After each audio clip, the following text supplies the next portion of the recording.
The third adventure, the Steel Tsar, to the memory of Michael Cornelius Dempsey, who died as he had lived, a captain of his own ship. Introduction. The discovery and subsequent publication of 2 manuscripts left in the possession of my grandfather has led to a considerable amount of speculation as to their authenticity and authorship. The manuscripts consisted of one made in my grandfather's hand and taken down from the mysterious Captain Bastable, whom he met on Roe Island in the early years of this century, and another, apparently written by Bastable himself, which was left with my grandfather when he visited China, searching for the man who had become, he was told, a nomad of the time streams. These very slightly edited texts were published by me as The Warlord of the Air and The Land Leviathan, and I was certain that it was the last I should ever know of Bastable's adventures. When I remarked, in a concluding note to The Land Leviathan, that I hoped una person would some day pay me a visit, I was being ironic. I did not believe that I should ever meet the famous chrononaut. As luck would have it, I began to receive visits from her very shortly after I had prepared The Land Leviathan. She seemed glad to have me to talk to, and gave me permission to use much of what she told me about her experience in our own and other time streams. On the matter of Oswald Bastable, however, she was incommunicative, and I learned very quickly not to pump her. Most of my references to him in other books, for instance, The Dancers at the End of Time, were highly speculative. In the late spring of 1979, shortly after I had finished a novel and was resting from the consequent exhaustion, which had left my private life in ruins and my judgment considerably weakened, I had a visit from Mrs. Persson at my flat in London. I was in no mood to see another human being, but she had heard from somewhere, or perhaps had already seen from the future, that I was in distress, and had come to ask if there was anything she could do for me. I said that there was nothing. Time and rest would deal with my problems. She acknowledged this, and with a small smile added, "But eventually you will need to work." I suppose I said something self-pitying about never being able to work again. I share that in common with almost every creative person I know, and she did not attempt to dissuade me from the notion. "However," she said, "if you do ever happen to feel the urge, I'll be in touch." Curiosity caught me. "What are you talking about?" "I have a story for you," she said. "I have plenty of stories," I told her, "but no will to do anything with them. Is it about Geric Carnelian or the Duke of Queens?" She shook her head. "Not this time." "Everything seems pointless," I said. She patted me on the arm. "You should go away for a bit. Travel, perhaps. And when you come back to London, I'll have the story waiting," she promised. I was touched by her kindness and her wish to be of use, and I thanked her. As it happened, a friend fell ill in Los Angeles, and I decided to visit him. I stayed far longer in the United States than I had originally planned, and eventually, after a short stay in Paris, settled in England for a while in the spring of 1980. As una person had predicted, I was, of course, ready to work, and, as she promised, she turned up one evening, dressed in her usual slightly old-fashioned clothes of a military cut. We enjoyed a drink and some general talk, and I heard gossip from the end of time, a period which has always fascinated me. Mrs. Persson is a seasoned time-traveller, and usually knows what to and what not to tell, for incautious words can have an enormous effect, either on the time streams themselves or on that rarity, like herself, the chrononaut, who can travel through them more or less at will. She's always told me that so long as people regard my stories as fiction, and as long as they are fashioned to be read as fiction, then neither of us should be victims of the Morphale effect, which is time's sometimes radical method of readjusting itself. The Morphale effect is manifested most evidently in the fact that, for most time travellers, only forward movement through time, i.e. into their own future, is possible. Backward movement, a return to their present or past, or movement between the various alternative planes, is impossible for anyone save those few who make up the famous League of Temporal Adventurers. I knew that Bastable had become a member of this league, but did not know how he'd been recruited, unless it had been in the Valley of the Morning, by Mrs. Persson herself. "I've brought you something," she said. She settled herself in her armchair and reached down for a black document case. "They're not complete, but they are the best I can do. The rest you will have to fill in from what I tell you and from your own perfectly good imagination." It was a bundle of manuscript. I recognized the hand at once. It was Bastable's. Good God! I was astonished. He's turning into a novelist. "Not exactly. These are fresh memoirs, that's all. He's read the others, and is perfectly satisfied with what you've done with them. He was extremely fond of your grandfather, and says that he would be quite glad to continue the tradition with you. Particularly, he says, since you've had rather better success in getting his stories published." She laughed. The manuscript was a sizable one. I weighed it in my hand. So he was never able to find his own period again, or return to the life he so desperately wanted. There's not for me to say. You'll notice from the manuscript that there's little explanation as to how he came to the particular alternative time stream he describes. Suffice to say, he returned to Teku Bengar, crossed into yet another continuum, and found his way to the airship yards at Benares.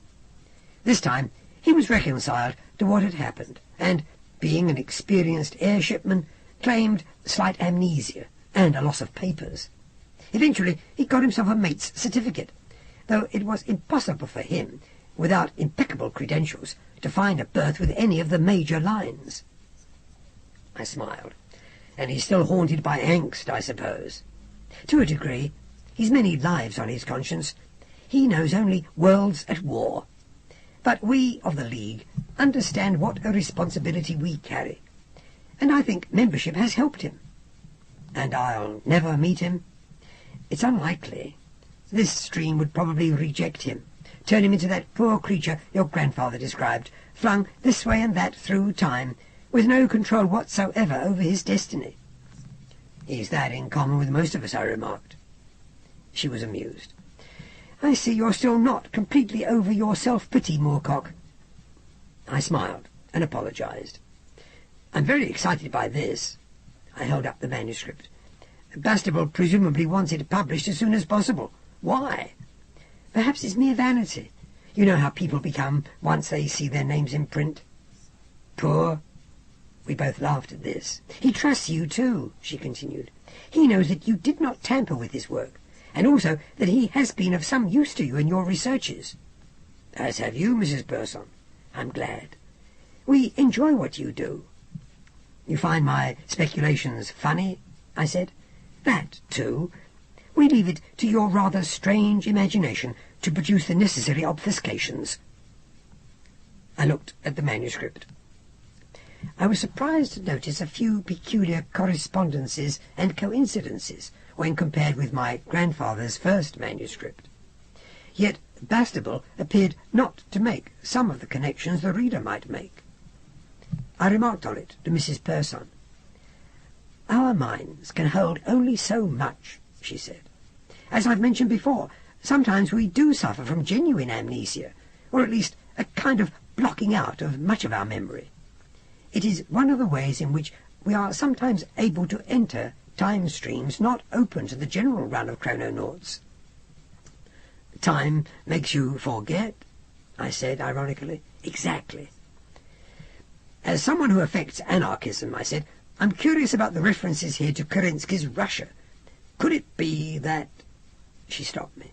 "I can't tell you any more until you've read the manuscript. A world in which the Bolshevik Revolution did not take place. He hints at it in the other story." I'd often wondered what the Russian Empire would have been like in such circumstances, for one of my other abiding interests is in the Soviet Union and its literature, which was so badly stifled under Stalin. You must read what Bastable has written, then ask me some questions. I'll answer where I can. It is up to you, he says, how much shape you give it, as a professional writer. But he trusts you to preserve the basic script of the memoir. I shall do my best. And here, for better or worse, is Oswald Bastable's third memoir. I have done as little work on it as possible, and present it to the reader pretty much as I received it. As to its authenticity, that is for you to judge. Signed, Michael Moorcock, 3 Chimneys, Yorkshire, England, June 1980. The Third Adventure, Book 1. An English Airshipman's Adventures in the Great War of 1941. Chapter 1. The Manner of My Dying. It was, I think, my 5th day at sea when the revelation came. Just as at some stage of his existence a man can reach a particular decision about how to lead his life, so can he come to a similar decision about how to encounter death. He can face the grim, simple truth of his dying, or he can prefer to lose himself in some pleasant fantasy, some dream of heaven or of salvation, and so face his end almost with pleasure. On my 6th day at sea, it was obvious that I was to die, and it was then that I chose to accept the illusion rather than the reality. I had lain all morning at the bottom of the dugout. My face was pressed against wet, steaming wood. The tropical sun throbbed down on the back of my unprotected head and blistered my withered flesh. The slow drumming of my heart filled my ears, and counterpointed the occasional slap of a wave against the side of the boat. All I could think was that I had been spared one kind of death in order to die alone out here on the ocean. And I was grateful for that. It was much better than the death I'd left behind.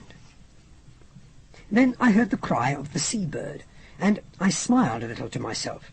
I knew that the illusion was beginning. There was no possibility that I was in sight of land, and therefore I could not really have heard a bird.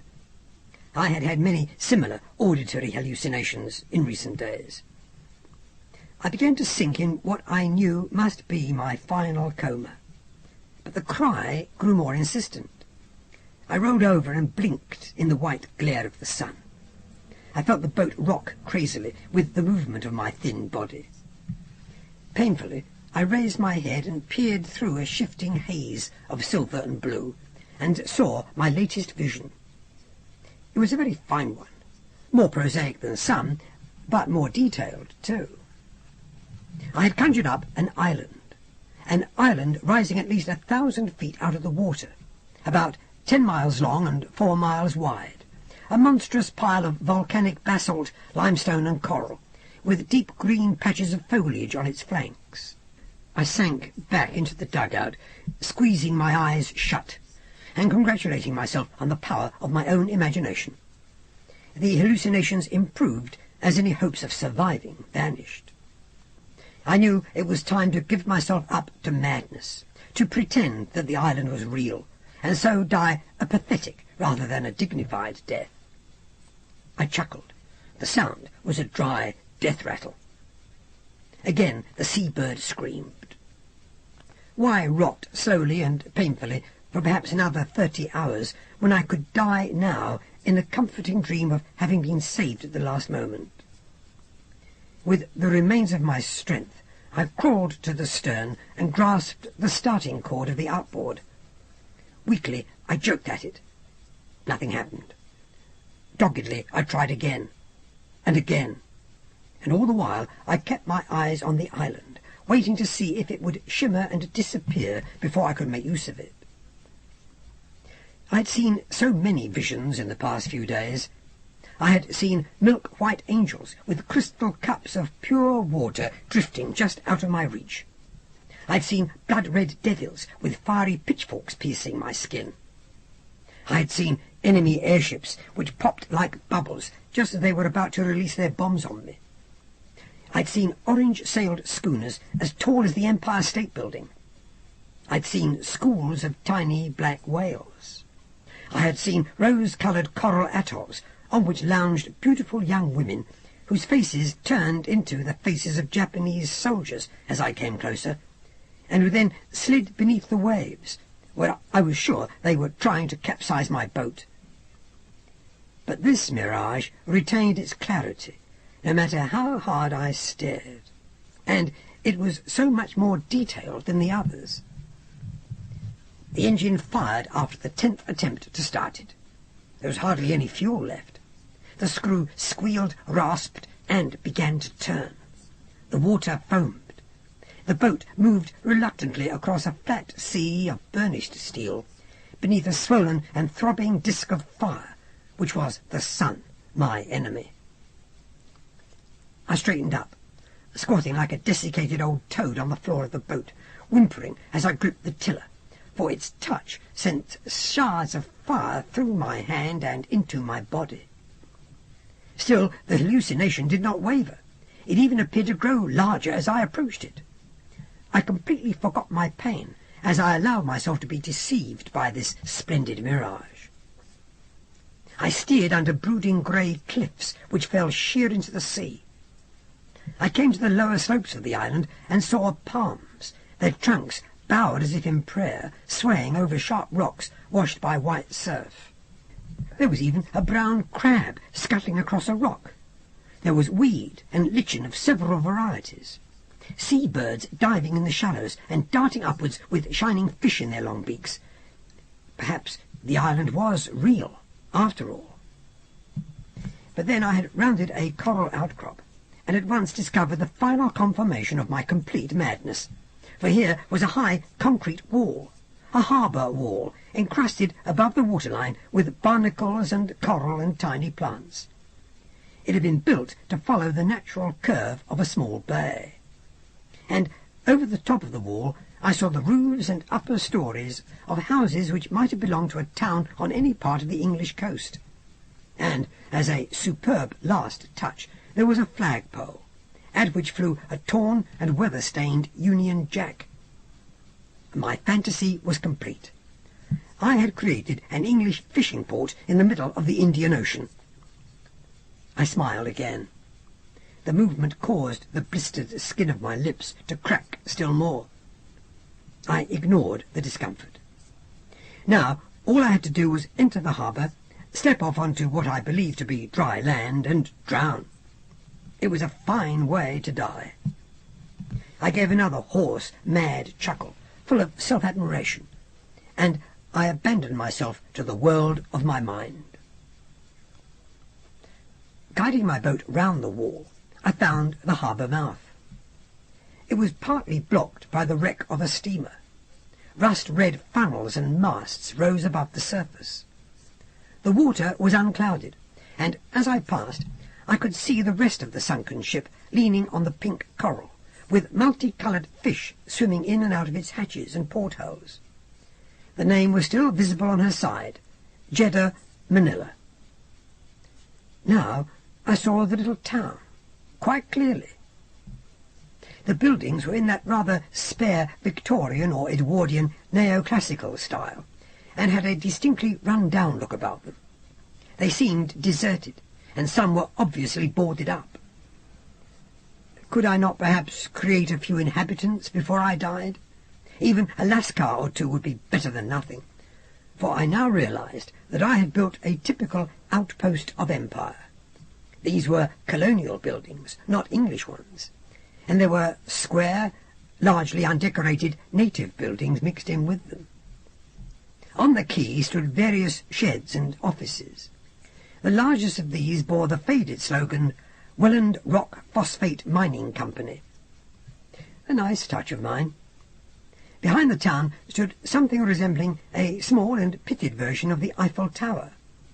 A battered airship mooring mast, even better. Out from the middle of the quay stretched a stone mole. It had been built for engine-driven cargo ships, but there were only a few rather seedy-looking native fishing dhows moved there now. They looked hardly seaworthy. I headed toward the mole, croaking out the words of the song I'd not sung for the past 2 days.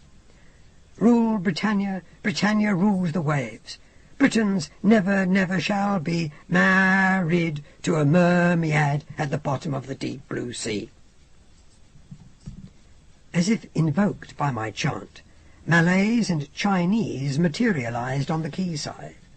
Some of them began to run along the jetty, their brown and yellow bodies gleaming in the sunshine, their thin arms gesticulating.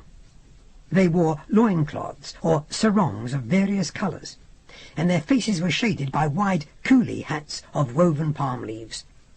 I even heard their voices babbling in excitement as they approached. I laughed as the boat bumped against the weed-grown jetty. I tried to stand up to address these wonderful creatures of my imagination. I felt godlike, I suppose, and to talk to them was the least, after all, that I could do. I opened my mouth. I spread my arms. "My friends!" And my starved body collapsed under me. I fell backwards into the dugout, striking my shoulder on the empty pickerel can, which had contained my water. There came a few words shouted in pidgin English, and a brown figure in patched white shorts jumped into the canoe, which rocked violently, jolting the last tatters of sense from my skull. White teeth grinned. "You okay now, sir?" "I can't be," I said. "Jolly good, sir." Red darkness came. I had set off to sail over 1,000 miles to Australia in an open boat. I'd barely managed to make 200, and most of that in the wrong direction. The date was May the 3rd, 1941. I had been at sea for about 150 hours. It was 3 months since the destruction of Singapore by the Third Fleet of the Imperial Japanese Aerial Navy.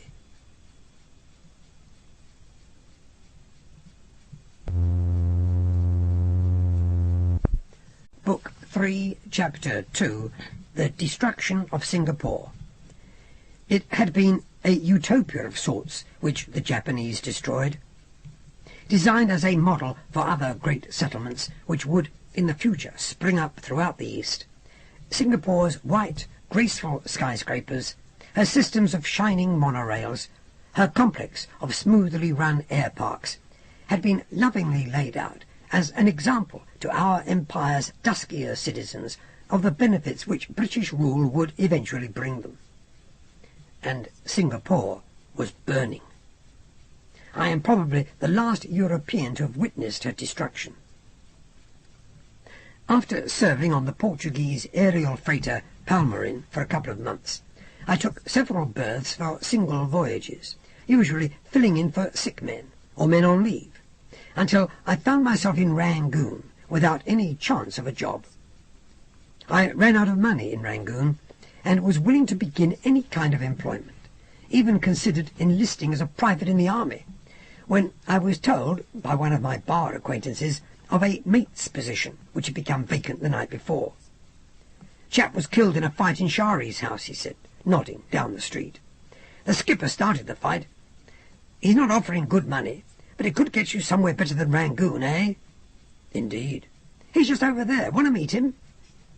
I agreed. And that was how I came eventually to Singapore, though not in the ship on which I had signed.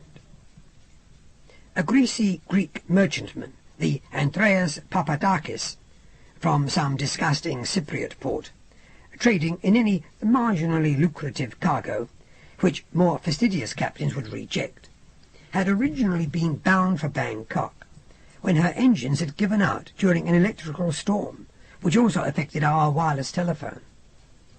We had drifted for 2 days, trying to make repairs aloft, and losing 2 of our crew in the process, by the time the old windbag began to sag badly in the middle and drift towards the ground. The Papadakis was not much suited to rough weather of any kind, and could not be relied upon in even a minor crisis. The gondola cables and our steering cables both were badly in need of repair, and we should have waited our moment and come down over water if we hoped for any chance of landing without serious damage. But by now the captain was drunk on Retsina, and refused to listen to my advice, while the rest of the crew, a mixed bunch of cutthroats from most parts of the Adriatic, were in a panic. I did my best to persuade the captain to let go our remaining gas, but he told me that he knew best. The result was that we began to drop rapidly as we neared the coast of the Malay Peninsula, the Andreas Papadakis groaning and complaining the whole time, and threatening to come apart at the seams. She shivered and trembled in every section as the captain stared blearily through the forward ports, and began, it seemed to me, to argue in Greek with the powers of fate, on whom he blamed the entire disaster. It was as if he thought he could talk or soothe his way out of the inevitable fact. I kept my hands on the wheel, praying to see a lake, or at least a river, but we were heading over dense jungle.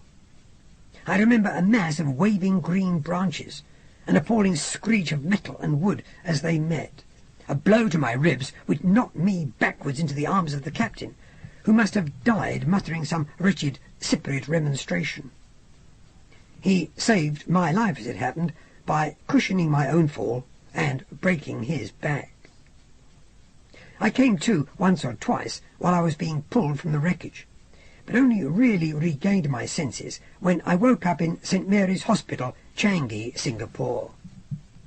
I had a few broken bones, which were mending, some minor internal injuries, which had been attended to, and I would soon be recovered, thanks to the Airshipmen's Distress Fund, which had paid for my medical treatment, and the period during which I would recuperate. I had been lucky. There were only 2 other survivors. 5 more had died in one of the native hospitals to which they'd been taken. While I rested, somewhat relieved not to be worrying about work, and glad to be in Singapore, where there was every chance of finding decent employment, I began to read about the tensions growing between several of the great powers. Japan was disputing territory with Russia. The Russians, even though they were now a republic, had quite as much imperial determination as the Japs. However, we knew nothing of the war until the night of February the 22nd, 1941, the night of the attack by Japan's Third Fleet, the night when a British dream of utopia was destroyed, perhaps forever. We were trying to escape what was left of the colony. An ambulance ship was moored to an improvised mast, and the vessel all but filled the blackened, ruined grounds of St. Mary's.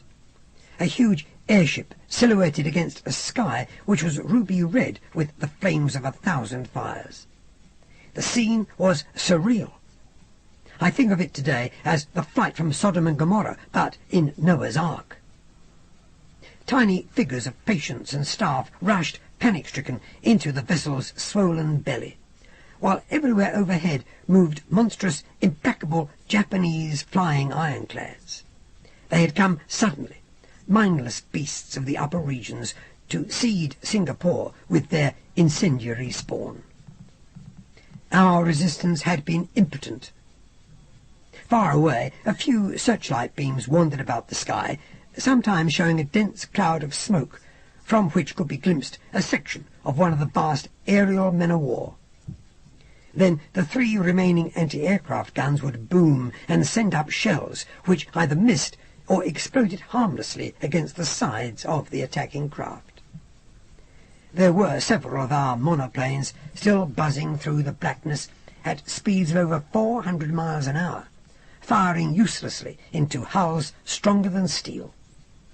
They were picked off by tracer bullets shrieking from armoured gun gondolas. I saw a hover gyro whirl like a frightened hummingbird out of the flames. Then it, too, was struck by magnesium bullets and went spinning into the flaming chaos below. Our ship was not the latest type. Few hospital ships ever were. The cigar-shaped hull protecting the gas bags was of strong boron fiberglass, but the 2-tiered gondola below was more vulnerable. This gondola contained crew and passenger accommodation, engines, fuel and ballast tanks, and into it we were packing as many human beings as we could. I, of course, almost fully recovered, was helping the doctors and medical staff. Without much hope of the ship's being able to get away, I helped carry stretchers up one of the 2 folding staircases lowered from the bowels of the ship. This in itself was a hard enough task, for the vessel was insecurely anchored, and it swayed and strained at the dozen or so steel cables holding it to the ground. The last terrified patient was packed in, and the last nurses, carrying bundles of blankets and medical supplies, hurried aboard, while airmen unpegged the gangways so they could be folded back into the ship. The stairs began to bounce like a cakewalk at a fair, as, with the riggers, I managed to climb into the ship, losing my footing several times, shaking so much I felt my body would fall to pieces. Suddenly, several incendiary bombs struck the hospital at once. The darkness exploded with shouting flame. More bombs burst in the grounds, but, incredibly, none hit the airship direct. For a moment I was blinded by brilliant silver light, and a wave of intense heat struck my face and hands. From somewhere above I heard the captain shout, "Let slip!" even before the gangway was fully raised.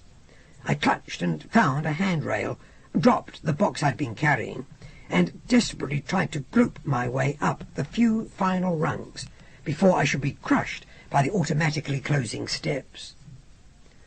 My vision returned quickly, and I saw the cables lashing as if in fury at having to release their grip on the ship. And then I stood on the embarkation platform itself, and my immediate danger was past.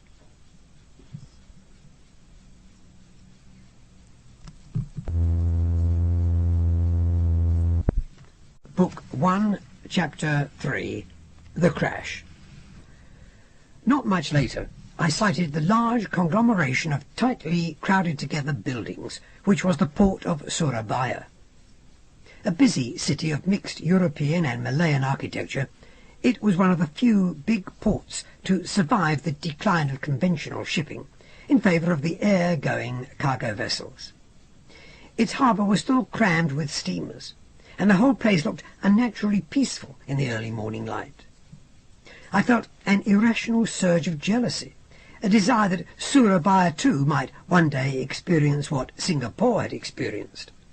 What right had this dirty, ugly port to survive, when a mighty monument to a humane and idealistic empire had perished in flames? I pushed these dreadful ideas from my head. In a few moments we should be crashing into the sea. Without power of any kind, the ship was going to have great difficulty in landing short of the harbour itself. The whole vessel suddenly shuddered, and I called for the staff to stand by, as some patients began to moan questions or whimper in fear. The ship turned and began to drift in a clumsily, barely controlled manoeuvre, and I lost sight of the town altogether. I saw only a steam launch surging over the waves and turning to follow us, leaving a white scar in the sea. There came a peculiar creaking and groaning from overhead, as if some unusual strain had been placed on the gas bags and the hull containing them. We began to drop. A wailing went up from the patients then, and we did our best to reassure them that everything was in order and that soon they would be in safe hospital beds in Surabaya. I saw the sea shoot up to meet us and then retreat again. We began to move in a series of shuddering leaps, as if riding a gigantic switchback. Somewhere a whole collection of crockery smashed to the deck, and it was all I could do to hold myself upright by the safety rail. And then, to my horror, I saw the roofs of the city below. Our gondola was almost scraping the highest of the buildings as we sped over them. We had missed the sea altogether, and were travelling rapidly inland. The captain had left his decision until it was too late. I heard the intercom buzz, and then came the first officer's strained tones.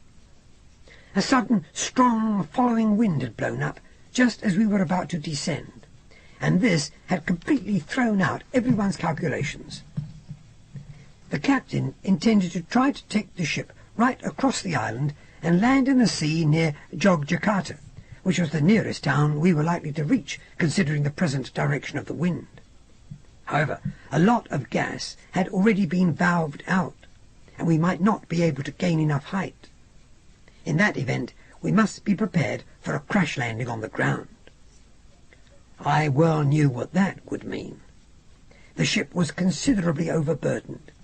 If she fell from the sky to the land, there was every chance we should all be killed.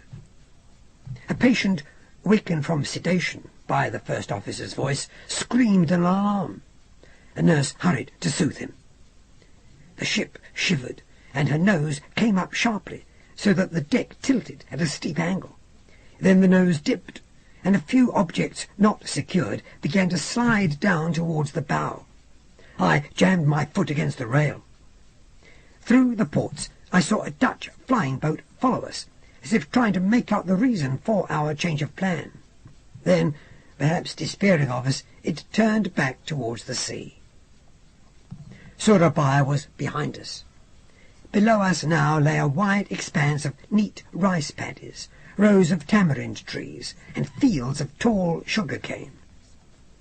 We were so low that I could make out the heads of peasants looking up at us as our shadow moved across their fields. Then I was thrown against the rail as a fresh gust of wind caught the ship and slewed it round again, revealing the kapok plantations on the slopes of Java's grim volcanic hillsides. I thought we were bound to crash into the hills, for they were rising steeply and were beginning to turn into the grey flanks of mountains. From some of these drifted wisps of yellowish-white smoke. Instinctively I braced myself, but we just managed to cross the first line of mountains, and ahead I could see denser clouds of pale grey smoke, coiling and boiling like a tangle of lazy serpents. The ship jerked her nose up again, and we ascended a few feet. The damaged tailplanes caused us to make a crazy zigzag over the landscape, and I could see our elongated shadow moving erratically below. Then our motion steadied, but it seemed inevitable to me that we must soon crash into one of the many semi-active volcanoes which dominated Java's interior. I was unprepared for the next lurch, and I lost my grip on the rail as we started to go up rapidly. Clambering to my feet, I saw that the ship had released her water ballast. It sprayed like a sudden rainstorm over the dusty slopes of the mountains. Perhaps, after all, we would make the sea on the other side. But a few moments later the captain's voice came through the loudspeakers. It was calm enough under the circumstances. It told us that we were going to have to lighten the ship as much as possible. We were to make ready all non-essential materials, and the crew would collect them from us in a couple of minutes. Frantically we stumbled about the ward, gathering up everything which could be thrown overboard. Eventually we had handed to the airship men a great pile of books, food, medical supplies, clothing, bedding, oxygen cylinders, and more. All went overboard, and the ship rose barely enough to clear the next range of mountains. I wondered if the captain would ask for volunteers to jump from the ship next. We were by this time flying over a bleak and barren wasteland of cold lava ridges, with not so much as a clump of palms to break our descent, should we crash. The tension in the wards had increased again, and those patients not still asleep were talking in high, panicky voices.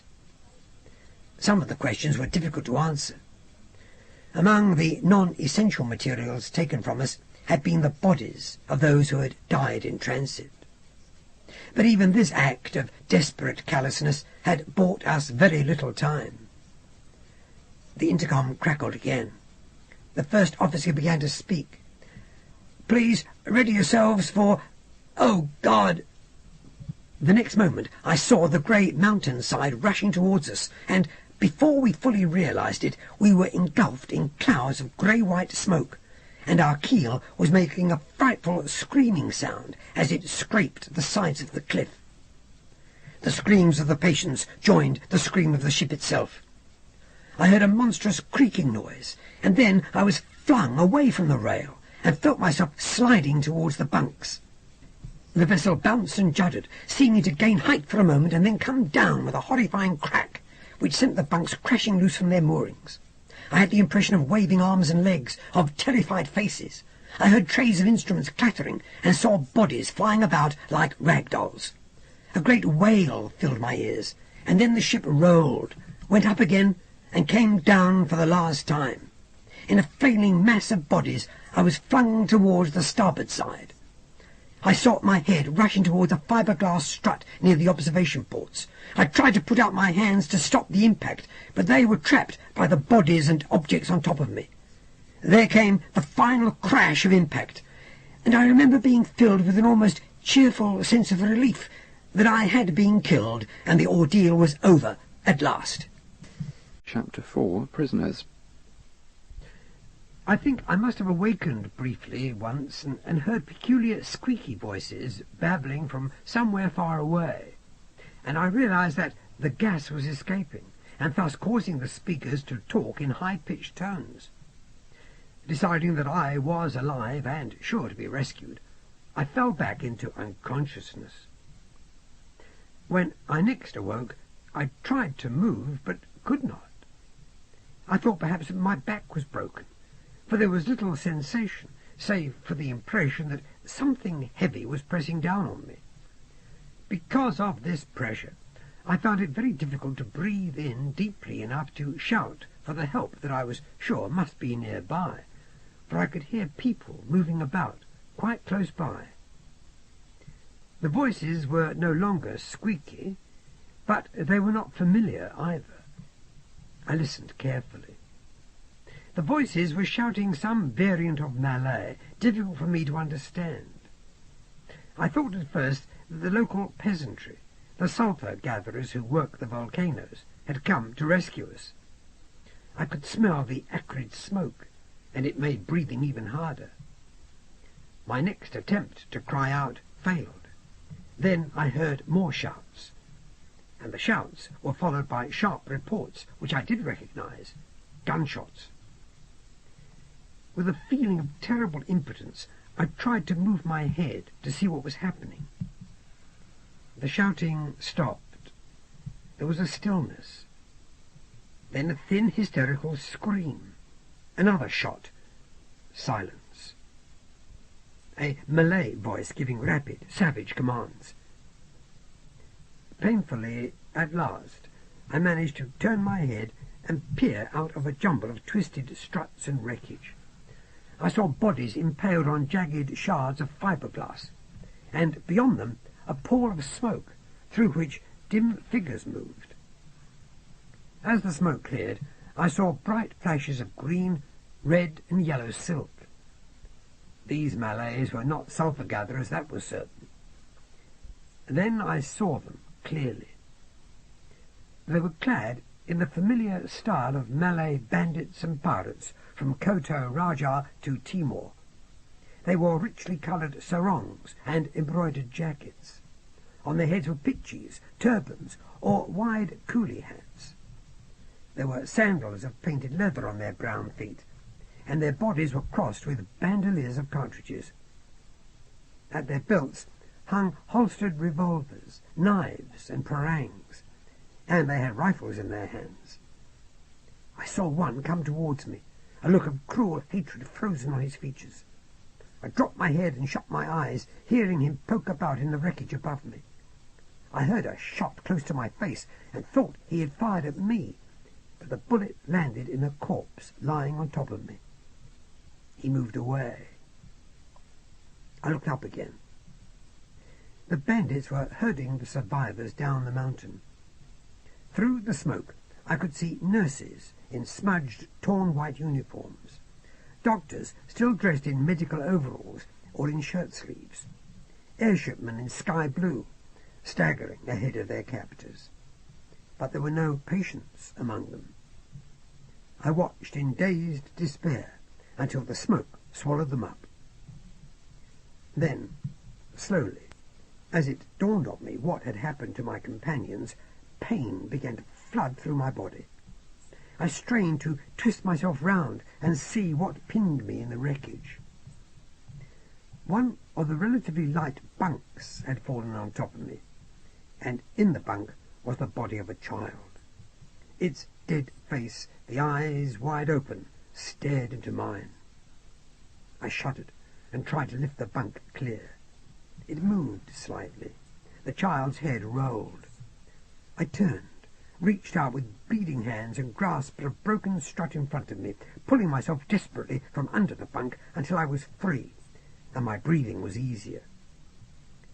But my legs were still numb, and I could not stand. I leaned forward and got a hold on another strut, using that to pull my body a few more inches over the wreckage. Then I think I fainted for a few minutes.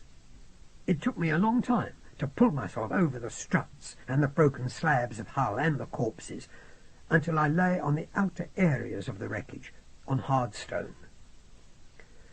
For all I was bruised and bleeding, I had no bones broken.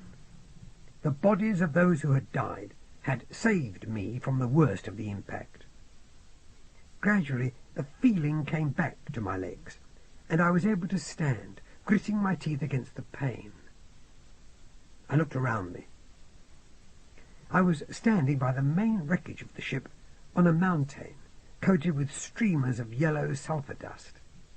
Everywhere were bodies, crumpled, broken bodies of men, women and children, of patients in nightgowns and pyjamas, of wounded soldiers in tattered uniforms, of airship officers and crewmen, of nurses, orderlies and doctors. Nearly 2,000 bodies, and not one of them stirred as the wind moved the slow smoke over them, and the yellow dust swirled, and shreds of fabric fluttered amongst the crumpled ruins of the giant airship. Without hope, I wandered through the piles of dead. 2,000 human beings who had sought to escape death in the fires of Singapore, only to find it on the barren, wind-swapped rocks of an unknown Javanese hillside. I sighed and sat down, picking up a crushed packet of cigarettes I'd seen. I opened the packet and took out one of the flattened cigarettes, lighting it and trying to think. But it was no good. My brain refused to function. I looked about me. Jagged holes gaped in the airship's hull. Most of the gas bags had been ripped open and the helium lost. The wreckage covered a vast area of the mountainside. There was nowhere I looked which was not littered with it. And over it all moved thick ribbons of smoke from the volcano. The smoke stroked the broken bones of the ship, the smashed gondolas, the ruined engine nacelles, like the phantoms of the dead welcoming others into their ranks. I got up and put out the cigarette with a stained, scratched boot. I coughed on the fumes and shivered with reaction and with cold. The slope was probably 1,000 feet above sea level. It was not surprising that the overloaded ship had crashed. Numbly, I continued my search for survivors, but at the end of 2 hours had found only corpses. What was still more horrifying was that many had actually survived the crash. As I searched, I found little girls and boys who'd been shot through the head or had their throats cut, young and old women butchered by parangs, men who'd been decapitated.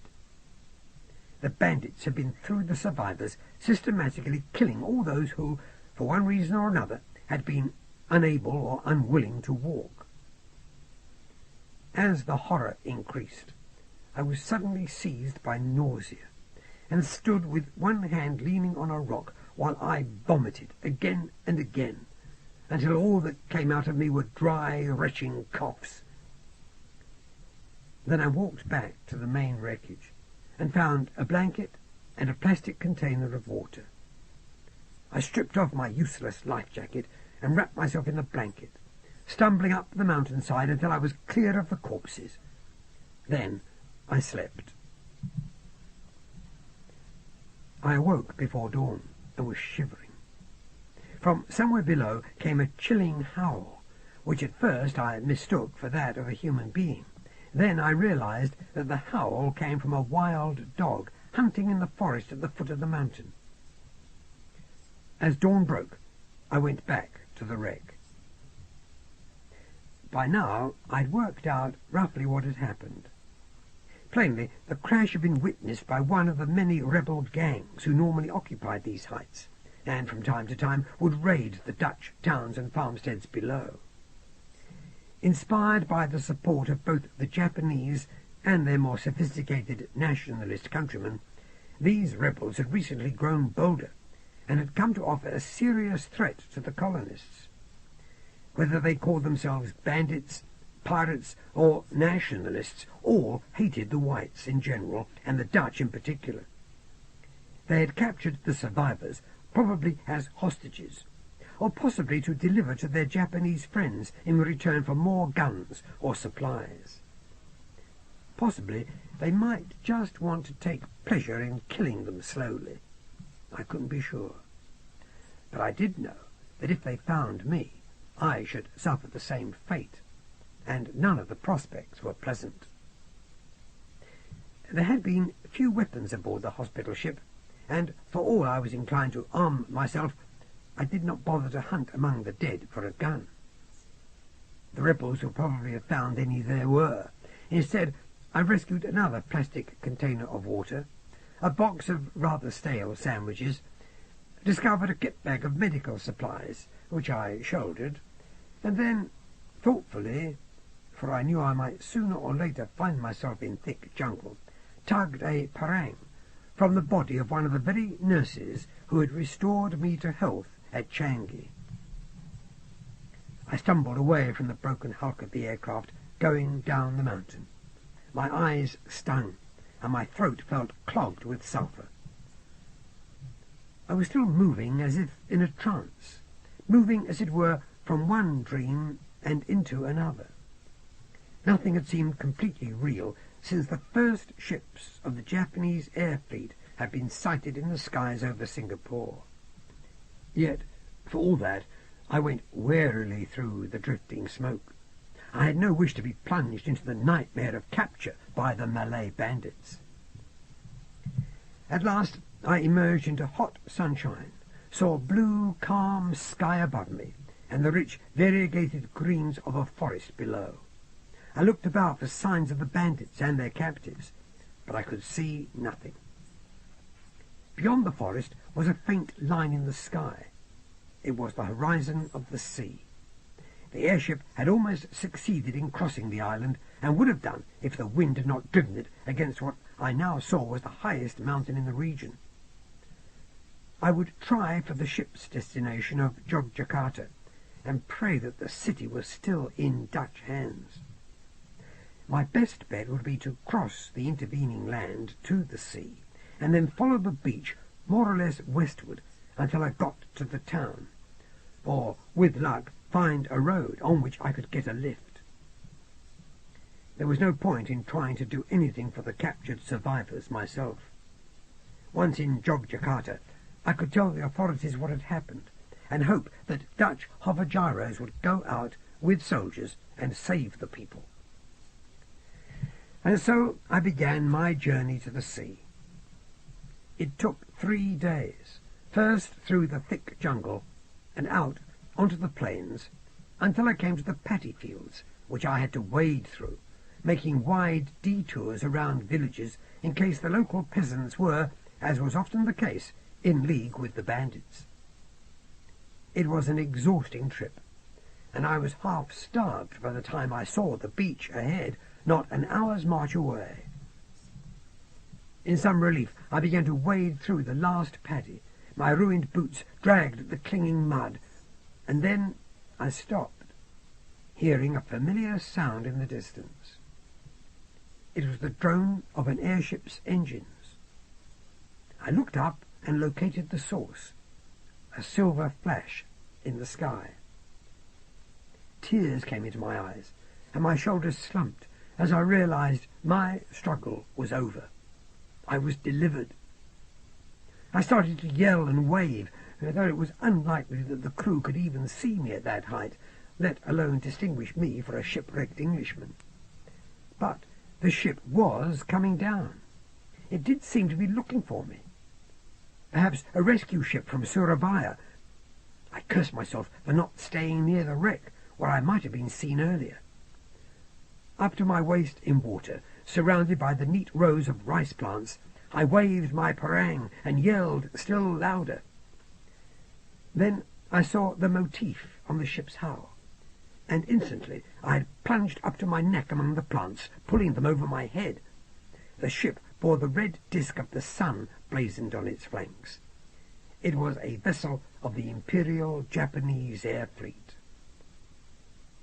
For a few moments the ship circled the area and then flew off towards the mountains. I waited until it disappeared before daring to emerge from the water. I had become a timid creature in the past 24 hours. More warily than ever I crept to the seashore, until at last I lay exhausted in the shadow of the rock on a warm beach of black volcanic sand, against which beat the heavy white surf of the Indian Ocean. The presence of the scout ship over Java was ominous. It meant that Japan felt strong enough to ignore Dutch neutrality. It could even mean that Japan, or the bandits who served her, had taken the island. I wondered if there were now any point in my trying to reach Jogjakarta. I knew that the Japanese were not kind to their captives. The sound of the surf seemed to grow louder and louder, and more restful, until soon the questions ceased to plague me, as I stretched out on the soft sand and let my weary brain and body sink into sleep.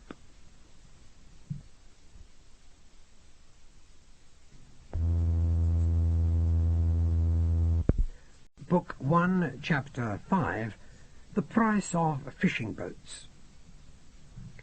At noon the next day I saw the fishing village. It was a somewhat ramshackle collection of log and wattle huts of various sizes. All the huts were thatched with palm leaves, and some had been raised on stilts.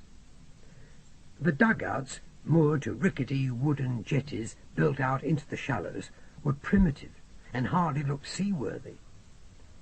The huts were shaded by tall palms, whose curving trunks and wide leaves appeared to offer greater shelter than the houses themselves. I shrank back behind a hillock and deliberated for a few moments. There was a chance that the villagers were in league with either the Japanese or the bandits, or both. Yet, for all I was desperate to get to safety, I was tired of hiding.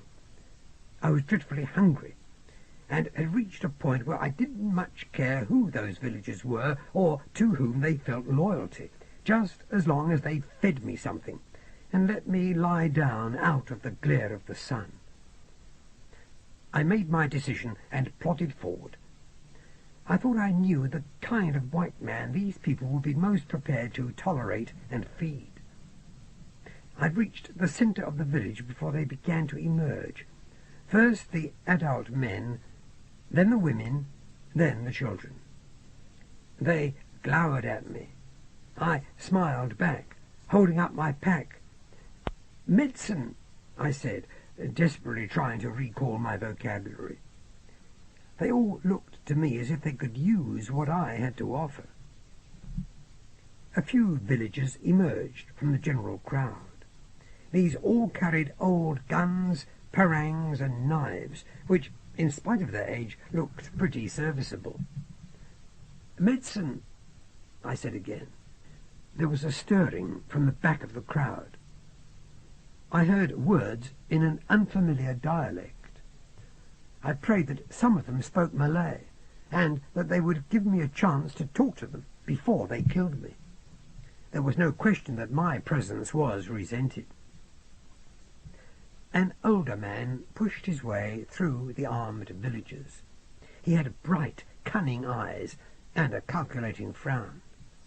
He looked at my bag and uttered a couple of words in his dialect. I replied in Malay. This had to be the head man, for he was far better dressed than his fellows in a yellow and red silk sarong. There were sandals on his feet. "Belanda," he said. "Dutch?" I shook my head. "Ingris," I was not sure if he saw any difference between a Dutchman and an Englishman, but his brow cleared a little. He nodded. "I have medicine." Carefully I enunciated the Malay words, for his dialect was not one with which I was familiar. "I can help your sick." "Why do you come like this, without a boat or a car or a flying machine?" "I was on a ship." I pointed out to sea. "It caught fire. I swam here. I wish to go to Bali. If you want me to cure your sick, you must pay me." A slow smile crossed his lips. This made sense to him. I had come to bargain. Now he looked at me almost in relief. "We have little money," he said. "The Dutch do not pay us for our fish now that the Orang Jepang war against them." He pointed up the coast towards Jogjakarta. "They fight." I disguised my despair. So now there was no point in trying to reach the town. I would have to think of another plan. "We have rice," said the headman. "We have fish, but no money." I decided to continue with my original idea. If it worked, I would be a little better off. "I want a boat. I will cure what sickness I can, but you must give me one of the boats with the engines." The headman's eyes narrowed. The boats were their most valuable possessions. He sniffed, and he frowned, and he pursed his lips. Then he nodded. "You will stay with us until 10 men fall ill and are cured, and 5 women and 5 male children," he said, lowering his eyes. I guessed that he was trying to hide any hint in his eyes that he might be getting the best of the bargain. 5 men, I said. 10 men. I spread my hands. "I agree." And that was how I came to spend more weeks than I had planned in a remote and faintly hostile little Javanese fishing village, for the head man, of course, had tricked me. The men proved disappointingly healthy, and the women and children seemed constantly sick of minor complaints, so that, with my limited medical knowledge, I treated many more people than had been called for in the original bargain, but I never seemed in sight of making up the male quota. The head man had realized at once that he was onto a good thing, and it was soon evident that even when the men did fall sick, they did not report to me, but stuck to their usual methods of cure. At least 2 died while I was there. They were prepared to forego any attention from me so that I should continue treating the women and children. For all that, I was scarcely angry. The routine was an anodyne to my weary brain, and I lost myself in it. My awareness of any reality beyond the confines of the village grew steadily more vague. Chaos had come again to the outside world, but the day-to-day life of the village was the model of simple order, and I might have lived my life there if the outside world had not, at last, intruded.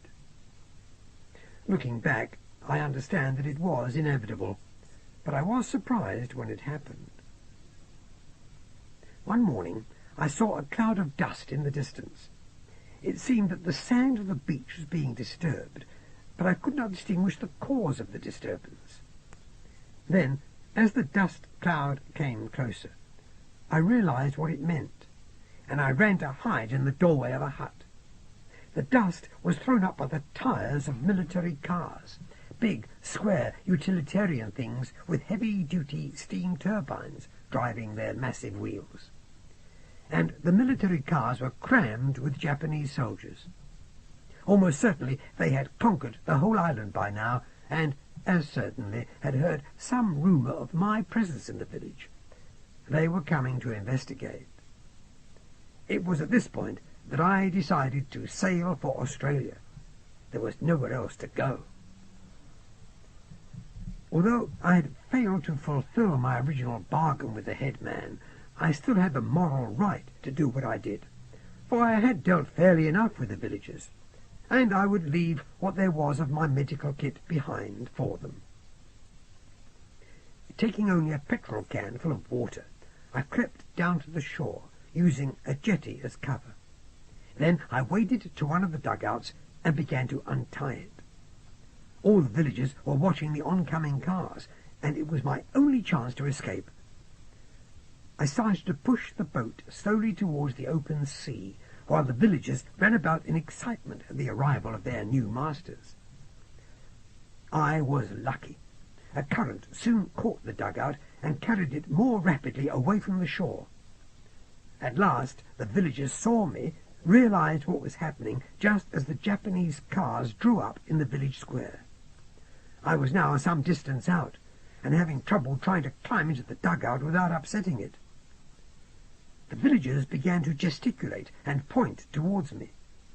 With a heave, I managed to get into the wildly rocking boat and tried to get the battered outboard going. It fired after only 3 false starts. I adjusted the tiller and headed for the open sea, noticing with satisfaction that there were 2 spare cans of fuel stowed amidships. I heard pistol shots, then rifle shots. Then a machine gun started up, and bullets buzzed about my ears and struck the water all around me. I kept changing course, and at one point did a complete circle and headed in the opposite direction to Darwin, my proposed destination, hoping that this would confuse them when they came to radio their headquarters and instruct them to send out airships and patrol boats to look for me. The gunfire stopped for a moment. I looked back and saw the tiny figures of the villagers. They seemed to be kneeling before the Japanese. Then the machine gun started up again, but this time it did not fire out to sea. A few hours later, I began to think that the chances of pursuit had disappeared. I had sighted only 1 airship in the distance, and soon it would be night. I'd been lucky. As I chugged out over the smooth and blazing mirror of the ocean, congratulating myself, and with my thoughts increasingly turning to abstractions, I did not realize that the Japanese patrols must have been searching waters where I might logically be.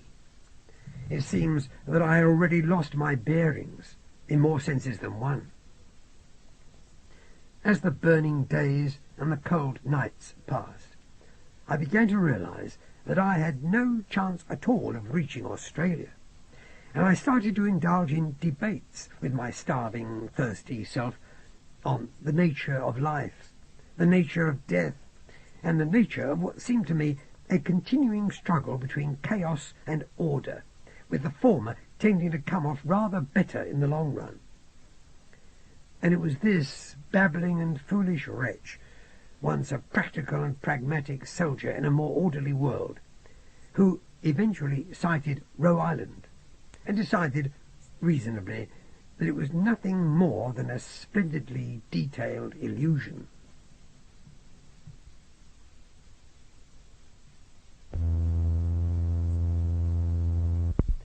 Book 1, Chapter 6. The Mysterious Dempsey. Roe Island was discovered in 1615 by the British explorer Richard Roe. In 1887 it was found to contain formations of almost pure calcium, and in 1888 was annexed by Great Britain. That year the first settlers arrived, and by 1897 they had obtained a concession from the mother country to work the phosphate deposits.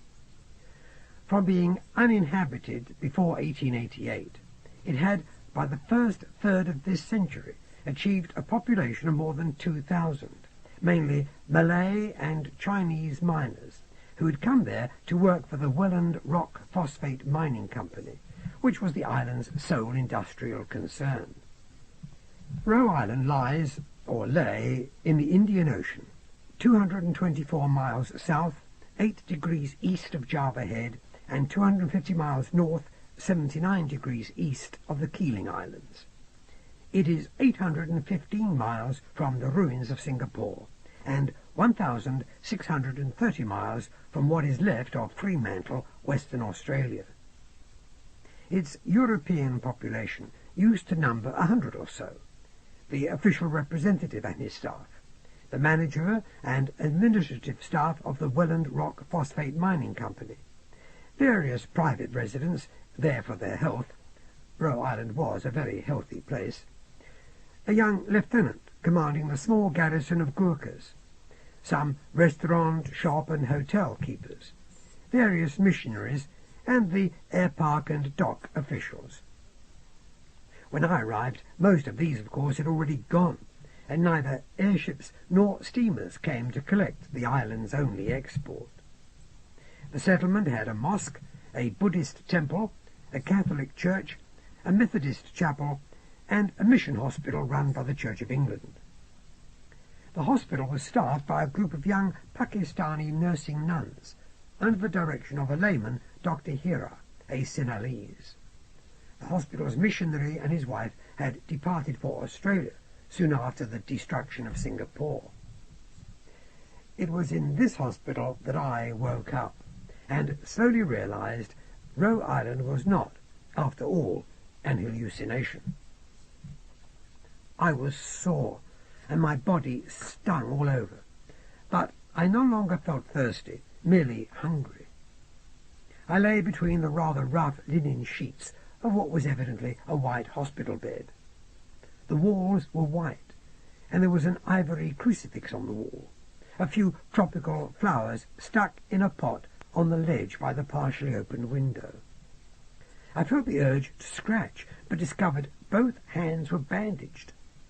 I moved, and my joints throbbed. I tried to sit upright, but fell back wearily. It was still hard to believe I was safe after all. I had survived. A little while later, the door opened, and in came a shy, beautiful Pakistani girl in a cream-coloured nun's habit. She nodded and smiled gravely at me, standing aside to admit a languid young Sinhalese, whose portly frame was draped in an elegant white suit. Around his neck was a stethoscope, on which the fingers of his right hand seemed to be playing a tune. His round, handsome face stared rather sardonically at me. He glanced at the watch on his plump wrist. Not bad, almost exactly on time. My first attempt at speaking was not very successful. My second was better. "You," I said, "or me?" "Both of us." He took a silver case from his pocket and opened it, offering the cigarettes to me. I showed him my bandaged hands. He smiled apologetically. "The nurse will have it for you if you want one." "Not now, thanks." He lit a cigarette for himself. "Well, you're on the mend, I'm glad to say. We put you in this room because your shouting kept the other patients awake. You're an airshipman, aren't you?" "I am," I said. "I was on an airship which crashed." I told him my name and what had happened to me. I asked where I was. "I'm Dr. Hira. This is St. Charles Hospital, Roe Island." He smiled, ironically. "I can see you've never heard of Roe Island. Few have. Perhaps that's why the war hasn't touched us directly. Nobody passes this way, either by air or by sea. In a few more months, I wouldn't be surprised if we're the last outpost of civilization on the globe." He drew heavily on his cigarette and glanced out of the window at the harbour. The Pakistani nurse got extra pillows and helped me sit up. "If you can call this civilization," said Hira. "Are you hungry?" "Very." "Good." Hira patted the shy nun on the shoulder. "Fetch the patient some soup, my dear." When the nurse had gone, closing the door behind her, I gestured with my bandaged hands. "I thought this whole bloody place was a mirage at first." Hira shrugged. "Maybe it is. A pretty run-down dream, though. You've survived Singapore, eh?" "It's hard to believe it really happened," I said. "It happened. We heard." "So there's some communication with the outside world?" "The mine people took all the decent equipment when they left. It was the news of Singapore that caused the evacuation. A needless panic, as it turned out. I see. So there's no way of contacting, say, Darwin? We've a radio which occasionally works. Hand-cranked thing. And those dhows are the only means of leaving the island? No ships of any kind? Not any more, Mr. Bastable. The mine people scuttled our only steamer, with some idea of stopping the island being used as a base for enemy shipping. Hera pointed out of the window at the harbour, where the rusting superstructure of the wreck could still be seen. So I'm stuck here, unless the radio can be made to work. You said it was hand-cranked. Haven't you any proper power? No more fuel. We use oil lamps for lighting now. When is there a chance of my getting a message to Darwin? That depends on the state of the radio and the state of Underwood, the operator. I'll ask someone to go up to the air park tomorrow and see if Underwood is sober enough to work the radio. That's about the best I can do. Eager to get back into the fray, eh? I looked suspiciously at him, trying to detect irony in a face which now regarded me blandly. I've a duty, I said. They'll need experienced airmen after all. I'm sure they will. I must be off on my rounds now. See you soon, Mr. Bastable. Hera raised the stethoscope in a kind of salute and left the room. I sank back into the bed and sighed. An old radio and a drunken operator. I was pessimistic about my immediate chances of leaving Roe Island. A week went by, and every day I grew stronger. I was making a splendid recovery from what had been a very serious case of exposure. But I also grew more and more impatient, and plagued Dr. Hera with questions about the radio and the condition of the operator. The news initially brought back to the hospital had been bad. Shortly after I'd arrived, Underwood had gone up on the mountain somewhere. He'd taken a Chinese girl and a case of gin with him, and he couldn't be found. About 10 days after I had awakened from my coma, I stood by the window, wearing a rather ridiculous hospital dressing gown which was too short for me, talking to Hera, who had come in to give me the latest lack of news about Underwood. In the harbour there was a lot of confusion and noise. Since dawn, groups of half-starved Malays had been moving along the jetty, packing their possessions into one of the fishing dhows. Apparently my appearance on Roe Island had started something. They had realized that the mining company would not be back for a long while, and they had decided to try to make it to Java, in spite of their having been warned of atrocities committed on their countrymen by the Japanese. I felt sorry for those Malays. The boat would probably sink before they got more than a few miles out. Miserably, I looked back into the room at Hera. The government should be helping these people, flying in supplies or something. I wish that damned operator would turn up. I think the government has a lot of problems at the moment.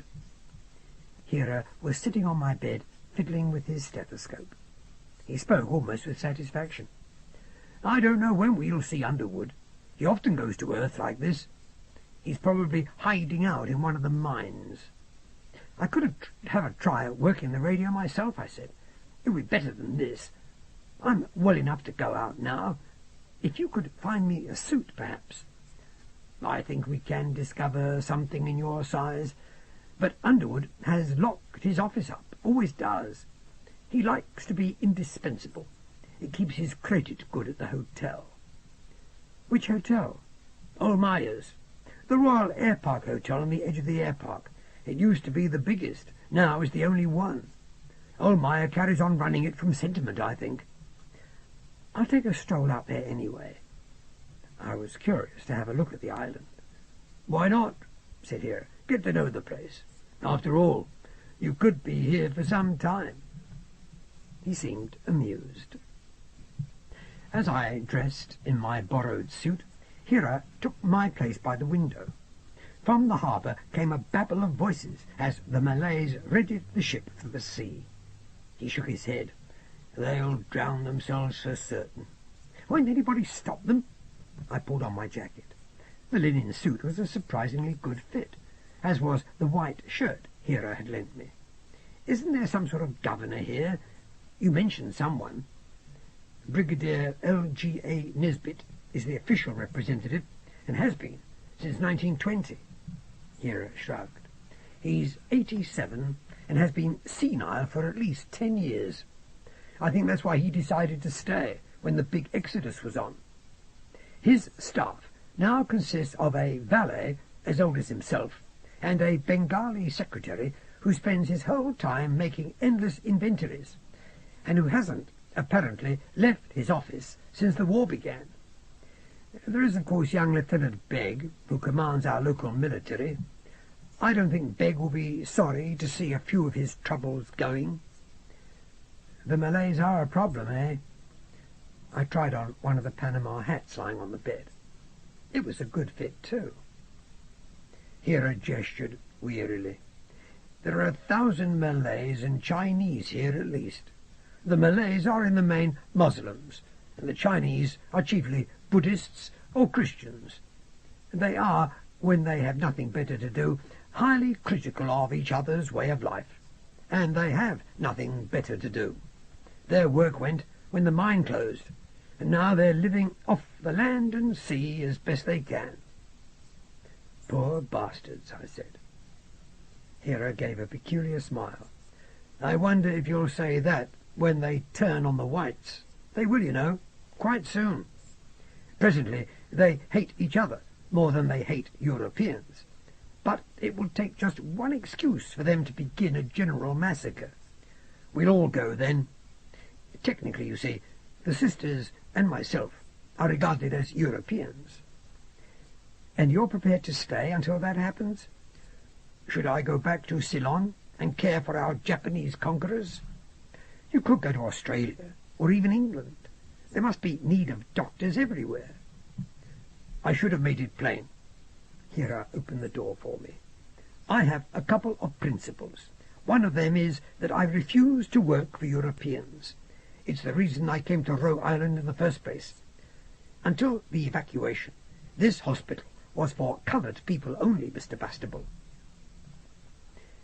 As I left the hospital, I adjusted my hat and paused to watch the dhow easing its way past the wreck of the steamer. Every inch of its deck was covered with brown-skinned men, women, and children. It brought back the terrible image of the doomed hospital ship. I can hardly bear to think of what would become of them all. Slowly I started to walk along the weed-grown quay beside deserted hotels, offices, and warehouses, outside which were parked the useless cars, lorries, and buses. A few disconsolate Malays were dragging their bundles back down the jetty, having failed to squeeze themselves aboard the boat. The lucky ones, I thought.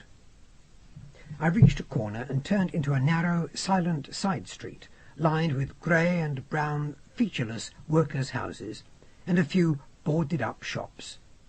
The street rose quite steeply, and I realized how weak I still was, for I had to labour the last few paces until I reached a small square dominated by a battered statue of Edward VIII, which somewhat incongruously decorated a dried-up ornamental fountain. The concrete bowl of the fountain was full of empty bottles, torn newspapers, and other less savoury refuse. There were a few Chinese children playing around it, while their mothers sat blank-faced in their doorways, staring into space. Gratefully I sat on the edge of the fountain's bowl, ignoring the smell which came from it, and smiling at the undernourished children. They at once stopped playing and looked wearily up at me. "So soon," I said gravely, using Cantonese. "Good morning." Not one of them replied. A bit nonplussed, I wished I had something to offer them, some sweets perhaps, for money was worthless on Roe Island. I removed my hat and wiped my forehead. It was growing very hot, and I had become weary of the sun. I'd better get on to the hotel while I could. Then I heard the sound of hoofbeats, and turned in astonishment to see a rider enter the square. He looked distinctly out of place as he sat, stiff-backed and arrogant, in the saddle of his well-groomed cob. A tall, fair-haired Englishman of about 30, he wore a gleaming white coat and jodhpurs, with his military insignia on the jacket. His boots, belt, shoulder-strap and holster were as highly polished as the badge on his solar topi. He saw me at once, but pretended that he hadn't. He stroked his blonde moustache with his baton, and brought his horse to a halt on the other side of the square. I looked around at the empty, silent windows, wondering what he could be doing here. "Get these children out of the way, Sergeant!" His voice was sharp, commanding. At this order, 6 crisply turned-out little Gurkhas, led by a sergeant, emerged from another side street and waved the children back with their rifles. Their bayonets were fixed. They wore dark green uniforms with scarlet facings, and they had their long curved knives at their belts. The women needed no warnings, but dragged the children inside and slammed their doors. Now I was the only civilian in the square. "What's going on here, Lieutenant?" I asked. The lieutenant turned cold blue eyes on me. "I would suggest, sir, that you get away from here at once. It's a police matter. There could be trouble." There seemed to be no point in arguing. I humoured him instead. "Thank you, Lieutenant." I walked across the square, but remained in the shadows of a side street, peering curiously at what was going on. Now the young officer dismounted and ordered his sergeant to enter one of the houses. The Gurkhas rushed in, and the lieutenant followed behind. I watched in puzzlement, not knowing what to make of the scene at all. There was dead silence in the square for a little while. Then a horrible babble of screams and yells issued from the house. I heard a woman shouting in Cantonese. There were a couple of shots, and then the raised voice of the officer giving a series of orders. Another scream, a man's this time, then out into the street poured a score of coolies. They were staggering and screwing their eyes up against the sunlight. Every one of them was dazed and scared stiff. There came another shot from inside the house, and then more shouting. The coolies outside began to scatter, some rushing into nearby doorways, others running off down towards the harbour. A further series of commands came from the officer, and then a terrible wailing, the sound of flesh being struck, presumably with rifle butts. Appalled, I was about to step forward when a panic-stricken coolie burst from the house, hesitated, glanced around wildly, holding a bleeding hand, then ran in my direction. I stepped aside to let him pass, and he fled around a corner and vanished. But I had seen his pupils. The man had been drugged. Now I understood. The soldiers were raiding some sort of local opium den. Hearing a moan, I re-entered the square, and saw that one of the opium smokers had fallen to the flagstones. He had been stabbed badly with a bayonet in his shoulder. I knelt beside him, tore back his shirt, and did my best to stop the flow of blood, while he stared at me in terror, small moans escaping from his lips. Boots tramped from the house. "Good God, man, what are you doing?" I looked up to see the lieutenant striding from the house. He looked pretty pleased with himself. "This chap's been stabbed by one of your soldiers," I said harshly. "I'm trying to help him. Was there any need to—" The lieutenant glanced contemptuously at the coolie. "Doubtless he tried to kill someone. Crazed by opium, they all are. His own people will look after him. We're trying to teach them a lesson after all." With strips of the man's shirt, I bandaged up the wound as best I could. He tried to speak and then fainted. Helplessly, I tried to lift him, but it was impossible. Now the Gurkhas emerged, holding 3 terrified Chinese in black and red smocks, 2 men and a woman, all badly bruised, and probably the proprietors of the den. The lieutenant's baton stabbed in their direction. He raised his head and spoke to the empty windows and doors. "Now, no more opium, you savvy? Opium bad. These people bad. Go to prison. We lock up long time. Savvy?" Angrily, he tapped his riding boot with his baton.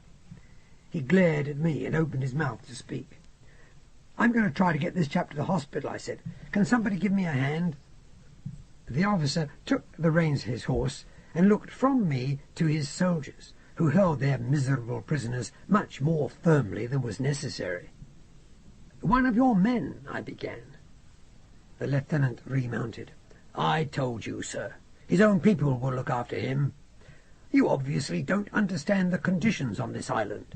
There's a dreadful opium problem. It's increasing daily. They grow the poppies rather than food. What else have the bastards got to live for, Beg?" A tired drawl came from the shadowy doorway of the raided house. An English voice. Lieutenant Beg turned in his saddle and shook his baton at the unseen speaker. "You stay out of this. You're lucky we didn't arrest you too."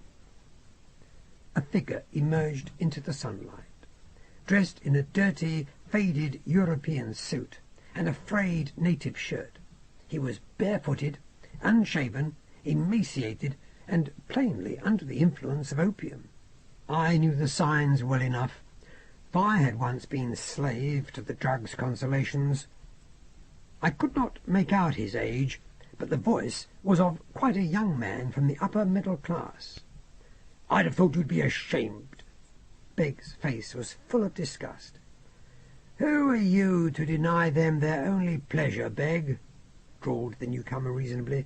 "Let them alone, for God's sake." Lieutenant Beg wheeled his trim cob about and shouted an order to his men. "All right, quick march!" He trotted away without answering the decrepit Englishman. I watched them go, the Gurkhas dragging their frightened prisoners back the way they had come. The Englishman shrugged and turned to re-enter the house. "Just a minute," I called. "I must try to get this chap to the hospital. He's half dead. Could you give me a hand?" The man leaned wearily against the door-frame. "He'd be better off with his ancestors, believe me. A moment ago you were defending these people." "Not defending them, old boy. I'm a fatalist, you see. I told Beg to let them alone. And I tell you the same. What's the point? He'll die soon enough." But he left the doorway and shuffled into the square, blinking in the sunshine. "Who are you, anyway?" "I'm an airshipman. I got here a week or so ago." "Ah, the shipwrecked mariner. They were talking about you up at the hotel." "All right. I'll help you with him, for what it's worth." The opium-drunk Englishman was no stronger than I was, but together we managed to carry the coolie down the street and along the quay until we reached the hospital. After a couple of nuns had been called and had taken the wounded man away, I stood panting in the lobby, staring curiously at my helper. "Thanks." He smiled slowly. "Think nothing of it. Nothing at all. Cheerio." He raised his hand in a sort of ironic salute, and then went out. He'd gone before Dr. Hira came down the stairs into the lobby. "Who was that chap?" I asked Hira, describing the wretched Englishman. Hira recognized the description. He fiddled with his stethoscope. "A castaway, like yourself. He arrived in the airship which came to take off the mine people. He chose to stay on Roe Island. I don't know why. It meant they could take one more passenger, so they didn't argue. They call him the captain sometimes up at the hotel. Supposed to have been the commander of a merchant airship which crashed in China before the war. Bit of a mystery." "Beg doesn't like him." Hira laughed softly. "No, Beg wouldn't. Captain Dempsey lets the side down, eh? Begs for the Europeans keeping up appearances at all costs. Beg certainly works hard. I wiped a spot of blood off my sleeve. I don't think he ever sleeps. His wife left with the mine people, you know. Hero glanced at his watch. Well, almost lunchtime. Fish and rice as usual, but I've managed to get a couple of bottles of beer if you... No thanks, I said. I think I'll head up to the hotel again.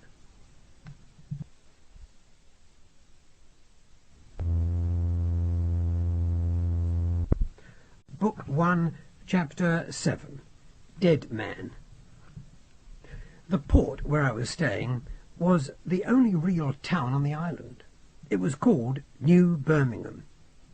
Its buildings were clustered close together near the waterfront, and were several stories high. As they wandered up the slopes, they drew apart, as if fastidious of each other's squalor, and grew smaller, until the houses near the top were little more than isolated shanties, erected in shallow hollows in the hillside. Above the shanty district, the hill levelled out for a while, and became a small plateau, on which the air park had been built. Old Meyer's Hotel stood on the edge of the air park, which was now overgrown and desolate. I wondered if young Lieutenant Begg would have approved of the hotel, for it had certainly made an attempt to keep up appearances. Its big gilt sign was brightly polished, and its splendid wooden Gothic exteriors had recently been given a fresh coat of white paint. It looked out of place in its surroundings. The air park was dominated by the rusting airship mast erected in its centre. To one side of the park was a single airship hangar, its grey paint peeling, and beside it a pole, at which drooped a torn and filthy windsock. Near the pole stood, like the skeletons of large unearthly insects, the remains of 2 hover gyros, which had been stripped of most of their essential parts. On the other side of the hangar was the shell of a light monoplane, probably the property of some long-gone sportsman, which had been similarly dismembered. The island seemed to be populated by a variety of wrecks, I thought. It seemed to be feeding off corpses, including, as in Begg's case, the corpses of dead ideas. After a glance towards the abandoned administration and control buildings, to assure myself that they were uninhabited, I made for the hotel. Pushing open a pair of well-oiled double doors, I walked into the lobby. It was clean, scrubbed, polished, and cool. A Malay houseboy was operating the cords of a big punka attached to the ceiling. It fanned air into my face as I entered. I was grateful for this after the heat outside, but amused by the fresh incongruity. I nodded to the Malay, who didn't seem to notice me, and, seeing no one at the desk, strolled into the adjacent bar. In the shady gloom were 2 men. One sat in his shirt-sleeves behind the bar reading a book, while the other sat drinking a gin fizz in the far corner near French windows opening onto a veranda. Beyond the windows I could see the air park, and beyond the air park the slopes of the mountain, covered in thick forest. As I seated myself on a stool by the bar, the man behind it put down his book and looked at me in some surprise. He was very fat, and his big red face was beaded with sweat. His rolled-up sleeves revealed a variety of tattoos of the more restrained kind. There were several gold rings on his thick fingers. He spoke in a deep, guttural accent. "What can I do for you?" I began apologetically. "I'm afraid I brought no money, so—" The fat man's face broke into a broad smile. "Yeah, no money. That's too bad." He shook with laughter for a moment. "Now, what will you drink? I'll put it on the slate, eh?" "Very good of you. I'll have a brandy." I introduced myself. "Are you the hotel proprietor?" "Yeah. I am Ollmeyer, certainly. He seemed inordinately proud of the fact. He took a large ledger from under the counter, selected a fresh page, and entered my name at the top. "Your account," he said. "When things are better, you can pay me." He turned to take down a bottle of cognac. "You've a chap called Underwood staying here, I believe," I said. "Underwood, certainly." He put a large brandy on the bar. 20 cents on the slate. He made an entry in the ledger and replaced it out of sight. It was good brandy. Perhaps it tasted even better for being the first drink I'd had since Singapore. I savoured it. "But Underwood," said Ollmeyer with a wink and a jerk of his thumb, "has gone up the mountain." "And you've no idea when he'll be back?"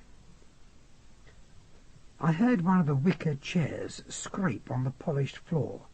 Then footsteps approached me. I turned. It was the man who'd been sitting near the window. He held his empty glass in his hand. "Underwood will be back when the gin he borrowed from Mr. Ollmeyer runs out." He was a thin, heavily tanned man in his 50s, wearing a khaki bush shirt and white shorts. He had a small greying moustache, and his blue eyes seemed to have a permanent hint of ironic humour in them. "My name's Nye," he said, as he joined me at the bar. "You must be the airship chap they found in the dugout. Singapore, eh? Must have been awful." Nye told me he'd been left behind to protect the interests of the Welland Rock Phosphate Mining Company, while the rest of the white employees went back to England or Australia. He was keen to hear about the attack on Singapore. Briefly, for the memory was still hard to bear, I told him what had happened. "I still can't believe it," I concluded. "There was a peace treaty." He smiled bitterly and sipped his drink. "Everyone had a peace treaty, didn't they? We'd abolished war, hadn't we? But human nature being what it is—" He looked up at the rows of bottles in front of him. "Bloody Japs! I knew they'd start something sooner or later. Greedy bastards! The Japanese would not have blown up their own," began Ollmeyer. Nye interrupted him with a sharp laugh. "I don't know how that city got blown up, but it was the excuse everybody needed to start scrapping." He tilted his glass to his lips. "I suppose we'll never know how it happened, or who did it, but that's not the point. They'd have been fighting by now, even if it hadn't happened." "I wish you were right." I recognised the new voice, and turned to see Dempsey walking wearily into the bar. He nodded to me and Nye, and placed a dirty hand on the counter. "Large Scotch, please, Ollmeyer." The Dutchman didn't seem pleased to see his latest customer, but he poured the drink and carefully wrote the cost down in his ledger. There was an embarrassed pause. For all he had interrupted our conversation, Dempsey apparently wasn't prepared to amplify his remark. "Afternoon, Dempsey," I said. He smiled faintly and rubbed at his unshaven chin. "Hello, Bastable. Moving in?" I was looking for Underwood. He took a long pull at his drink. "There's a lot of people looking for Underwood," he said mysteriously. "What do you mean?" He shook his head. "Nothing." "Another drink, Bastable," said Nye. "Have this one on me." And then, as if with a slight effort, "You, Dempsey?" "Thanks." Dempsey finished his drink and put his glass back on the bar. Ollmeyer poured another gin, another brandy, another Scotch. Nye took a case of cheroots from his shirt pocket and offered them around. Ollmeyer and Dempsey accepted, but I refused. "What did you mean just then?" Nye asked Dempsey. "You don't care about all this, surely? I thought you were the chap so full of Oriental fatalism." Dempsey turned away. For a moment his dead eyes had seemed to burn with a terrible misery. He took his glass to a nearby table and sat down. "That's me," he said. But Nye wouldn't let it go. You weren't in Japan when the bombing started, were you? Dempsey shook his head.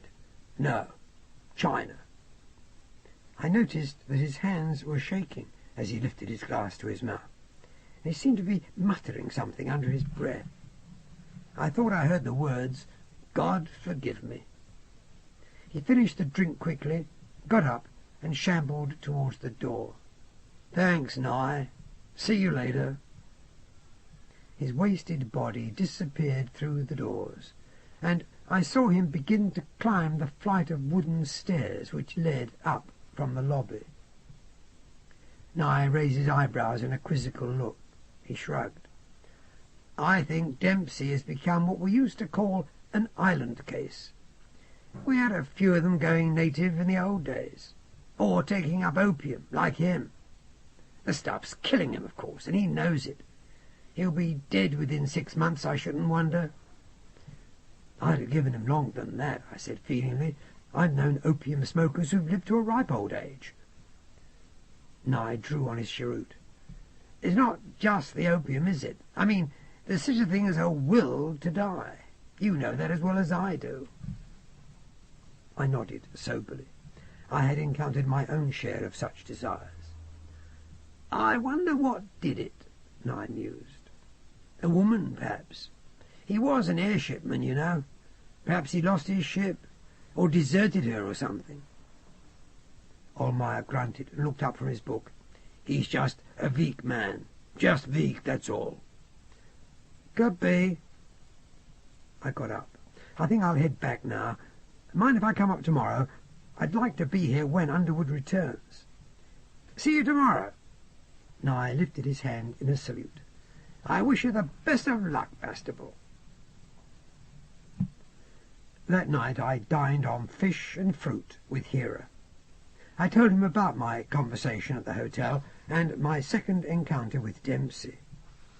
His earlier remark had aroused my curiosity, and I asked Hera if he knew anything at all of Dempsey's reasons for coming to the island. Hera could add little about the opium eater.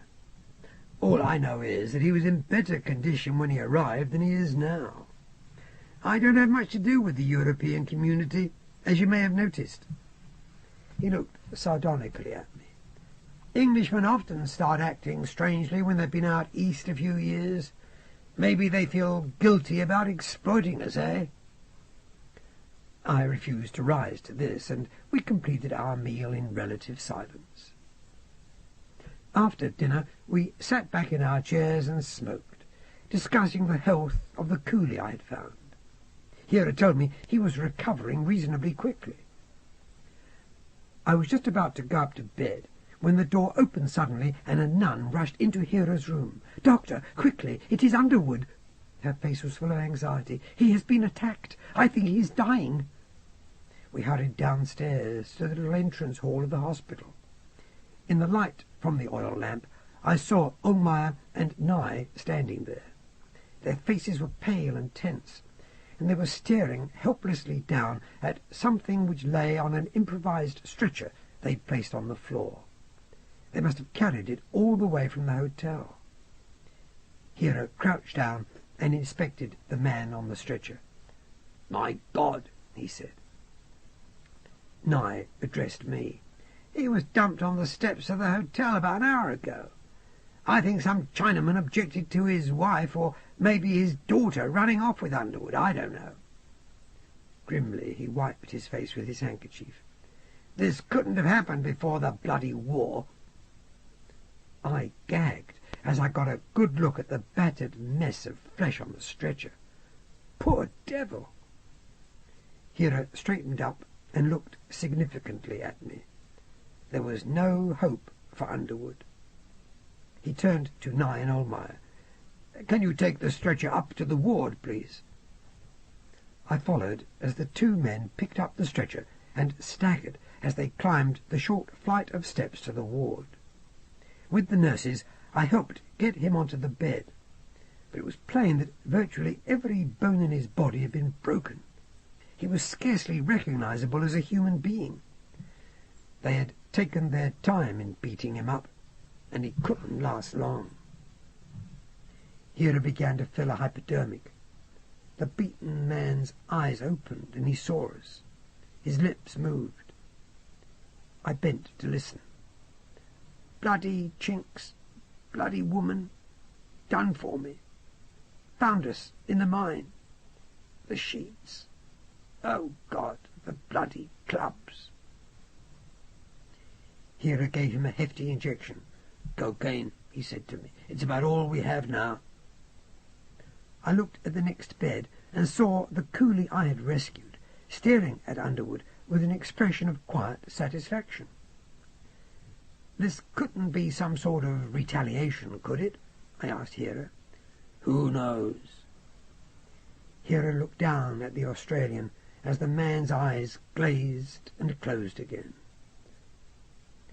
Nye put his fist to his lips and cleared his throat. I wonder if somebody ought to tell Nisbet. He looked at Underwood and pursed his lips. There'll be hell to pay when Begg hears about this. Hera seemed almost amused.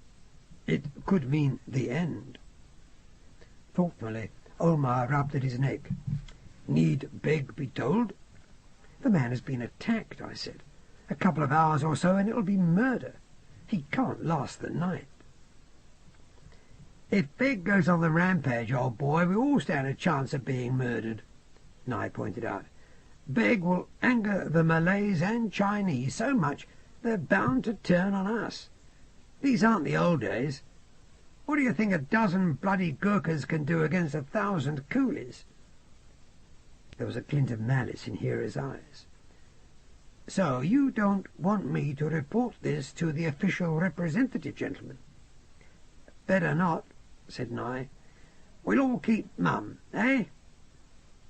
I watched the nurse cleaning the blood from Underwood's body.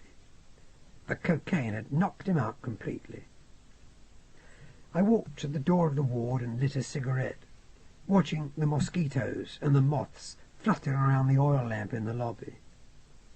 From beyond the open door came the sound of the sea striking the stones of the quay. It no longer seemed peaceful. Instead, the silence had become ominous. As the other 3 men joined me, I inclined my head. Very well, I said. I'll say nothing. Next morning, New Birmingham was deathly quiet. I walked through empty streets. I felt I was watched by 1,000 pairs of eyes as I made my way up to the air park. I did not call in at the hotel. There was no point now in hoping to see Underwood there. He had died in the night at the hospital. I carried on past it and stood by one of the ruined Hover gyros, kicking at a broken rotor which lay on the weed-grown concrete beside the machine. From the forest behind me came the sounds of dawn. At this hour some of the nocturnal animals were still about, and the diurnal inhabitants were beginning to wake. Hornbills, cockatoos, fairy bluebirds and doves fluttered among the trees, filling the air with song and with colour. They seemed to be celebrating something, perhaps the end of the human occupation of the island. The air was rich with the stink of the forest, of animal spoor and rotting tree trunks. I heard the chatter of gibbons, and saw tiny shrews skipping along branches heavy with dew. On the wall of the hangar, the beady eyes of lizards regarded me coldly, as if I had no business to be there. I turned towards what had been the main control building, where the murdered man had locked up his wireless apparatus before going off on what was to prove his final orgy. The whole building had been sealed before the airship personnel had left. The windows on all 3 stories had been covered by steel shutters, and it would take special tools and a lot of hard work to get even one of them down. All the doors were locked and barred, and I could see where various attempts to open them had failed. I walked round and round the concrete building, pushing uselessly at the shutters and rattling the handles of the doors. The chirring sounds from the forest seemed to mock my helplessness. and at length I stopped by a door which had evidently been in recent use, tried the handle once more, then leaned against the frame, looking back across the deserted park, with its broken bones of flying machines and its rusting mast, at the spruce hotel beyond. The sun glinted on Olmeyer's gilded sign. Royal Air Park Hotel, it said, the island's best. A little later, someone came out through the French windows leading from the bar and stood on the veranda. Then they saw me and began to walk slowly through the tall grass towards me. I recognized the figure, and I frowned. What could he want?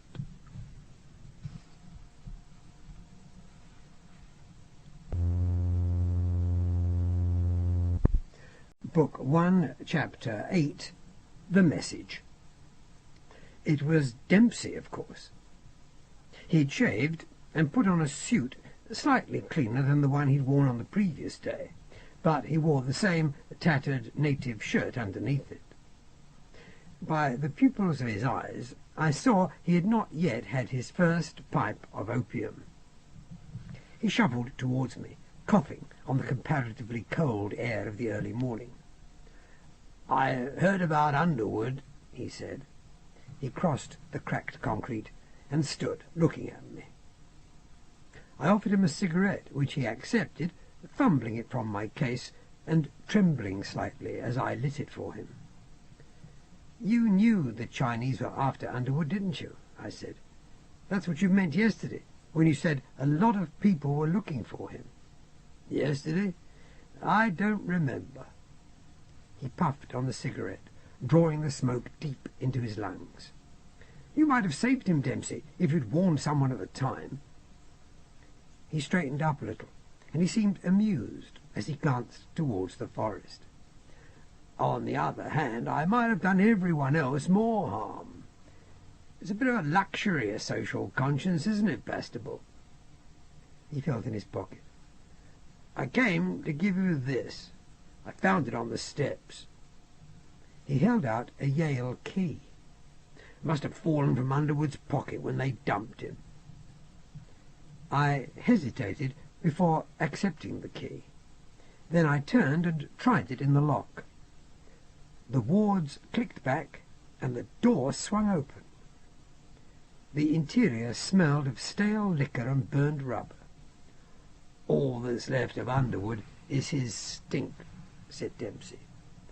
"Now you're going to try to wireless for help, I suppose." "I'll try," I said.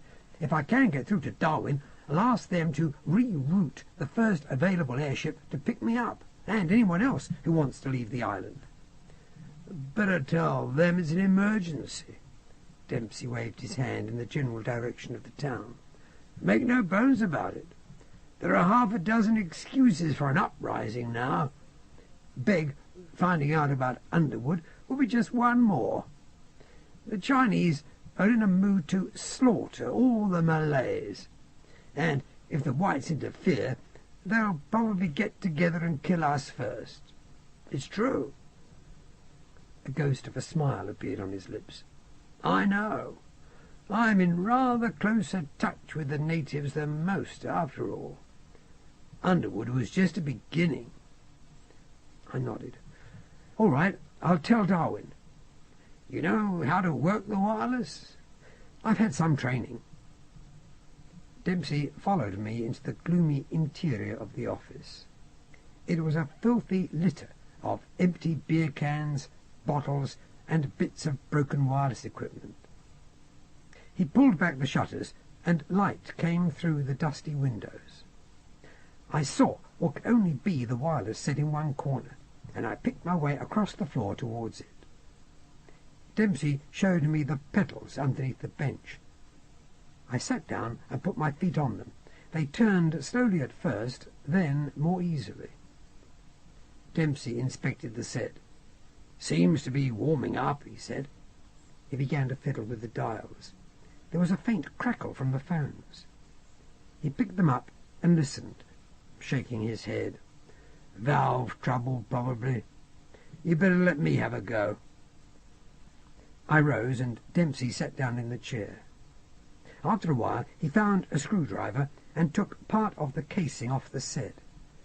"It's the valves, all right," he said. "There should be a box of spares behind you on the bench. Could you bring it over?" I found the box and placed it beside him as he continued to work. "Did you learn about radios on airships?" I asked him. He tightened his mouth and went on with the job. "How did you happen to turn up here?" I said, my curiosity overcoming my tact. "None of your bloody business, Bastable. There, that should do it." He screwed in the last valve and began pedalling. But then he fell back in the chair, coughing. "Too bloody weak," he said. "You better do the pumping, if you wouldn't mind." He lapsed into another fit of coughing as he got up and I replaced him. While I pedalled, he twisted the dials again until we heard a faint voice coming through the earphones. Dempsey settled the headset over his ears and adjusted the microphone. "Hello, Darwin. This is Roe Island. Over?" He turned the knob. He flipped a toggle switch and spoke impatiently into the mic. "No, I'm sorry, I don't know our bloody call sign. Our operator's been killed, as a matter of fact. No, we're not a military base. This is Roe Island in the Indian Ocean, and the civilian population is in danger." While I continued to pedal the generator, Dempsey told Darwin our situation. There was some confusion, a wait of nearly 20 minutes while the operator checked with his superiors, some more confusion over the location of the island, and then, at last, Dempsey leaned back and sighed. "Thank you, Darwin." As he stripped off the headset, he glanced down at me. "You're lucky. They'll have one of their patrol ships over here in a day or two, if it hasn't been shot down. You'd better tell the others to pack their bags and be ready." "I'm very grateful, Dempsey," I said. "I don't think I'd have had a chance of getting through if it hadn't been for you." The problems with the wireless had exhausted him. He got up and began to rummage around in the office until he found an almost full bottle of rum. He opened it, took a long drink, then offered it to me. I accepted the bottle and sipped the rum, gasping. It was raw stuff. I handed it back and watched with a certain amount of respect as he finished it. We left the office and began to walk across the air park. As we approached the mast, he paused and looked up through the girders. The passenger lift was at the top of the mast, presumably left there by the last hasty group to go aboard the ship when it had taken the bulk of the Europeans off the island. "This won't be any good," he said. "Nobody to work it, even if it was in decent condition. The ship will have to come right down. It's going to be a problem. Everybody will have to muck in." "Will you help me, if I'm conscious? I heard you commanded an airship once," I said.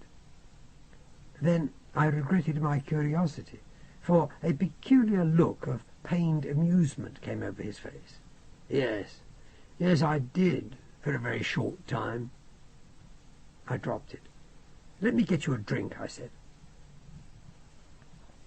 Almayer was in his usual spot at the bar reading his book. Nye was not there. The Dutchman looked up and nodded to us. He made no mention of the previous night's business, and I didn't bring it up. I told him that we'd managed to get through to Darwin and that they were sending an airship. He seemed unimpressed. I think he enjoyed his role as the last hotelier on the island. He would rather have customers who couldn't pay than no customers at all. Dempsey and I took our drinks to one of the tables near the window. "You've been a great help, Dempsey," I said. Cynically, he stared at me over the rim of his glass. "Am I helping? I may be doing you a disservice. Do you really want to go back to all that?" "I think it's my duty." "Duty? To support the last vestiges of a discredited imperialism?" It was the first time I had heard him utter anything like a political opinion. I was surprised. He sounded like a bit of a red, I thought. I could think of no answer which wouldn't have been impolite. He downed the rest of his scotch and stared out over the air park, speaking as if to himself. It's all a question of power, rarely a question of justice. He looked sharply at me. Don't patronize me, Bastable. I don't need your kindness, thanks. If you knew... He broke off. Another? I watched Dempsey walk unsteadily to the bar and then get fresh drinks. He brought them back almost reluctantly. I'm sorry, I said. It's just, well, you seem to have a lot on your mind. I thought a sympathetic ear. There was a very strange look in his eyes now. Sympathetic? I wonder how sympathetic you'd stay if I told you what was really on my mind. There's a war taking place, Bastable. I heard you speculating yesterday about how it started. I know how the war started. I know who started it too. It was a bloody accident. I restrained my exclamation of astonishment and waited to hear more. But Dempsey leaned back in the wicker chair and closed his eyes, his lips moving as he spoke to himself. I went to get him another drink, but he was already asleep when I returned. I let him sleep and joined Ohlmeyer at the bar. Shortly afterwards, Nye came in. He looked tired, as if he'd not been to bed since I'd seen him. Give me a triple gin, Ohlmeyer, quick. Morning, Bastable. I don't advise you to go back through the town alone. There's a lot of trouble. Big gangs of Malays and Chinese fighting each other. Arson, rape, and bloody murder all over the place. Has Begg found out about... Not yet, but pretty well everyone else knows. He'll hear soon. The Chinese managed to steal a Malay boat last night and buggered off with it. Probably poor Underwood's murderers making their getaway. The Malays roughed up some Chinese families. The Chinese retaliated. I think we're in very hot water this time. I told him about the wireless message to Darwin and the probability of a ship coming in. He looked more than relieved. You'd better send one of your chaps into New Brum, Ohlmeyer. Tell him to let everyone know, to get up here as fast as possible. Grumbling, Ohlmeyer rolled off to find a servant. Nye walked round to the other side of the bar. I think another drink's called for. On the house. Bastable? I nodded. Dempsey? I saw that Dempsey had woken up and was making for the door. He shook his head and said with a tight, crooked smile, I've some business in town. Cheerio. It's dangerous, I said. I'll be all right. Hope to see you later, Bastable. We watched him leave. Poor bastard, said Nye. He shuddered and downed his gin.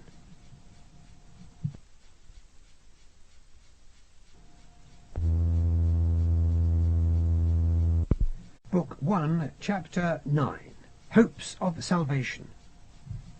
Begg came up to the hotel in the afternoon and asked suspiciously after Underwood. We said that we'd heard he'd had some sort of accident. He didn't believe us, of course, but he had his hands full in the town and couldn't wait to question us further. He'd escorted some clergymen to the hotel and some Chinese nuns from the Catholic mission. They sat huddled in the far corner of the bar and didn't talk much to us. Nesbitt's secretary, a round-faced, anxious Bengali, had come with Begg, and he remained almost constantly by the window, looking out as if he expected the airship to arrive at any minute. I asked Begg about Dempsey, and the soldier glowered at me, muttering that Dempsey had been seen with some of the Chinese rebels, and might find himself in real trouble with the authorities if he wasn't careful.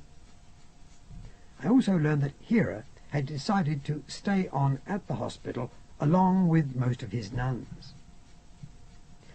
By that evening a few more people had drifted up, including 2 Irish priests who joined the others in the corner. Ohlmeyer seemed delighted to have so many new guests and rushed around seeing that rooms were prepared for them.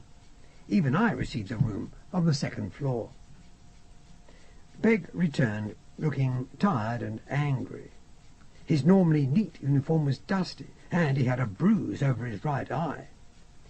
He seemed to be blaming Nye and me for his problems, and wouldn't speak to us at all on this second visit. He had brought us 3 of his 12-man army for protection. The rest were remaining in the town to keep order, though from the noise below there was precious little of that, and to protect the official representative's residence, for Brigadier Nesbitt, it emerged, had elected to stay, along with his valet. Begg returned a little later. He was alone and as stiff-backed as ever as he guided his horse down the hill and disappeared into the darkness and the cacophony below. I don't believe he was seen alive again. By midnight, the ladies and gentlemen of the cloth had all gone to bed, and Nye, Ohlmeyer, and myself were in our usual places at the bar, while the little Bengali paced back and forth beside the windows. Even Nye seemed a trifle nervous, and once he expressed the belief that we might not quite last out. Then he too went to bed, and the Bengali followed him. Ohlmeyer had his big account book open on the bar, and for a while seemed cheerfully engrossed in his arithmetic, before closing the book with a crash, nodding good night to me, and heaving his huge bulk away to his own quarters. Now, save for the Gurkhas on guard outside, I was the only one up. I felt exhausted, but not particularly sleepy. I decided to go outside and see if I could detect any activity in the town. As I entered the lobby, I heard voices by the main entrance. I peered out, but the oil lamp wasn't bright enough to show me anything. I opened the door. One of the Gurkha guards was shouting at a man I could dimly see in the moonlight.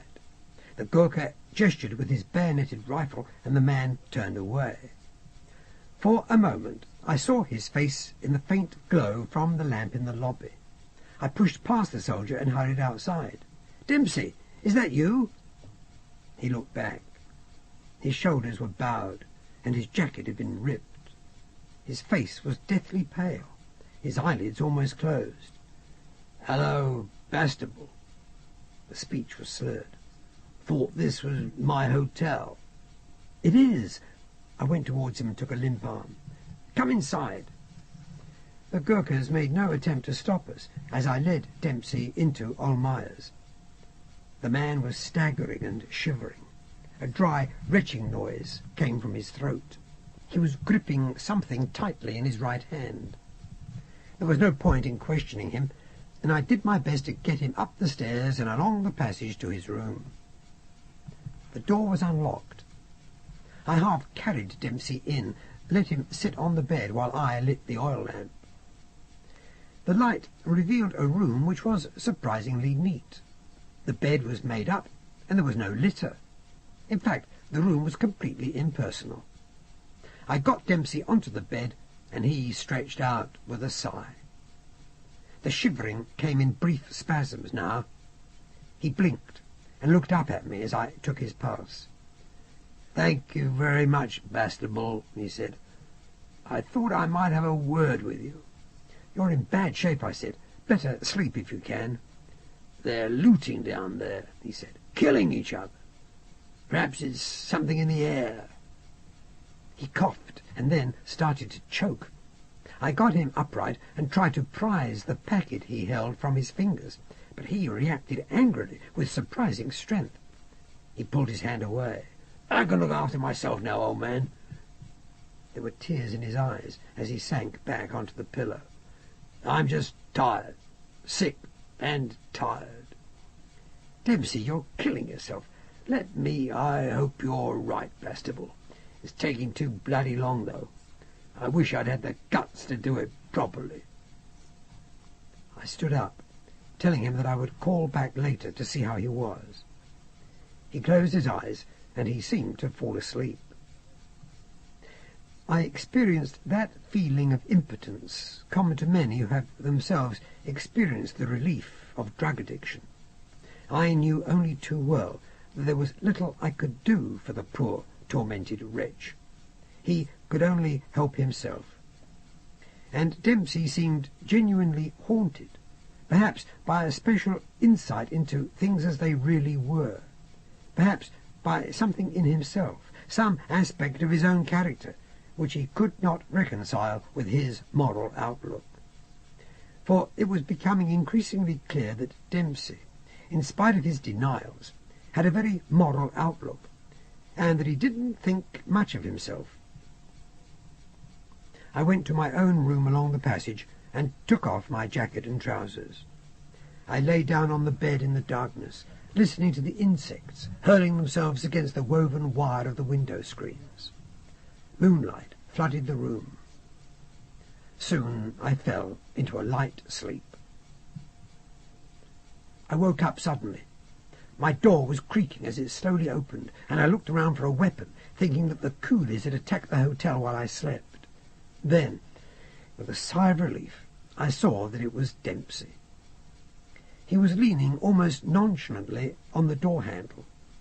His face was as pale as ever, but he seemed to have recovered his strength. "Sorry to disturb you, Bastable. Do you need help?" I got up and pulled on my trousers. "Perhaps I do. There isn't a lot of time now." He smiled. "Not practical help, though." His eyes were glazed and dreamy, and I realized that he'd taken some kind of stimulant to offset the effects of the opium. I hated to think what was happening, both to his mind and his body. He sat down heavily on my bed. "I'm fine." He spoke as if to reassure himself. "I just thought I'd drop in for a chat." "You wanted a chat, eh, earlier?" I sat down in the wicker armchair beside the bed. "Why not?" I said, as cheerfully as I could. "I told you there's no need to patronize me. I've come to make a sort of confession. Don't know why it should be you, Bastable. Perhaps it's just because, well, you're one of the victims. Singapore and everything." "It's over," I said, "and it certainly couldn't have been anything to do with you. The war is ceaseless. The most we can hope for are occasional moments of tranquillity in the midst of the conflict."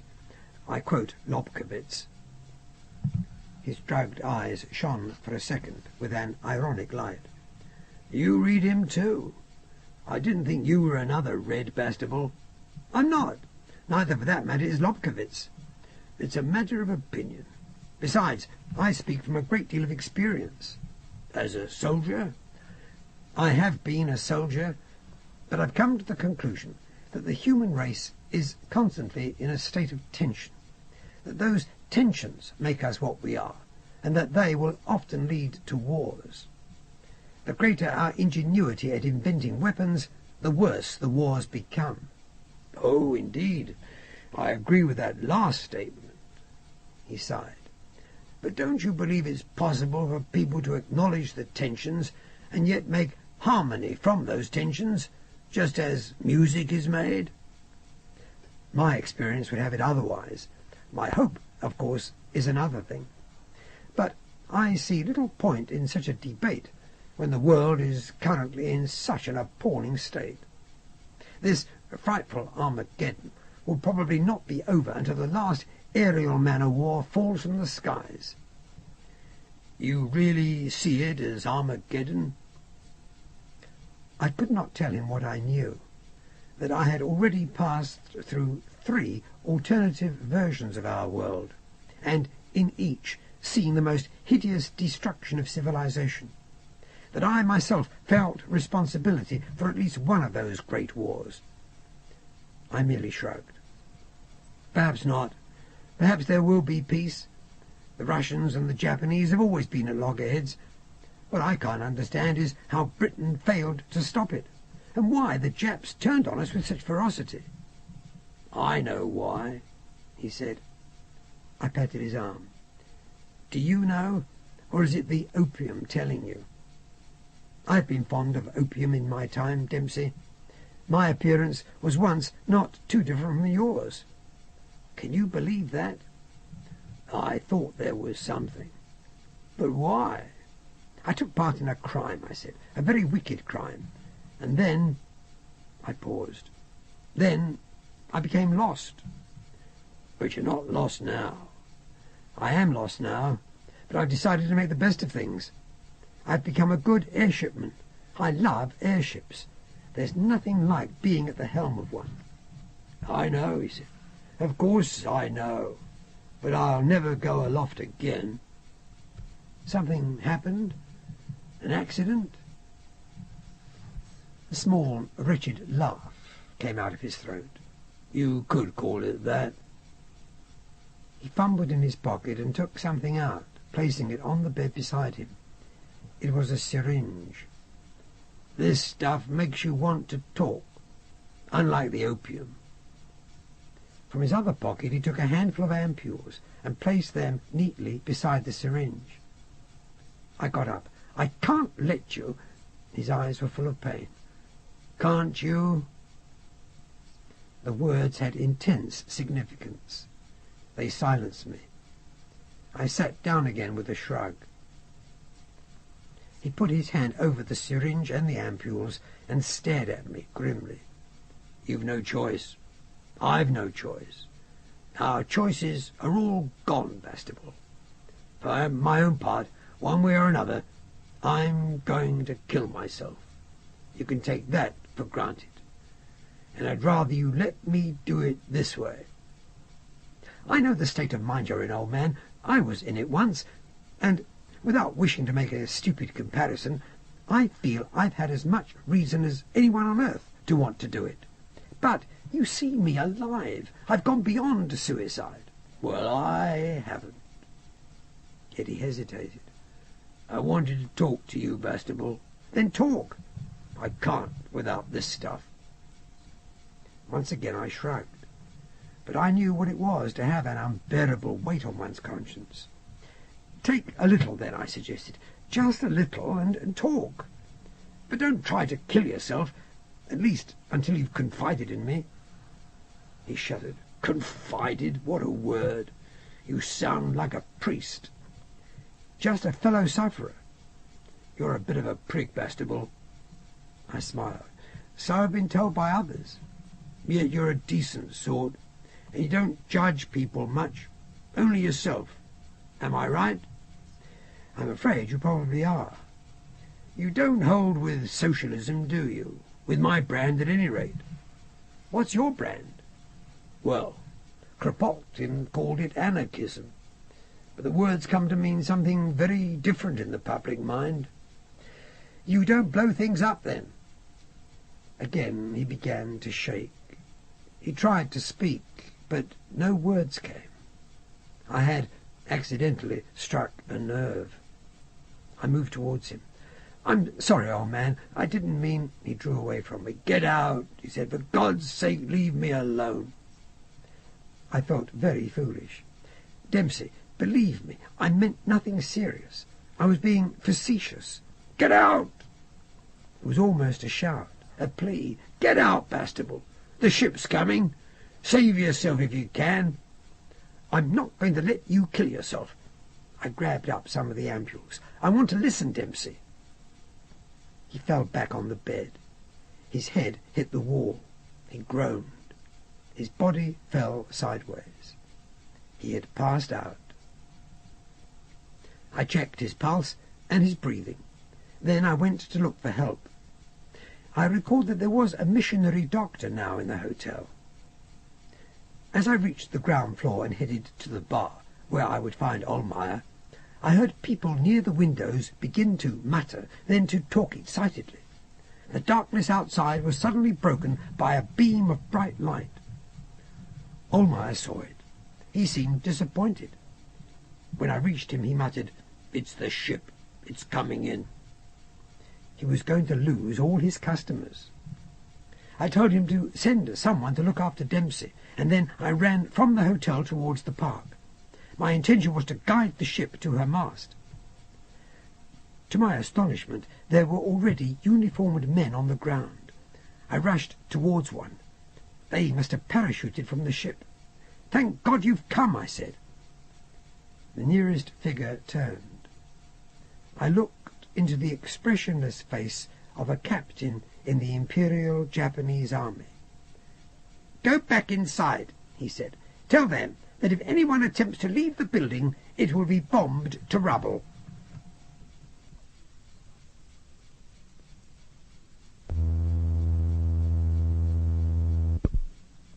Book 1, Chapter 10. Lost Hopes. We were never to discover how the Japanese had found us.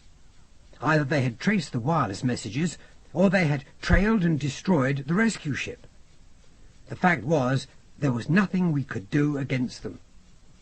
Soon Ohlmeyer's place was full of small soldiers in off-white uniforms, their politeness to their prisoners contrasting with the long bayonets fixed on their rifles.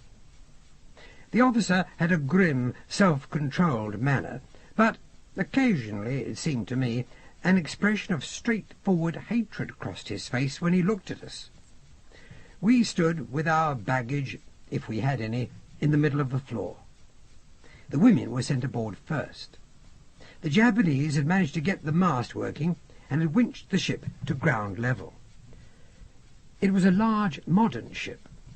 I was surprised that they had felt they could spare it merely to pick up a few civilians, but I guessed that it had already been patrolling the area when its captain had been alerted to our presence.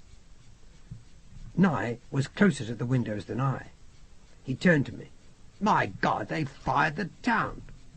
He pointed, addressing the officer. "You damn barbarians! Why did you have to do that?" "Barbarians?" The Japanese captain smiled sardonically. "I am amused you should think that of us, Englishman, after what you did to us. We did nothing. Whatever happened was a mistake.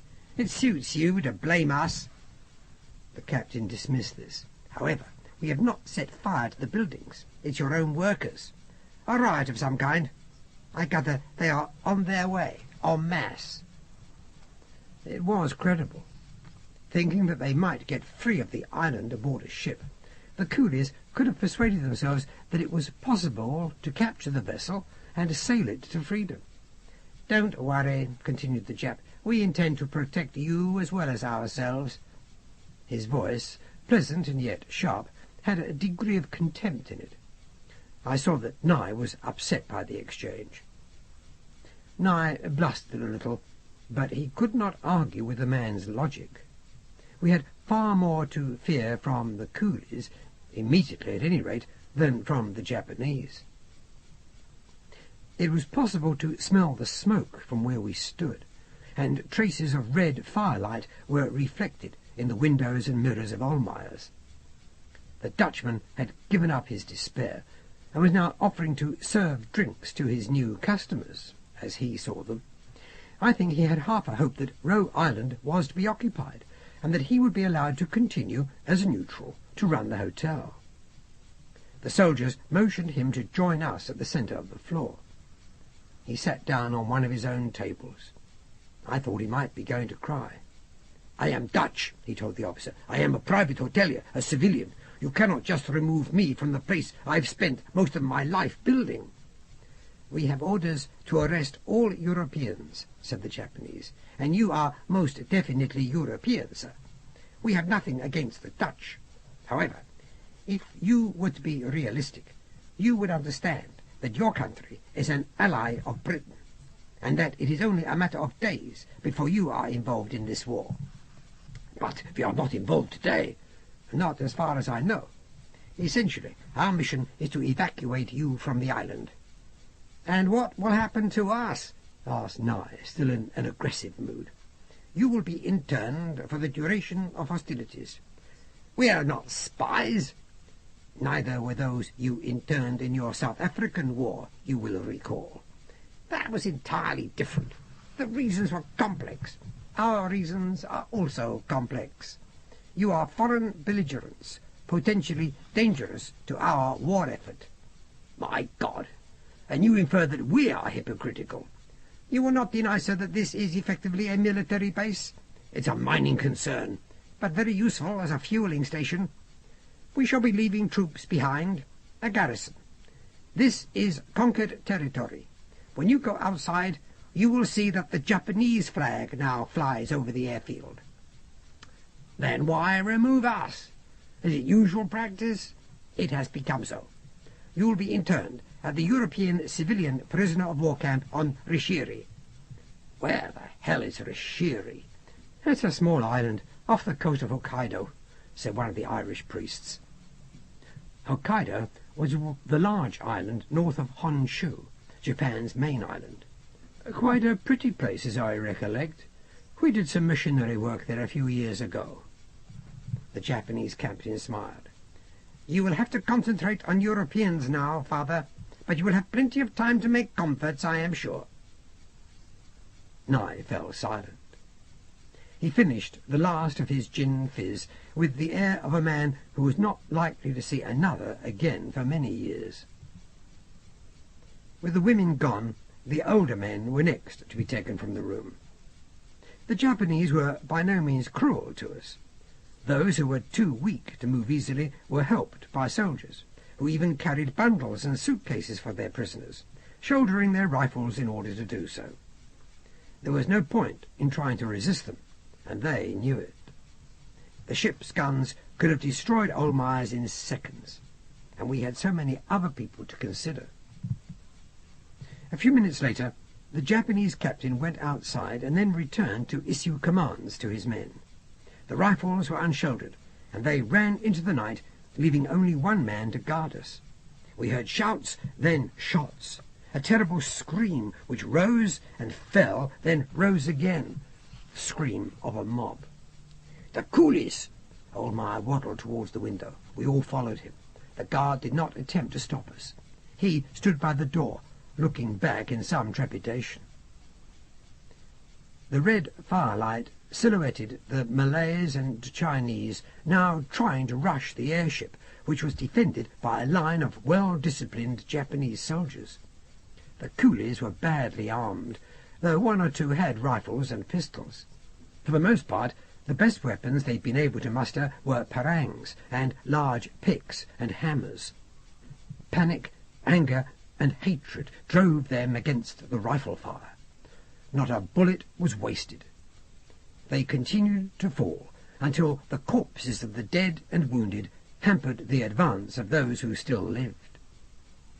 They appeared to have some sort of rough organization, however, because they now fell back. Their efforts were being directed by a figure in crumpled European suit, armed with a pistol. I recognized him as he disappeared with the surviving coolies into the darkness. How Dempsey had managed to leave the hotel in the condition in which I'd last seen him, I didn't know. But there he was, capering like a maniac, helping the coolies in their desperate attack. They came in from two sides now, trying to divide the Japanese fire. This time 2 or 3 soldiers were hit. They retreated in order until they were close to the ship. Nye whispered to me, "This will be our chance to get out of here. Rush the guard and get into the bush, eh?" I considered this. Between the Japanese and the surviving coolies we'd have no chance, I said. There isn't any food to speak of either. "You've no guts, Bastable." "Perhaps, but I've a great deal of experience," I told him. "There's quite likely to be an exchange of civilian prisoners of war. We could all be in England in a matter of weeks." "But what if we're not?" "My view is that we'll be better off with the Japs for the moment. If we're going to escape, let's escape from somewhere closer to Russian territory." Nye was disgusted. "You're not exactly impetuous, are you, Bastable?" "I suppose not." I'd seen too much of warfare and destruction in 3 worlds to place much value on romantic, impulsive schemes. I preferred to bide my time. I let Nye think what he liked, and noticed that, without my agreement, he made no attempt to get free of Old Myers. The firing outside continued, but was more spasmodic. Below, in the town, the flames were rising higher. Firelight was reflected on the white hull of the Japanese ship as it swayed slowly at its mast. Dempsey must have made full use of his stimulants. From time to time I saw him, sometimes with a pistol, sometimes with a parang, leaping here and there amongst the shrubs and trees surrounding the air park. He was demented. For what obscure, perhaps sentimental reasons he had leagued himself with the coolies, I could not fathom. Perhaps he saw hope in turning them against the Japanese and saving the Europeans, but I doubted it. In his ragged jacket and trousers, he was distinguished from the rabble largely by the fact that he was evidently in control. He had been trained in the Navy, and his old instincts for leadership were coming out. The Japanese had also identified him, and their fire was concentrated against him. He was courting their bullets. To me, it seemed he wanted them to kill him. He had been talking of suicide, and perhaps this was, in his eyes, a more positive way of dying. Nonetheless, he showed courage, and I could only admire the way he harried the Japs, sending in coolies from every direction, sometimes at once, sometimes from a single angle. His eyes glittered, filled with flames. There was a strange, cold grin on his lips, and for a moment I was consumed by an enormous sense of comradeship for him. It was as if I looked at some other incarnation of myself in those dreadful days before I'd learned to live with the guilt, the pain, and the hopelessness of my own situation. Then Dempsey rushed for the ship, all the remaining coolies at his back. He hacked down 2 soldiers before they could defend themselves. He fenced with the parang, warding off bayonets and bullets. He took another 2 of the Japanese, and had actually reached the gangway into the gondola when, both arms lifted as if to some blood-greedy battle god, he dropped. I saw his body lying spread-eagled on the gangway. It twitched for a moment or 2. I didn't know if a bullet had struck him or if the stimulants had caused a stroke. The captain, sword in hand, ran up to the body and turned it over, instructing 2 of his men to drag it inside. I heard one of the soldiers utter his name, Dempsey, and I wondered how on earth they could know him. With Dempsey down, the coolies were quickly scattered. The captain returned to Olmeyer's and ordered the rest of us aboard the ship. I asked him, "How's the white man? Is he shot? Did he collapse?" But the captain refused to answer. I said, "Look here, Captain, you could tell us if Dempsey's alive or dead." The Japanese drew in his breath and looked hard at Nye. "You have certain rights as a civilian prisoner of war. Captain Dempsey also has certain rights. However, I am not obliged to answer inquiries as to the fate of another prisoner." "You inhuman devil! It's not a question of rights, but simple decency." The Japanese captain gestured with his sword and gave us a command in his own tongue. The guards began to march us out. As we left, I heard him say, "If we were not a civilized people, none of you would be alive now, and Captain Dempsey would have been torn to pieces by my men." The captain seemed mad. Perhaps he did not enjoy his trade. Many soldiers did not when real warfare developed. I wondered what crime Dempsey had committed to make him so loathed by those who believed him guilty of it. It was almost certain, anyway, that he had paid the price of the crime with his life. I regretted very much that he had not had time to tell me his own story. An hour later we were aloft, leaving the remnants of Roe Island and its population behind. Through a small porthole I could see the flames spreading through the town. They'd even caught some of the foliage. Small figures ran about in the inferno. It was still possible to hear shots as the Japanese continued to defend their newly conquered territory. Our quarters were crowded, but not intolerable. Dempsey was not amongst us. Everyone assumed that he'd been killed. It was dawn by the time we'd gained our cruising altitude. Most of us were silent, dozing to the steady drumming of the engines. I suppose we were all wondering what would become of us once we reached the civilian camp on Rishiri. If the war continued as I had known other wars to continue, then it might be years before we were free. I realized, with no particular dismay, that I might even die of old age before this particular conflict were resolved. I was almost relieved that in no way was my fate any longer in my own hands.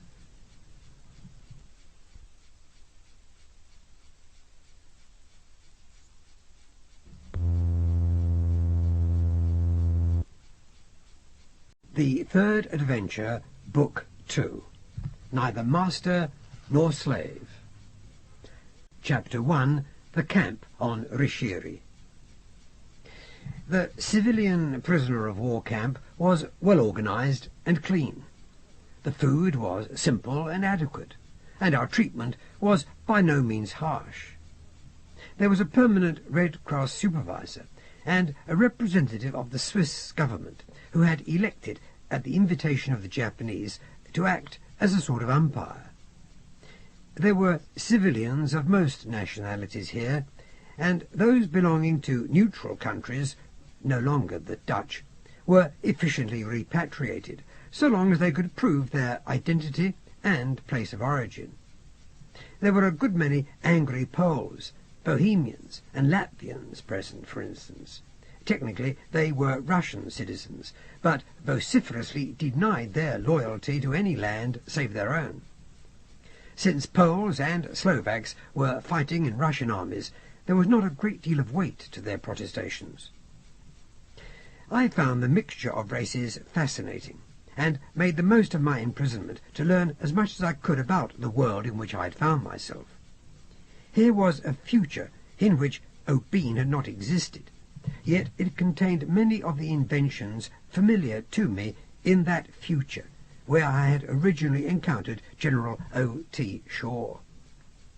It seemed that whether they were the work of an individual genius or a variety of hard-working scientists, the airships and the subaquatic boats, the electrical wonders, the wireless telegraph, and so on, would nonetheless come into existence at some time. In this world, Britain's empire was even larger than in my own. Certain mainland territories in South and Central America were hers, as were some parts of what I had known as the southern United States. These had been regained, it appeared, during the American Civil War, when Britain had lent positive support to the Confederacy in return for control over coastal regions. With the victory of the Confederacy, it had suited everyone, I learned, to retain this contact. The lands had been leased from the CSA for a period of 100 years. This meant that in 30 years' time the Confederacy would reclaim them. I was curious as to whether slavery continued to flourish, and learned to my surprise that not only did it not, but that economically it had suited everyone to see a strong black middle class emerging. In America there was greater racial equality than in my own day. North and South were virtually autonomous, and these smaller units seemed to have produced greater coherence rather than less. Although America was not quite so rich in industry, not quite so powerful a military nation, she seemed in many other ways to have benefited from the truce which had followed the Civil War, and allowed both sides to recover and begin to trade. France, on the other hand, was no longer a great power. She had never recovered from the Franco-Prussian wars. Germany now controlled much of the old French Empire, and the French themselves seemed content enough in the main, without the responsibilities of their colonies. Germany had become a close ally of Britain, although not bound to join in the current conflict. She formed part of an alliance with the Scandinavian countries, a very powerful trading pact which suited everyone. Austria-Hungary moulded on, a romantic, decaying empire, constantly in debt, constantly being helped out by richer nations. The only new great power of any significance was the Ottoman Empire, which had expanded significantly into Africa and the Middle East to form a strong Islamic union. Greece, I learned, was all but non-existent. Most of her people were now Muslims, and, to all intents and purposes, Turkish. The Japanese Empire controlled large areas of what had been China, and her inroads along borders of the Russian Empire had been the chief reason for the present struggle. I learned why the Japanese attacked British targets with far greater ferocity than they attacked others. They believed that Britain had deliberately started the war with a raid on Hiroshima. I was reminded of my own part, my own guilt, in a similar raid, when I had sailed aboard the flagship of General Shaw. If I had known only one world, I might have thought that history was repeating itself. But I knew that it was human nature which lay at the root of history, and that no matter where I found myself, I was bound to discover superficial similarities expressing and exemplifying that nature. It was human idealism, and human impatience, and human despair which continued to produce these terrible wars. Human virtues and vices, mixed and confused in individuals, created what we called history. Yet I could see no way in which the vicious circle of aspiration and desperation might ever be broken. We were all victims of our own imagination. This I had realized in all my strange journeyings across what Mrs. Persson calls the multiverse. The very thing which makes us human, which produces the best, is also the thing which will make us behave worse than the maddest wild beast could ever behave. We live through example and emulation, which can turn into envy if circumstances create for us misfortunes. That is all I have come to believe, and I'm not entirely sure that I believe that. But I am reconciled to human nature, if not to human folly, and that is what my own particular misfortunes have achieved for me. Ohlmeyer was soon in his element once again. He somehow managed to get himself put in charge of the camp shop, and ran it with all the grandeur of a chef de la maison at the Ritz. Nye joined a group of English and Australian merchant seamen who had been captured at the fall of Shanghai. They spent most of their time choosing sides for rugby football games and talking about home. I suppose that this was how they managed to avoid thinking too much about the truth of their situation. But I could only stand half an hour or so of their schoolboy stuff. I knew very well that not long before my first visit to Tekubenga, I might well have joined in with some enthusiasm. I had changed beyond redemption. I would never be quite the same as the idealistic and naive young army officer who had first led his men into the mountains in search of the bandit Charan Kang. I felt indeed like a cross between Rip Van Winkle and the Flying Dutchman, with a touch of the Wandering Jew besides. I sometimes felt that I had lived for as long as the human race had existed. Quite soon after arriving at the camp, I myself fell in with a mixed bag of civilian airship men, the survivors of a variety of wrecks. Some had been accidentally shot down, others had been rescued by Japanese patrols. Some had simply been lost in the general chaos and wandered into Japanese hands. I learned that all merchant airships now moved in convoys these days, protected by military vessels. It was about a week later that Pee Wee Wilson attached himself to me. He was a thin-faced, bulbous man with an awkward, unspontaneous way of moving, a flat forehead and cheekbones, and a reddish discoloration under the eyes, of the sort I often identify with a certain mental imbalance. He approached me as I came out of Holtmeyer's hut. He regarded me, he said, as a fellow intellectual, someone who had a bit more education than most of these riffraff. Since there were a number of clergymen and academics amongst the prisoners in our compound alone, as well as a couple of journalists, I did not find his remarks particularly flattering. He wore a khaki shirt and a striped tie, grey flannel trousers, and, no matter what the temperature, would often have on a tweed sports jacket with leather patches on the elbows. He was a bore. He was, in fact, the camp bore. Every army unit has one. Every airship crew has one. Every office and factory in the world, doubtless, has one. However, Wilson was, I'll admit, a bit above the average bore. He drew me across the compound to the wire fence corner. Leaning against one of the struts of the fence was a short, moody Slav in a dirty peasant shirt. I'd seen him before. His name was Moorcock, and he was from the Ukraine. For bizarre, idealistic reasons of his own, he had elected to make his way to Tokyo in the cause of international brotherhood. He was an anarchist, I gathered, of the old Kropotkin school, and I thought then, like most anarchists, would rather talk than anything else. He was a likeable enough fellow who, having failed to convert the camp, kept his own counsel. Wilson introduced us. "This chap's not too good with the English," he said.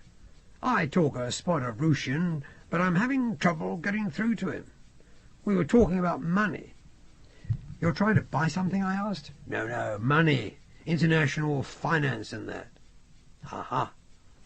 I exchanged glances with the Ukrainian, who raised a sardonic eyebrow. "Now, I'm a socialist, right?" continued Wilson. "Have been all my life. You might ask what we mean by the word socialism, and you'd be correct in doing so, because socialism can mean many different things to many different people." He went on in this vein, doubtless word for word, repeating himself for the nth time. There are some people who never appear to realize to what degree they have this habit. I've come to believe that it has the effect on them of a soothing lullaby sung to themselves. It has a completely opposite effect, of course, on anyone attempting or forced to listen to them. The anarchist, Moorcock, was not bothering to listen. It was obvious that he could understand many of the words, but that he had instinctively recognized Wilson's type. "Now, this chap," Wilson stabbed an unhealthy finger in Moorcock's direction, "would call himself a socialist. I suppose the term would be anarcho-socialist. That is to say, he believes in the brotherhood of man, the emancipation of the working classes of the world, and so on and so forth. He comes, after all, from a so-called socialist country, though what it's doing with an emperor still there, for all he's got no real power, I don't know. And he's against his own government." "The Russian government," said Moorcock. "I am against all governments, including the so-called Ukrainian Rada, which is only a puppet of the central government in Petersburg." "Just so," said Wilson, dismissing this. "So you're a socialist, and you're against socialists. Am I right or wrong?" "Kerensky's Duma is socialist in name only," said Moorcock in gloomy Slavonic tones. "In name only." "Exactly my own point. Not proper socialists, just Tories under another name, right?" "Politicians," said Moorcock laconically. "That's where you're wrong, old chap. Just because they're not real socialists doesn't mean that real socialists can't make good politicians." I was already trying to extricate myself from this, but Wilson held on to my arm. "Hang on a minute, old man. I want you to umpire this one. Now, what do we mean by this word politics of ours? See, I'm an engineer by profession, and I like to think a pretty good one. To me, politics is just a matter of getting the engineering right. If you have a machine which functions properly without much attention, then it's obviously a good machine. That's what politics should be about. And if the machine has simple working parts which any layman can understand, then it's, as it were, your democratic machine. Am I right or wrong?" "Crazy," said Moorcock, and scratched his nose. "What?" "You're not right or wrong. You're crazy." I was amused by this, and Moorcock could tell, but Wilson was baffled. "Sane, I'd say," he said. "Very sane indeed. Like a good machine. That's sane, isn't it? What's more sane than a properly functioning steam turbine, for instance?" "Rationalist nonsense," pronounced Moorcock, and rolled the R in that ironic way only Slavs have. "And what about your own romantic twaddle?" Wilson wanted to know. "Blow everything up and start again, eh?" "No worse a solution than yours. But that is not what I argued. It's what it comes down to, old chap. That's your anarchism for you. Boom! And he laughed, as one who had never known humour. Although I felt sorry for Moorcock, while having little sympathy with his politics, I had had quite enough of this. With a murmur of vague apology, I began to move away, to where some of my acquaintances were standing, smoking their pipes and talking airship talk, which at that moment was preferable to anything Wilson had to offer. Wilson stopped me. "Hang on just a sec, old man. What I want you to tell me is this. Without government, who makes the decisions?" "The individual," said Moorcock. I shrugged. "Given the hypothesis as it's put," I said, "our Ukrainian friend is absolutely right. Who else can make a decision?" "Just for himself?" "By consensus," said Moorcock. "Ha!" Wilson was triumphant. "Ha! And what's that but democratic socialism, which is exactly what I believe in."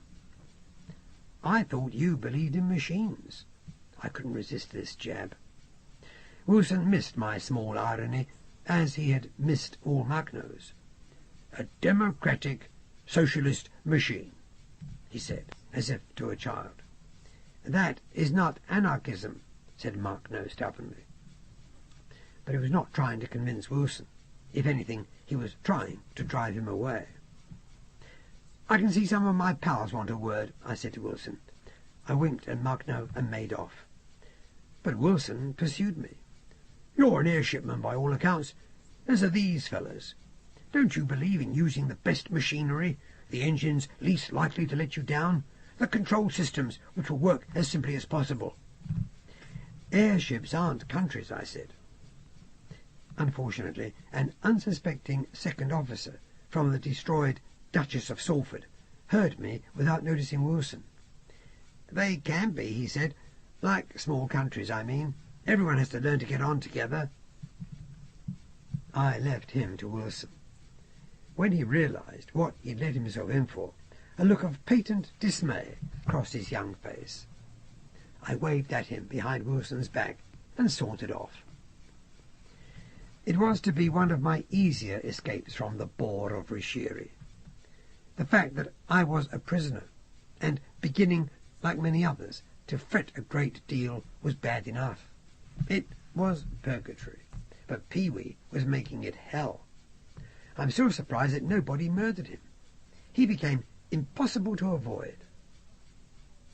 At first we tried joshing him to get rid of him, and then laughing at him, then downright rudeness. But it was useless to try and insult him, or alter him in his course. We would sometimes offend him, but he would either laugh it off, or, if hurt, return in a few minutes. And I had everyone's sympathy, because he continued, no matter what I said or did, to claim me as his closest friend. I think that must be why, when Nye approached me with his half-baked escape plan, I agreed to join in, against all common sense. He and his fellow rugger enthusiasts meant to go under the wire at night, and try to capture one of the 2 Japanese motor torpedo boats which had recently anchored in Rishiri's tiny harbour. From there, Nye and Co. intended to try for the Russian mainland, which had not fallen to the Japs. There had been a number of attempted escapes, of course, but all of them had been unsuccessful. Our guards were vigilant. There were 2 small scouting airships keeping the tiny island under surveillance. There were searchlights, dogs, the whole paraphernalia of a prison. Moreover, the island was used as a fueling station for raids against Russia, which is why we were there, to stop the base from being bombed. So it usually had several large airships at mast near the harbour. It was true, as Nye argued, that no military aerial vessels were in evidence at that moment, but I was not sure that, as he put it, this was the best chance of getting clear we'll ever have. I did believe that there was a small chance of escape, as well as a fair chance of being killed or wounded.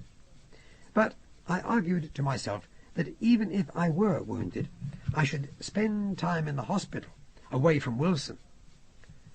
"Very well, Nye," I said. "You can count me in." "Good man." He patted my shoulder. That night we assembled in twos and threes at Ohlmeyer's shop. The Dutchman was not in evidence. He would have been too portly to have squeezed himself into the tunnel Nye and his rugger chums had been digging.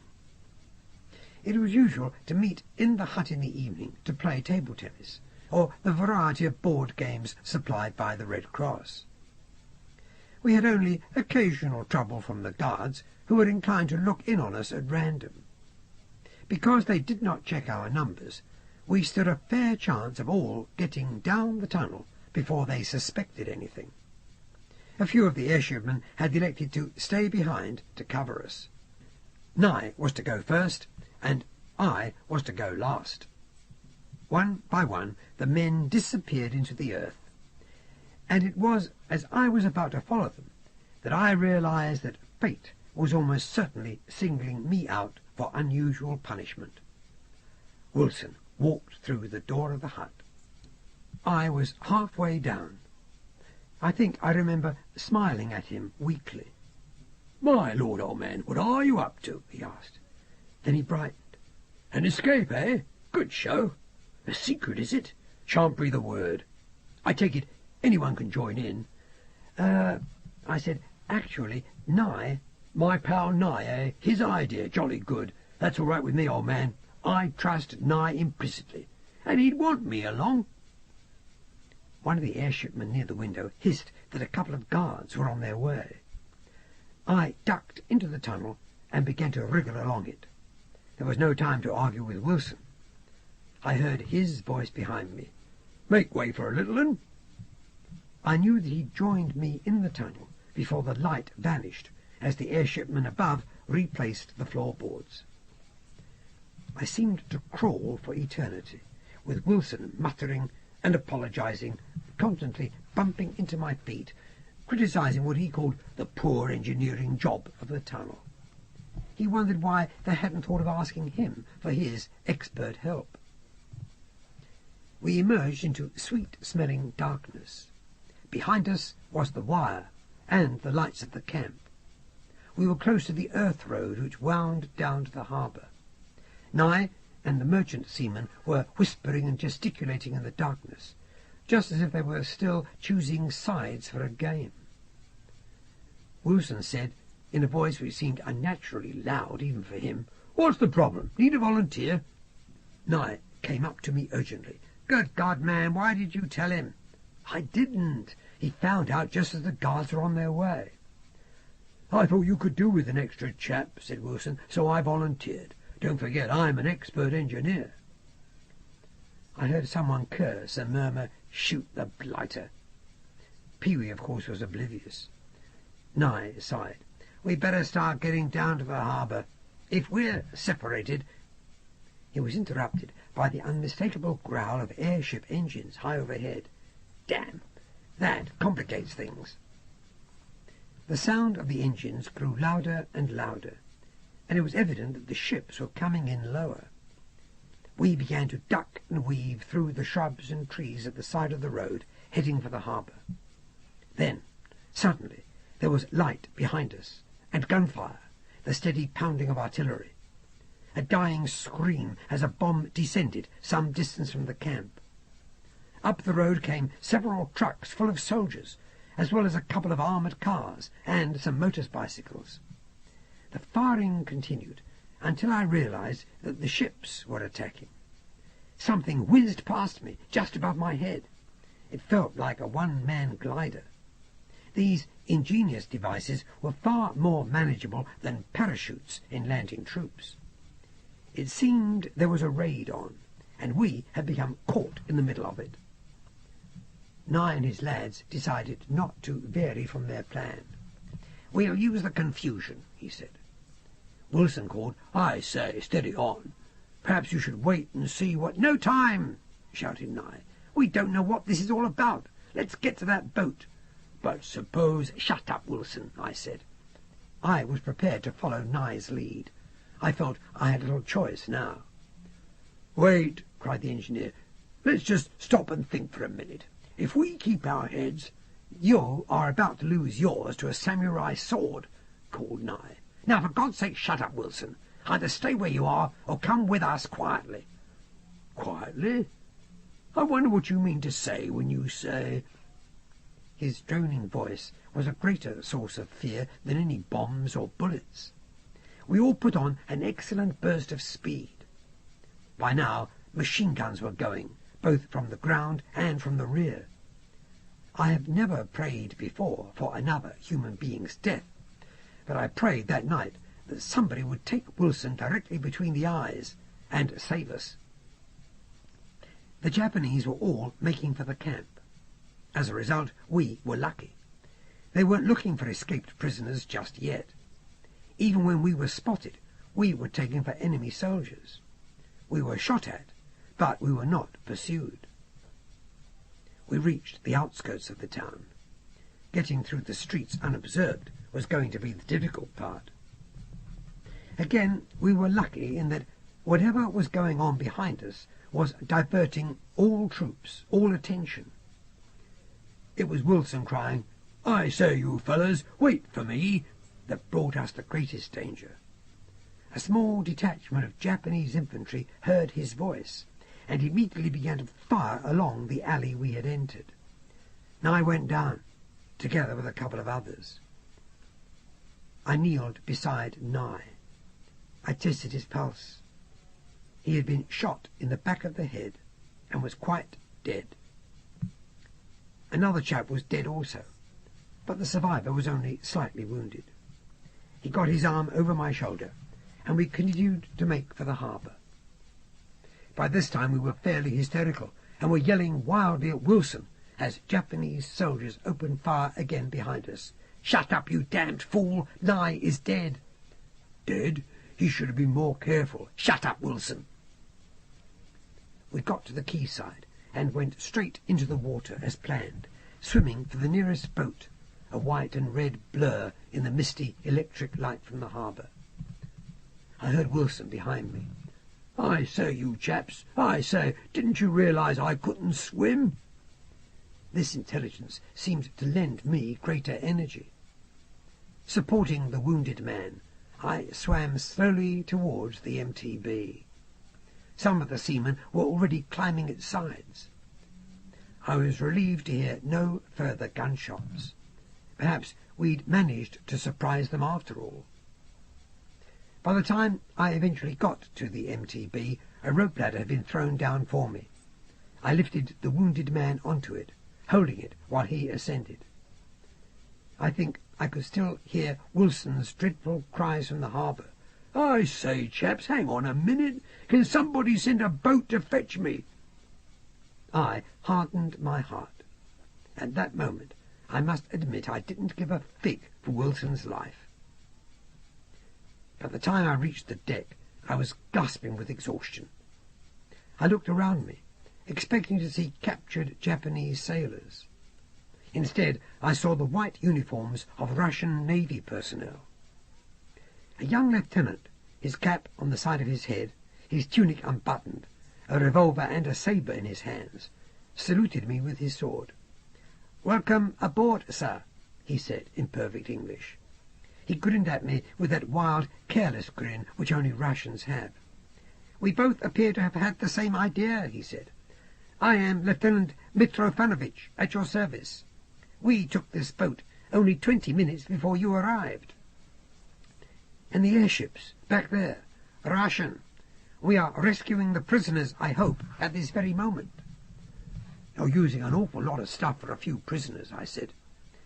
"While the prisoners are on the island," said Mitrofanovich pragmatically, "we cannot bomb the fueling station." One of the English seamen said, "Poor bloody Nye. He died for absolutely nothing." I leaned on the rail. From the quayside I could still hear Wilson's awful voice, pleading and desperate, the wailing of a frightened child.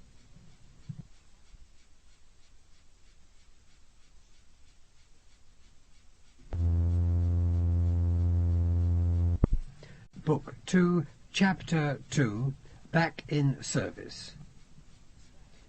If someone had told me, before I ever entered the Temple of Teku Benga, that I should one day be glad to join the Russian service, I should not only have laughed at them, I should, if they had persisted, probably have punched them on the nose. In those days, Russia was the greatest menace to our frontiers in India. There was often the threat of open war, for it was well known that they had territorial ambitions in Afghanistan, if nowhere else.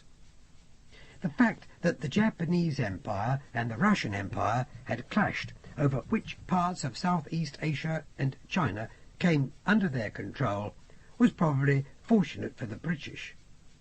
The war might well have taken a different turn, with Japan and Britain as allies, if Russian ambitions had not, in this world, been diverted towards the crumbling remains of the Chinese Empire. A great deal of the reason for this, of course, was Kerensky himself. The old President of Russia, and the chief power in the so-called Union of Independent Slavic Republics, fundamentally the countries conquered by Imperial Russia before the Socialist Revolution, was anxious to keep the friendship of Europe and America, and this meant that he had become extremely cautious about offending us. Russia needed to import a great many manufactured goods even now, and she needed markets for her agricultural produce. Moreover, she required as much foreign investment as she could get, and was especially interested in attracting British and American capital. She'd taken huge steps forward since the successful and almost bloodless revolution of 1905, which had occurred at a time when another war between Russia and Japan was brewing. Her brand of humanist socialism had produced almost universal literacy, and her medical facilities were among the best in the world. She had produced a thriving and liberal middle class, and it was very rare these days to encounter the kind of poverty for which Russia, when I was a boy, was famous. All in all, even amongst the most conservative people, there was no doubt that Russia and her dominions were much improved by Kerensky and his socialists. Whatever the historical reasons, there was nothing dishonourable in joining the Russians against our common enemy. When we were taken by sub-aquatic liner, first to Vladivostok, and then by airship to Khabarovsk, I wondered how long it would be before I could begin doing something again. The imprisonment alone had left me frustrated.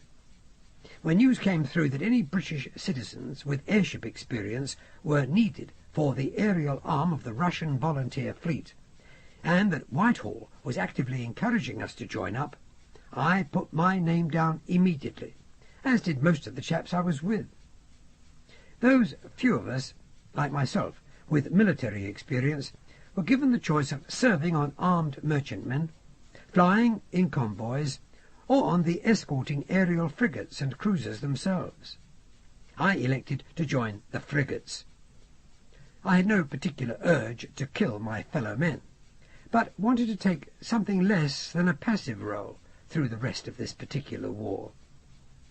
I've learned from my experiences that hatred and racial antagonism can be manufactured by the politicians of any one country against any other.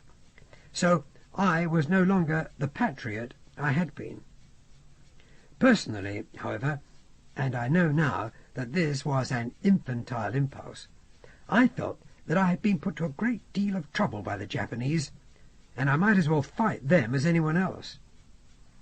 I also, I must admit, rather hoped there would not be too much conflict.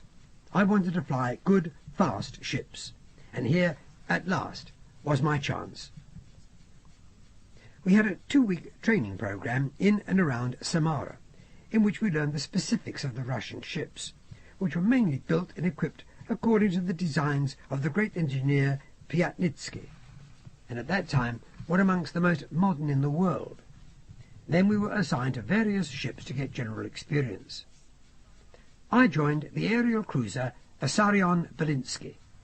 She was a fine, easy-handling ship, sailing out of the Lermontov Air Park, a few miles to the north of Odessa, that marvellous cosmopolitan seaport from which have come so many fine Russian-speaking poets, novelists, painters, and intellectuals. I had a few days' leave in Odessa before we sailed, and I enjoyed those days to the full. Being on the Black Sea, the port was relatively untouched by the war, and there was more merchant shipping in her harbours than there was naval. Her streets were crowded with people of every colour and nation. She smelled of spices, of the food of 5 continents, and there was a merry, carefree quality about her, even in wartime, which seemed to me to exemplify the very best of the Slavic soul. Odessa has a large Jewish population, for it is, of course, the capital of Russian Jewry beyond the Pale, even though the Pale itself, together with all anti-Semitic laws, has been abolished in Kerensky's Russia, and so is full of music, intelligent commercial enterprise, and romance. I fell in love with her immediately. I know of no other city quite like her, and often wish that I could have spent longer exploring her winding streets, her avenues and promenades, her resorts and watering places. She's not, strictly speaking, a Russian city. She is Ukrainian, and the Ukrainians will insist very firmly that the goat-beards, their word for the great Russians, are interlopers, that Kiev, capital of the Ukraine, is the true centre of Slavic culture, that the Muscovites are upstarts, parvenus, Johnny-come-latelys, tyrants, imperialists, thieves, carpetbaggers, and almost anything else of the kind you care to think of. It is true that the government of Moscow has most power over the Ukraine, but there is a spirit of freedom about Odessa which, I think, denies any of its denizens' allegations. In Odessa, I also learned a great deal about the progress of the war. On land, the Japanese had made many early gains, but were now being beaten back by Russian and British infantry. Indeed, they had held less territory than before the war. They were still pretty powerful in the air and at sea, and were masters of strategy. But, all in all, we were optimistic about the way the conflict was turning, for the Dutch and the Portuguese were also on our side, and although their navies were not large, they were extremely capable. It is certain that the war would have been as good as over if it had not been for Russia's domestic problems. These tended, amongst Odessa's population, to be a more important topic than the war itself. Perhaps because of the war, there was a threat of revolution in several parts of the UISR.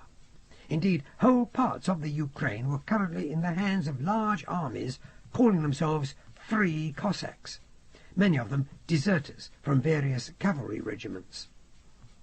I gathered that there were intense Slavophils, opposed to Kerensky's Europeanization of their lands, who were nationalists in that they argued for the independence of all territories currently making up the Russian Empire: Bohemia, Moravia, Poland, Finland, Latvia, Estonia, Bulgaria, and so on. Their policies and demands seemed vague, though socialistic in terminology, even when I heard them discussed from all aspects. But if it was possible to argue forever about the interpretation of their ideology, all agreed to a degree of fascination with the leading personality amongst the revolutionists, the mysterious man known popularly as the Steel Tsar. He was believed to have come originally from Georgia, and his real name was thought to be Yosef Vissarionovich Dugashvili, an ex-priest with a record of messianism. He was known as the Steel Tsar because he tended to wear an ancient metal helmet covering most of his face. There were many explanations of this. Some thought him disfigured in battle. Others thought that his features had been hideously deformed since birth. He was supposed to have a withered arm, be a hunchback, have artificial legs, and not be a human being at all, but some sort of automaton. Because of the atmosphere surrounding Dugashvili, I myself became quite as curious about him as the natives. I followed the news of the Free Cossacks as eagerly as I followed news of the British airship battles in the skies of the Pacific. In Odessa, I met one of the chaps with whom I'd been imprisoned. He was about to join a British merchantman. He told me that Wilson too was working for the Russians, but he wasn't sure where. Some sort of engineering job, I gather. Ohlmeyer was in Yalta, managing a state-owned hotel. The worst news, however, concerned Dempsey. I heard he jumped it before we ever got to Japan. Seemed so scared of what they'd do to him that, wounded as he was, he preferred to dive out. God knows why they hated him so. Do you have any idea, Bastable? I shook my head. But again I experienced that peculiar frisson, a sort of recognition. My experience of Odessa was as intense as it was brief, and I missed it when I left for the air park on the train, as if I'd lived there for years. The Vissarion Belinsky was a joy. She used liquid ballast, which could, like her gas, be heated or cooled to alter her weight, and her ascent acceleration was, if we needed it, rocket-like in its speed.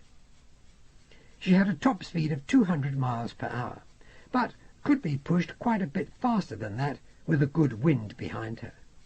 She could turn and dive like a porpoise, and there was almost nothing you couldn't do with her. All the crew, except me, were Russian. Captain Kocheniovsky was a thoroughly experienced airshipman of the old school, with an excellent grasp of English. Of course the name meant a great deal to me, but I barely recognized him, since he was clean-shaven.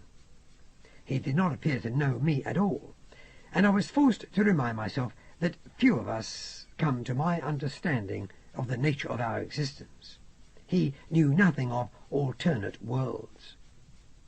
My own Russian was naturally limited, but I have a facility for languages. I soon knew enough to carry on normal conversations, while much of our day-to-day jargon was English, since England had for many years maintained herself as successfully in the air as she had on the sea. As we left Lermontov Airport on a cool, sunny dawn, gaining height through a slow, gentle curve, which revealed more and more of the steppe through our observation ports, Captain Kocheniovsky broke open his orders on the control deck, and, standing with his back to our helmsman, informed his officers of the Vissarion Belinsky's mission.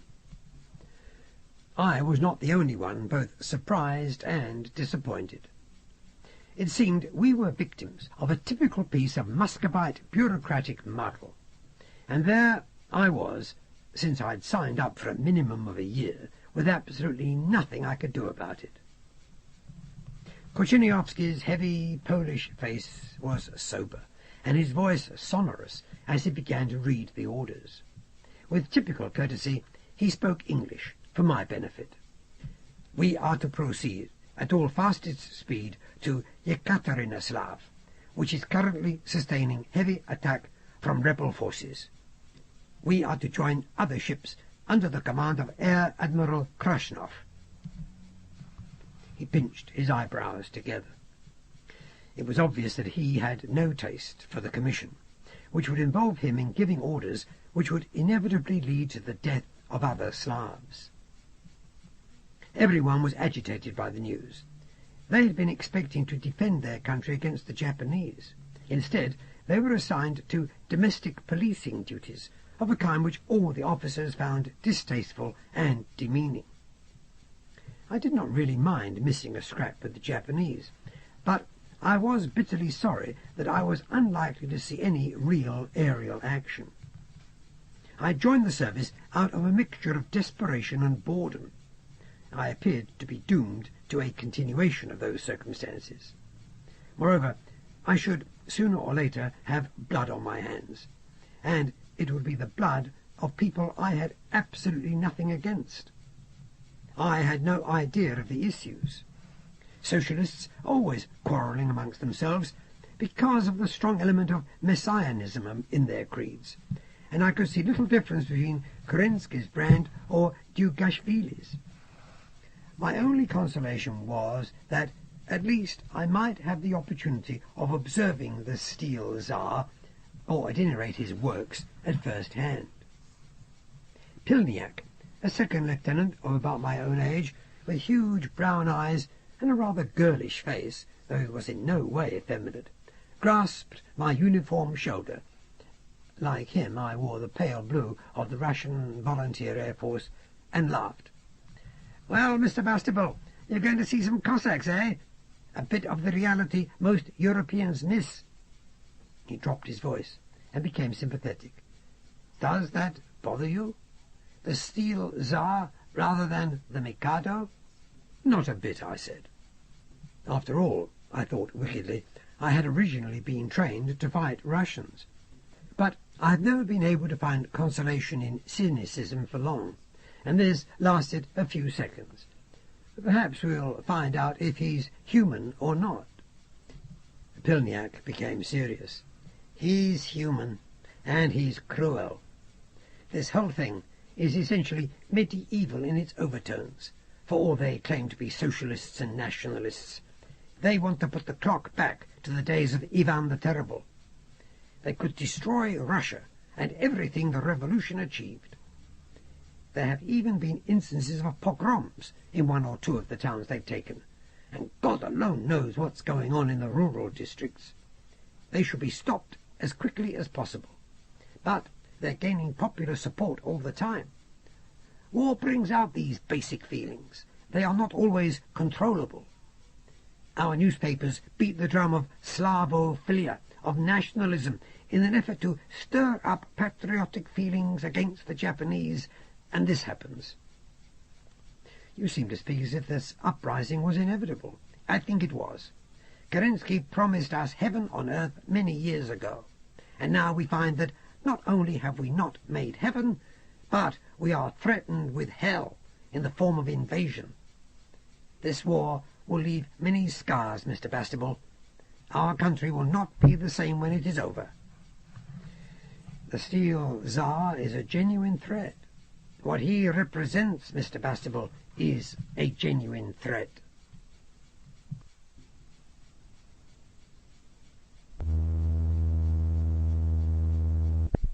Book 2, Chapter 3, Cossack Revolutionists.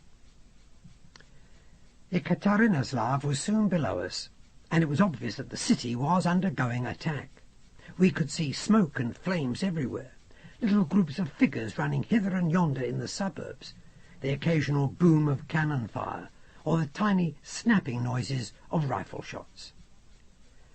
Yekaterinoslav was an old Russian-style city, with many of its buildings made of wood.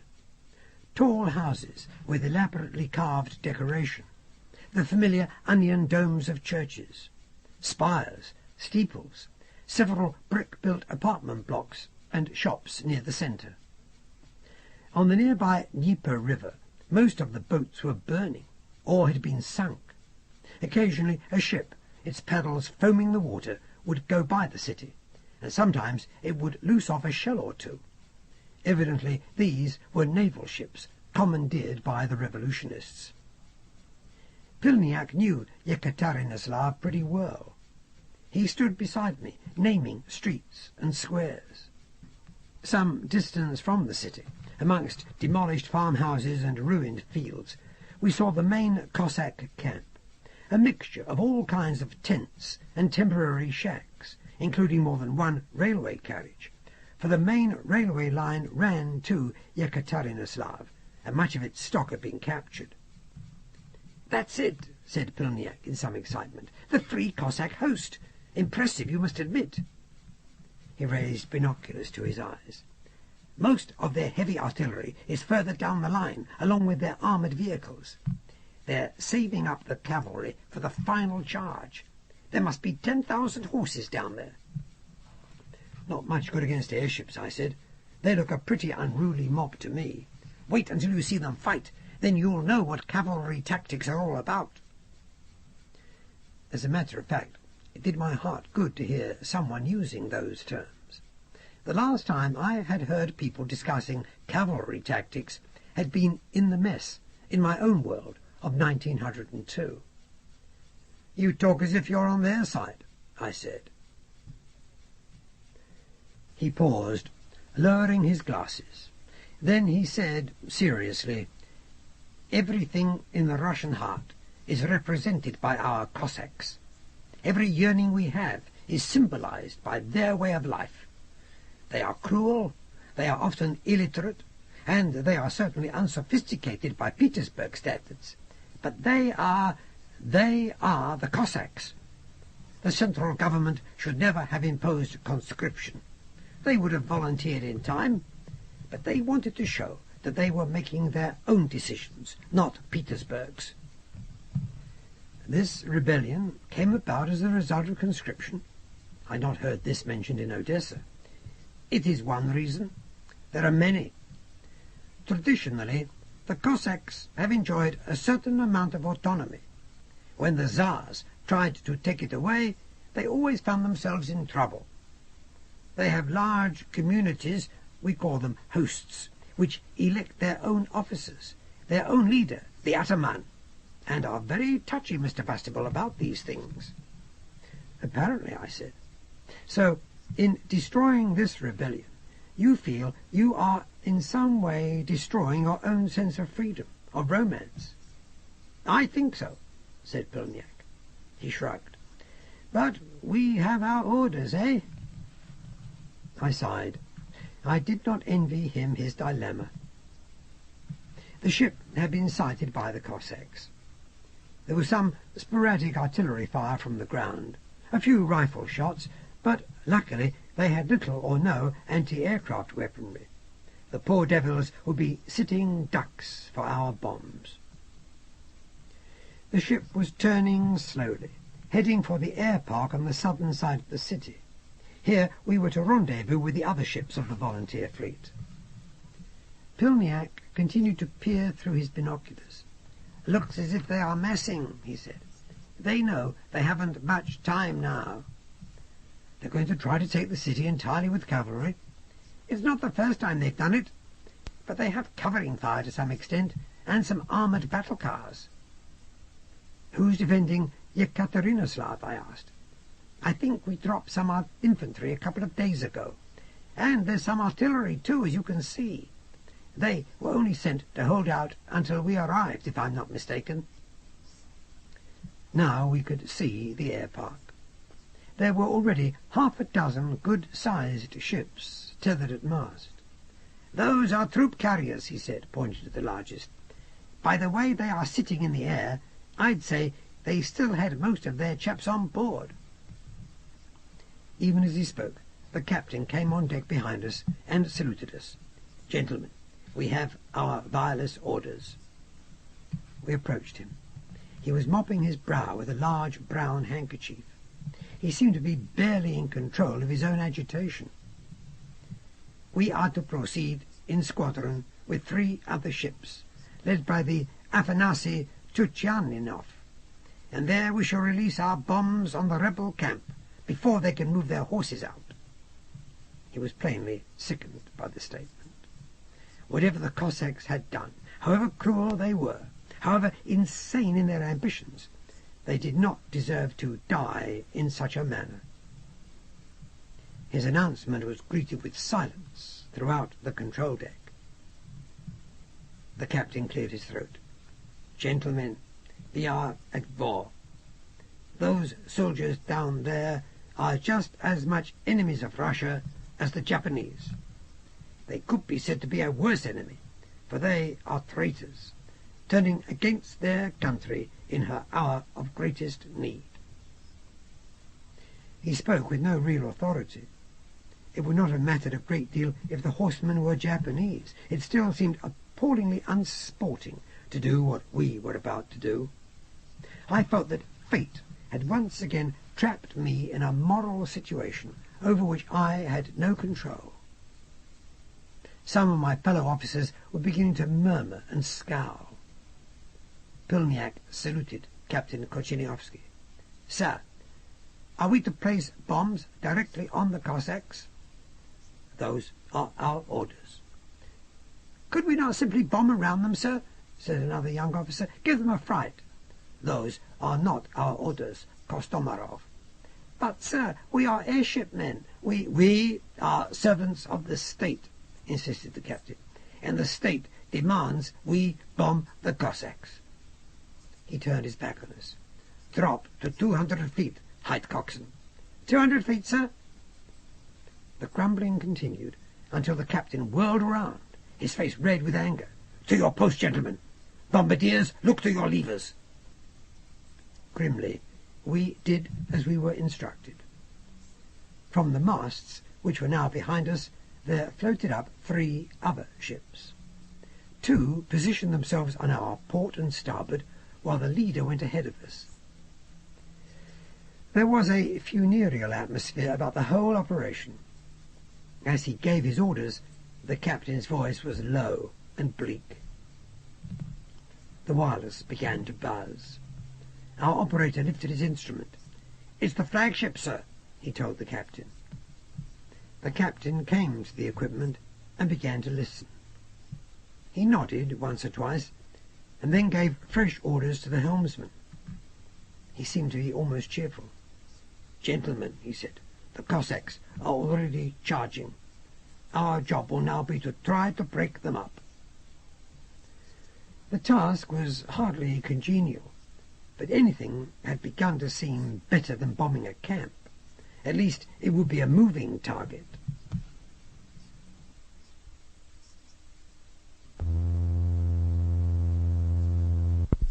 Book 2, Chapter 4, The Black Ships.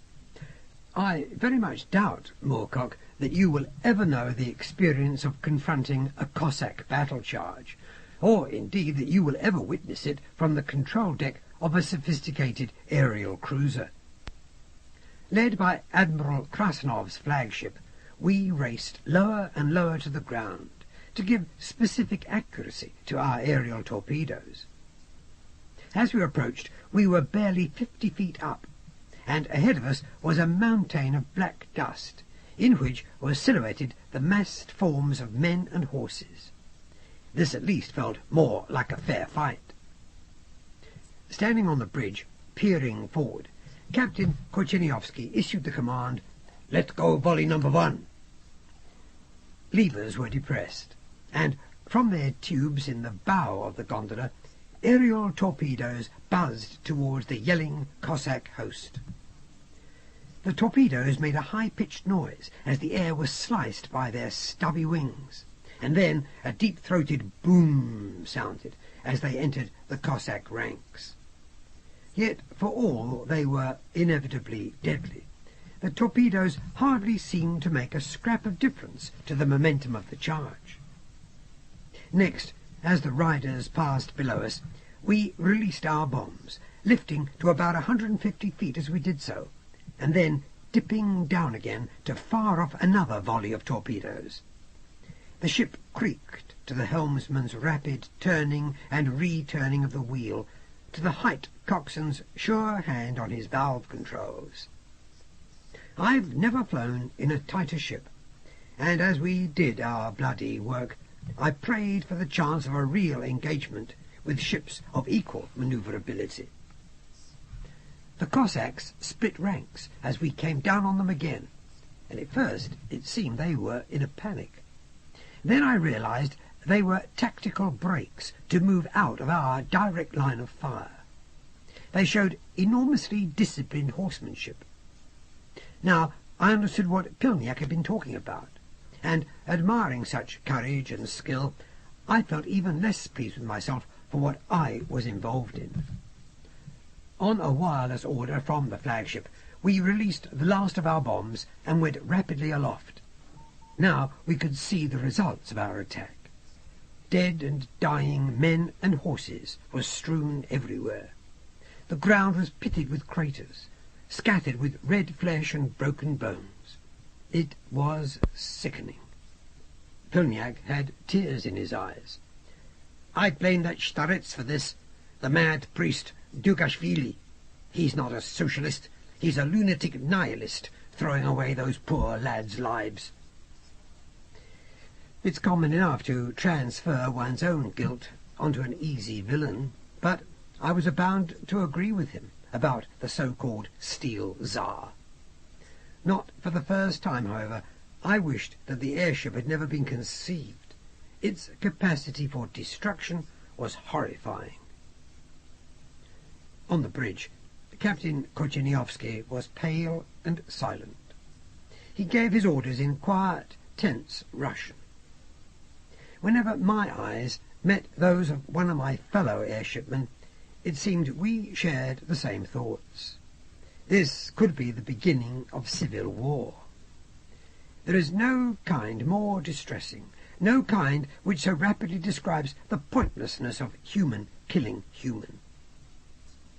I have been fated, for a reason I cannot comprehend, or for no reason at all, to witness the worst examples of insane warfare, and all warfare, it seems to me now, is that, and having to listen to the most ridiculous explanations as to its necessity from otherwise perfectly rational people.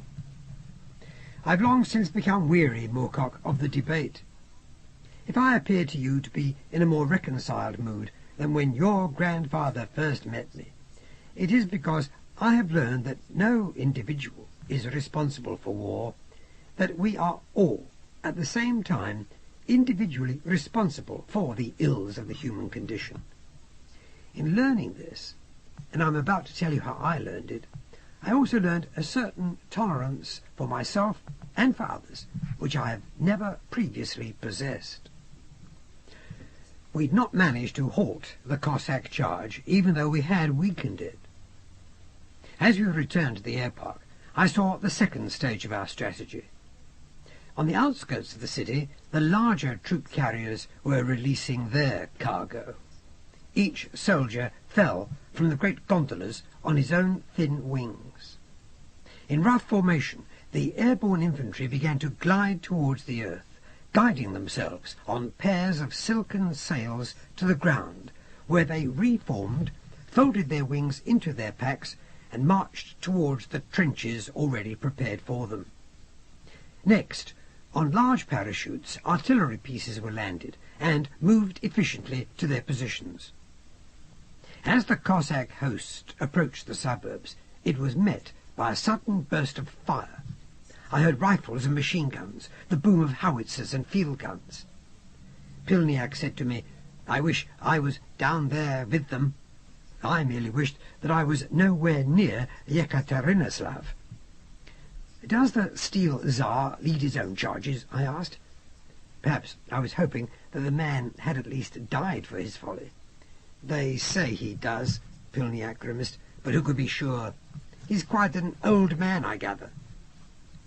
"I wonder how a Georgian priest became a Cossack ataman," I said. "Doesn't that seem strange to you?" "He's been in this part of the world for years. A Cossack is a kind of person, not a member of a race as such. They elect their leaders, as I told you. He must have courage, and he must have a powerful personality. Also, I suspect, he has the knack of appealing to people's pride. The central government has humiliated the Cossacks, who know that if they had not supported the revolution, it would have collapsed. The revolution started where our old uprisings always used to start, here in the south, on the borderlands. That is what Ukraine means. It could have degenerated into pogroms and civil slaughter, but the Cossacks had been mistreated by the Tsar, used badly in the war against Japan. So they sided with the socialists and helped establish the first effective parliament, our Duma, which in turn caused Tsar Nicholas to abdicate. It was Cossacks who seated Kerensky in the presidential chair. It was Cossacks who put his picture in place of the Tsar's. "You and your icons," I began, but Pilniak was in full impassioned stride. Naturally, the Cossacks felt humiliated by Kerensky. They gave him the power in return for their own autonomy. They see him as betraying them, as attacking their freedoms. On that day, In October 1905, when he stood before the Duma and the representatives of all the Cossack hosts, he spoke of eternal liberty for the Cossacks. Now, he appears to be making exactly the same mistakes Tsar Nicholas made, and is paying the price. You seem confused in your loyalties, I said. I am loyal to our socialist ideals. Kerensky is old. Perhaps he takes poor advice. I don't know. I looked back at the carnage, astonished that those wild, atavistic horsemen could have so much influence on the course of modern history.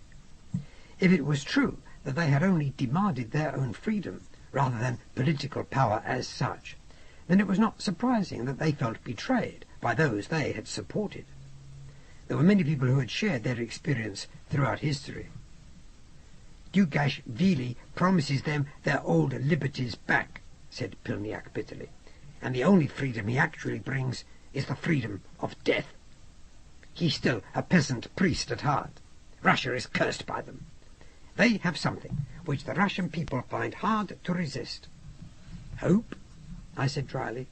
Once, yes, but now our country has almost universal literacy, a free medical service which is the envy of the world. Our living standards are higher than most. We are prosperous. Why should they need a starech? They expected heaven. You said so yourself. Your socialist Duma appears to have provided them only with earth, a familiar reality, however improved. Pilniak nodded. We Slavs have always hoped for more, but until Kerensky we achieved far less. What could the Steel Tsar do for us? Remove personal responsibility, I said. Pilniak laughed. We have never been fond of that. You Anglo-Saxons have the lion's share, eh? I failed to take his point. Seeing this, Pilniak added kindly, we are still ruled in some ways by our church. We are a people more cursed by religion and its manifestations and assumptions than any other. The Steel Tsar, with his messianic socialism, offers us religion again, perhaps. You English have never had quite the same need for God. We have known despair and conquest too often to ignore him altogether. He shrugged. Old habits, Mr. Bastable. Religion is the panacea for defeat. We have a great tendency to rationalize our despair in mystical and utopian terms. I began to understand him. And your Cossacks are prepared to kill to achieve that dream, rather than accept Kerensky's philosophy of compromise. They are, to be fair, also prepared to die for the dream, he said. They are children. They are old believers in that sense. Not long ago, all Russians were children. If Dugashvili has his way, they'll become children again. Kerensky's mistake has always been that he has refused to become a patriarch, or, as you said, an icon. He smiled. Though he's come close in his time. Petersburg socialism seems cold to the likes of our Cossacks, who would rather worship personalities than embrace ideas. I shared his irony. You make them sound like Americans. We all have it in us, Mr. Bastable, particularly in times of stress. The cruisers were nearing the masts now and making ready to anchor. Captain Kochiniovsky reminded us of our duties, and we returned to our posts on the bridge. We were never to dock. As the sun began to sink over the steppe, filling the landscape with that soft Russian twilight, Pilniak pointed with alarm to the east. "Ships, sir!" he shouted to the captain. "About 10 of them!" They were moving in rapidly, medium-sized warships, black from crown to gondola, without insignia or markings of any kind, and as they flew they fired. We had only our light guns and no bombs or torpedoes left. Before attacking us, these ships had evidently waited until we'd spent our main firepower. One of the other cruisers received a terrific bombardment, so heavy that it was knocked sideways in the air the moment before its mooring cables linked with the mast. It made an attempt to come up nose first, but explosive shells struck hull and gondola with enormous force. One or two of its guns went off and were answered by an even fiercer barrage. They must have hit fuel supplies, for fire burst out in the starboard stern of her gondola. She was holed, too, and jerking like a harpooned whale as she dropped towards the building of the air park, fell against a mast, scraped down it, and collapsed uselessly on the ground. Ground crew ran rapidly towards her, preparing to fight the fire and save her complement if they could. Hastily, Captain Korcheniowski ordered our gunners to their various positions about the gondola. "Whose ships are they?" I shouted to Pilniak. He shook his head. "I don't know, but they're evidently not Japanese. They are fighting for the Cossacks." Captain Korcheniowski was at the wireless equipment, conferring with Krasnov's flagship, which we could see was receiving a heavy bombardment. The black ships appeared to single out one of our vessels at a time. He spoke rapidly in Russian. "Da, ya, Pani Mayu." Then, 2,000 feet, height coxswain, full speed, minimum margin. This meant we were going to have to hang on to our heads and stomachs as the ship began to shoot upwards. We clung to the handrails. As we climbed, we also turned to bring our larger, recoil-less 30-pounders to bear on the black ships below.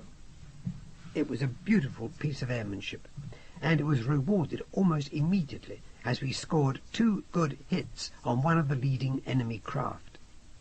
Though my head was swimming, I was elated. This was what I had joined the service for. 2 enemy ships split away from the fleet and began to come up towards us, but without the speed, the efficiency, or the sheer skill of the Basarion-Belinsky.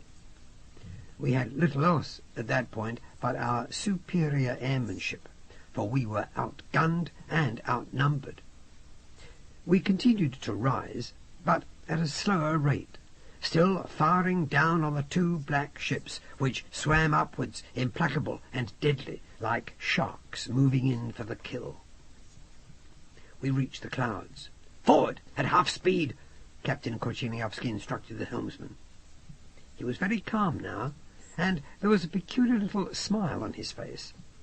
Evidently he preferred this kind of fighting, no matter how dangerous, to the sort we'd first been forced to take part in.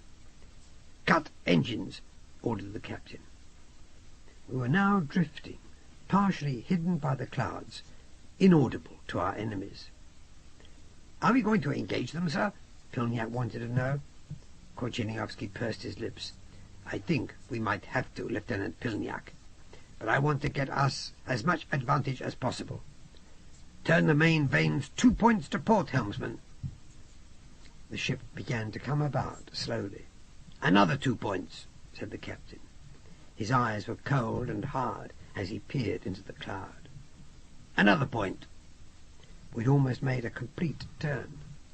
"Engines active," said Korcheniowski. "Full speed ahead." Our diesels shrieked into life as we plunged into the open sky again. It was a grey limbo, with clouds below us and the darkening heavens above. We might well find ourselves fighting at night, using our searchlights to seek out antagonists. It would be a game of hide-and-seek, which could last until dawn, or even longer. Captain Korcheniowski was plainly preparing for this, attempting to buy time. By now, our surviving sister ships would have attempted the same tactics. We had little choice, for we were all but helpless in any kind of direct engagement. "Cut engines!" Again we were drifting, waiting for a sight of the black ships. A wind was striking our outer cables, making them sing. Stars began to appear overhead. Pilniak shivered. "It's as if the world ceased to exist," he murmured. In silence we continued our drift. Then we spotted them, below and about half a mile ahead. "Engines full!" Again our diesel screamed. "3 points starboard! Hard, helmsman!" We swung so that we faced the black ships side on. "Fire all guns!" We offered them a broadside which was, in my view, a masterpiece of gunnery, sending a stream of shells in a vector towards both ships, which were sailing virtually side by side. We hit one badly, evidently damaging its engines, because it began to turn in the wind, virtually out of control. We had no explosive shells, and the enemy hulls could resist everything but a close-range total hit from our guns, so we were concentrating on their engines and their control vanes. It was the best we could do. The second ship began to go to cover in the lower clouds, and now we could see that it was in wireless telephone contact with its companions, for as the wounded ship withdrew, 2 more started to ascend. We could see nothing of our own sister ships, and had to assume that they had taken evasive action or had been brought down. The gondola shook violently, and I nearly lost my footing as our hull received at least one direct hit. "Rapid descent, right coxswain," ordered our captain. We fell through the skies like a stone until we were actually below the enemy craft, slowing, it seemed to me, just before we struck the ground. "Full speed astern." We raced backwards over a deserted steppe. The city and the Cossacks were nowhere to be seen. Captain Korcheniowski had chosen his own area of battle. The black ships were in hot pursuit, attempting to imitate our tactics. One of the ships did not pull up in time. She hit the ground with a massive thump. Her gondola and all aboard her must have been smashed to fragments. She began to bump upwards again, and we could see that she'd left a great deal of debris behind. She was nothing but a drifting hulk. Korcheniowski seized his chance. "We'll use her for cover. Get behind her if you can, helmsman. Forward, half speed, 1 point to port."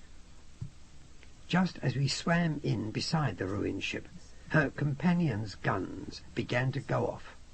They hit the hulk, and shells burst all over her, but we received only minor concussion. We moved up over her, all our cannon going at once, and again we managed to damage vanes and engines on the nearest warship. It was getting dark. Searchlights suddenly came on, blinding us as we stood on the bridge. Captain Korcheniowski gave the order to switch on our own electrics.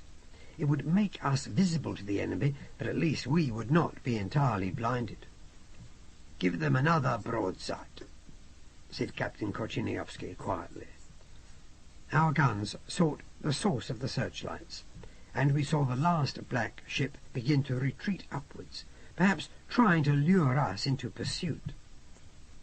Captain Korcheniowski smiled a grim, experienced smile and shook his head. "Half-speed ascent. Engines slow astern."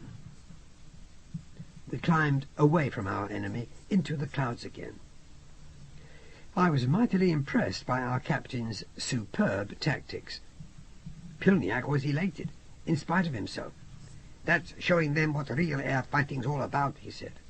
He clapped me on the shoulder. "What do you think, Mr. Bastable?" I was not, naturally, capable of the same display of emotion as the Russian, but I turned, grinning, and shook him by the hand. "I've never seen anything like it," I said. The black ship had extinguished her searchlights and had vanished. "We must wait until morning now, I think," said Captain Korcheniowski. "Thank you, gentlemen. You are an excellent crew." The half-moon was now visible, seemingly huge in the sky. Again the captain gave the order to stop all engines. The Russians were cheering and hugging one another, absolutely delighted by what could only be considered a victory against almost impossible odds. It was an hour or two later, as we rested and debated the morning's moves, as our operator attempted to get wireless instructions from Yekaterinoslav, and then, when that failed, from Kharkov. that the ship was suddenly shaken by an almighty thump. At first we thought we'd been hit, but the ship was moving strangely in the air and had not descended a fraction. If anything, we'd gained a little height. We were asking ourselves what had happened, when Captain Korcheniowski came racing from his cabin, glaring upwards. It was as if he alone knew what had happened. "I'd never have believed it," he said. "They are better than I guessed." "What is it, sir?" I asked. "An old tactic, Mr. Bastable. They've been following us all along, using nothing but their steering gear to keep track of us, drifting as we have drifted." "But what's happened, sir?" "Grappling clamps, Mr. Bastable. They are sitting on our crown, their gondola to our hull, like a huge damned parasite." "We are captured?" He grimaced. "I think it's more in the nature of a forced marriage, Mr. Bastable." He shook his head, his fingers stroking his mouth. "My fault. It's the one tactic I didn't anticipate. If they get through our inspection hatches—" He began to issue more commands in Russian. Rifles and pistols were broken out of our tiny arsenal, and a gun put into every hand. "Everyone to the inspection hatches!" cried Pilniak. "Prepare to repel boarders!" I'd never heard that phrase used before. Above us, the enemy ship's engines were shrilling now as we were borne forward. "All engines full astern," said the captain. He turned to me. "It could rip us and them apart, but we have no choice, I fear." The ship began to shake, as if it was undergoing a gigantic fit. Through the quivering companionways we raced for the inspection hatches, listening carefully through the general row, and hearing noises from inside the hull which could only be men climbing slowly down towards us. To fire upwards into the inspection tunnels risked a gas escape, and the possibility of being incapacitated by the fumes. Fewer than half our riggers were issued with breathing equipment, for the Vissarion-Belinsky had never expected to be captured by boarders. "We're going to have to shoot when they emerge," said Pilniak. "It will be our only chance." I held my revolver at my side. 4 or 5 armed riggers with rifles stood immediately behind me in the narrow passage, as the ship shuddered and wailed in her efforts to free herself from our captors. Pilniak said, "It was a daring move of theirs. Who could have guessed they'd try it?" "They're as likely to destroy their own ship as they are ours," I said. Pilniak offered me one of his wild Russian grins. "Exactly," he said. The hatch cover had begun to open. We readied our firearms.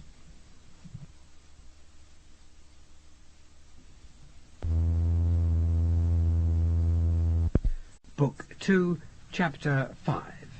A Question of Attitudes. In the dim moonlight entering from the overhead ports, it was impossible to identify the figures who first broke through. In Russian, Pilniak ordered them to throw down their arms or we should open fire. Then we noticed that they were waving a piece of bedsheet on a stick, a white flag. They wished to parley. Pilniak was disconcerted. He told the invaders to hold their position while he sent for orders. One of the riggers ran back along the passage toward the control deck. The men in the hatches appeared to be amused, and made some cryptic jokes which I failed to understand, and which Pilniak, it seemed to me, refused to hear. It was pretty obvious to me, however, that none of us wanted to fight in those close confines. Few could survive. I think Captain Korcheniowski had realized this, for he returned with the rigger. Pilniak told him what was going on. He nodded, then addressed the man holding the white flag. "You know that this is an impossible situation for both of us. Is your leader amongst you?" A small, stocky man pushed forward and gave Captain Korcheniowski a mock military salute. "I represent these people," he said. "You are the leader?" "We have no leaders." "You are their spokesman, then?" I think so. I am Captain Korcheniowski, commander of this vessel. I am Nestor Makhno, speaking for the anarchist cause. I was astonished. Before I could check myself, I uttered his name. Makhno! It was the man with whom I'd been imprisoned in Japan. I'd never expected to see him again. I had no idea that he knew anything at all about airships. He recognized me. His smile was cheerful. "Good evening, Mr. Bastable. You are once more a prisoner, it seems." "You are not much less of one," I remarked. He smiled. It was a quiet, sardonic smile, almost gentle. He wore an old, elaborate Cossack coat with a great deal of green and gold frogging, an astrakhan hat pulled onto the side of his head, a peasant shirt belted at the waist, baggy trousers, and high riding boots. He looked the picture of the romantic Cossack of fiction, and I had half an idea that he deliberately cultivated this appearance. There was even a Cossack sword at his side, and one hand toyed with the butt of an automatic pistol stuck into his silver-studded belt. "You serve the rebel Dukashvili, I take it," said our captain. "Are you trying to talk peace terms?" "I've given that up," said Makhno. "It doesn't appear to work. You mention peace, and everyone tries to shoot you or jail you. I do not, as it happens, serve anyone, save those who elect me. But we have agreed to give Dukashvili our help during this campaign. We do not support his ideology, only the spirit of the revolution, the spirit of the true Cossack. We are anarchists. We refuse to acknowledge government or despots of any description." "You do not agree that the Steel Tsar was a despot?" I said. Makhno acknowledged my remark with a short bow. "I would agree absolutely. We believe neither in masters nor slaves, Mr. Bastable." "Merely in chaos," said Pilniak with a sneer. "Anarchy means no government, not disorder." Makhno dismissed Pilniak's remarks as those of a naive child. "And it has nothing whatsoever to do with Dukashvili's idiotic so-called socialism. We do not support him, as I told you. We support the spirit of the uprising." Captain Korcheniowski was confused by this information. "Then how do we negotiate? What do you want?" Makhno said, "You are our prisoners. We want no bloodshed. We would rather have your ship in one piece." Captain Korcheniowski became stern. "I will not surrender my ship." "You have little choice," said Makhno. He looked to the outer ports. We all followed his gaze. On flexible steel ladders dangling from the black ship, armed men were clambering down towards our engine nacelles. "In a few moments your engines will be out of action, Captain." Even as he spoke, one of our screws stopped turning. One by one, the other engines stopped. From outside, in the chill wind, came the sound of cheering. The captain put his hands in his pockets and spread his legs. "What now?" he asked stoically. "You will admit that you are completely in our power?" "I will admit that you are an expert pirate." "Come now, Captain, this is not piracy. We are at war, and we have won this particular engagement." "You are a bandit, and you have seized a vessel representing the government of the Union of Independent Republics. That is an act of rebellion, of treason. We are indeed at war, Captain Makhno. You will recall the enemy, I think. It is Japan." "A war between authoritarian governments, not a war between peoples," insisted Makhno. "What sort of socialist are you, Captain?" Korcheniowski scowled. "I am not a socialist at all. I am a loyal Russian." "But I am not a loyal Russian. I am an anarchist, and as my birthplace seems important to you, a Ukrainian.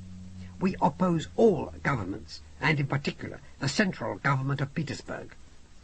In the name of the people, Captain Korcheniowski, we demand that you surrender your ship." Korcheniowski was in a dreadful position. He did not wish to waste the lives of his crew, and he could not, in conscience, hand over his command. "You are a Democrat, I take it?" said Makhno. "Of course." "Then put it to your men," said the anarchist simply. "Do they wish to live or die?" "Very well," said Korcheniowski. "I will ask them." He turned to us. "Gentlemen, airshipmen?" "We'll fight," said Pilniak. Not one of us protested, but not all agreed. The idea of spilling Russian blood was abhorrent. Makhno accepted this. Indeed, he seemed to have expected nothing else, yet he was not convinced. "I will give you a chance to debate your position," he said. He began to move back toward the hatches. "You cannot escape now. We are already carrying you to our headquarters. If any of you wishes to join our cause, we shall be happy to accept you as brothers." Captain Korcheniowski did not order us to fire. We watched as the anarchists retreated, pulling the hatches closed behind them. It was then that I realized we had been subject to a diversion. While we had parleyed, we had not given attention to what had been going on outside the ship. I think Korcheniowski understood this too. It was obvious, as we returned to the control deck, that he did not hold a very good opinion of himself at that moment. As an aerial tactician, he had no equal. As a negotiator, he was by no means as successful. It seemed that Makhno, as I learned was his wont, had achieved checkmate without losing a single life on either side. Helplessly, we watched the stars and the clouds go by around us as, with engines straining, the anarchist airship bore us steadily towards its base.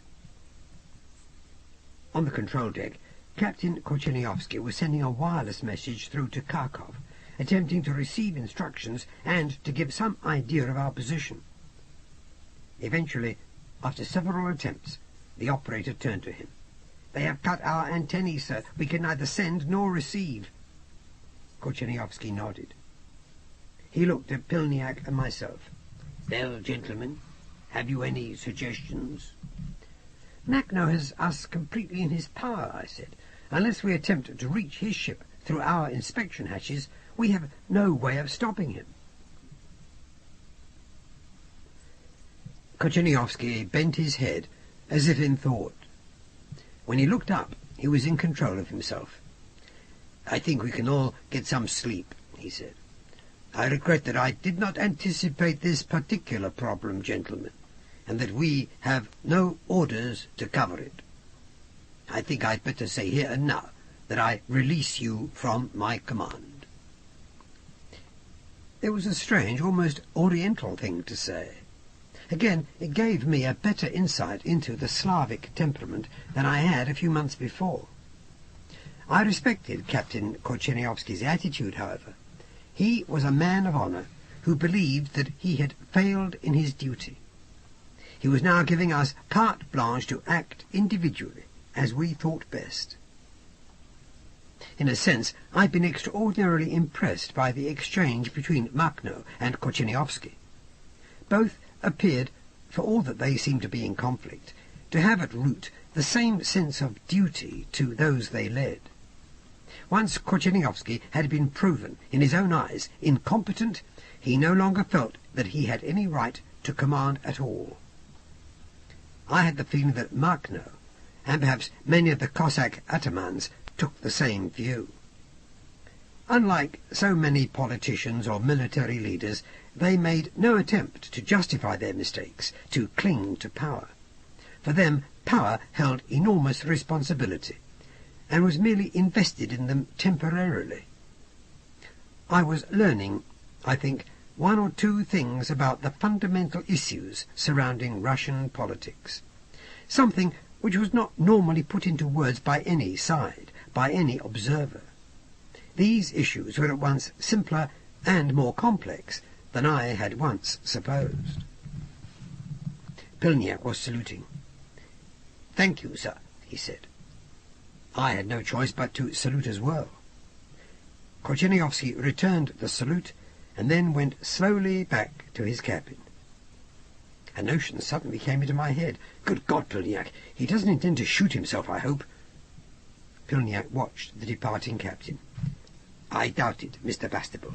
That, too, would be cowardly. He will resume command should we ask him. When there is something to command. In the meanwhile, he releases us so that we may take whatever actions we think will help us best, as individuals, to survive. We are a primitive people, Mr. Bastable, in some ways. Rather like Red Indians, eh? In a way. If our war leaders fail us, they resign immediately, unless we insist they continue. That is true democratic socialism, isn't it? I'm no politician, I told him. I don't really understand the difference between one ism and another. I'm a simple soldier, as I've said more than once. I returned with Pilniak to our tiny cabin, with its 2 bunks, one on top of the other. We slept fitfully, both of us having merely removed our jackets and trousers.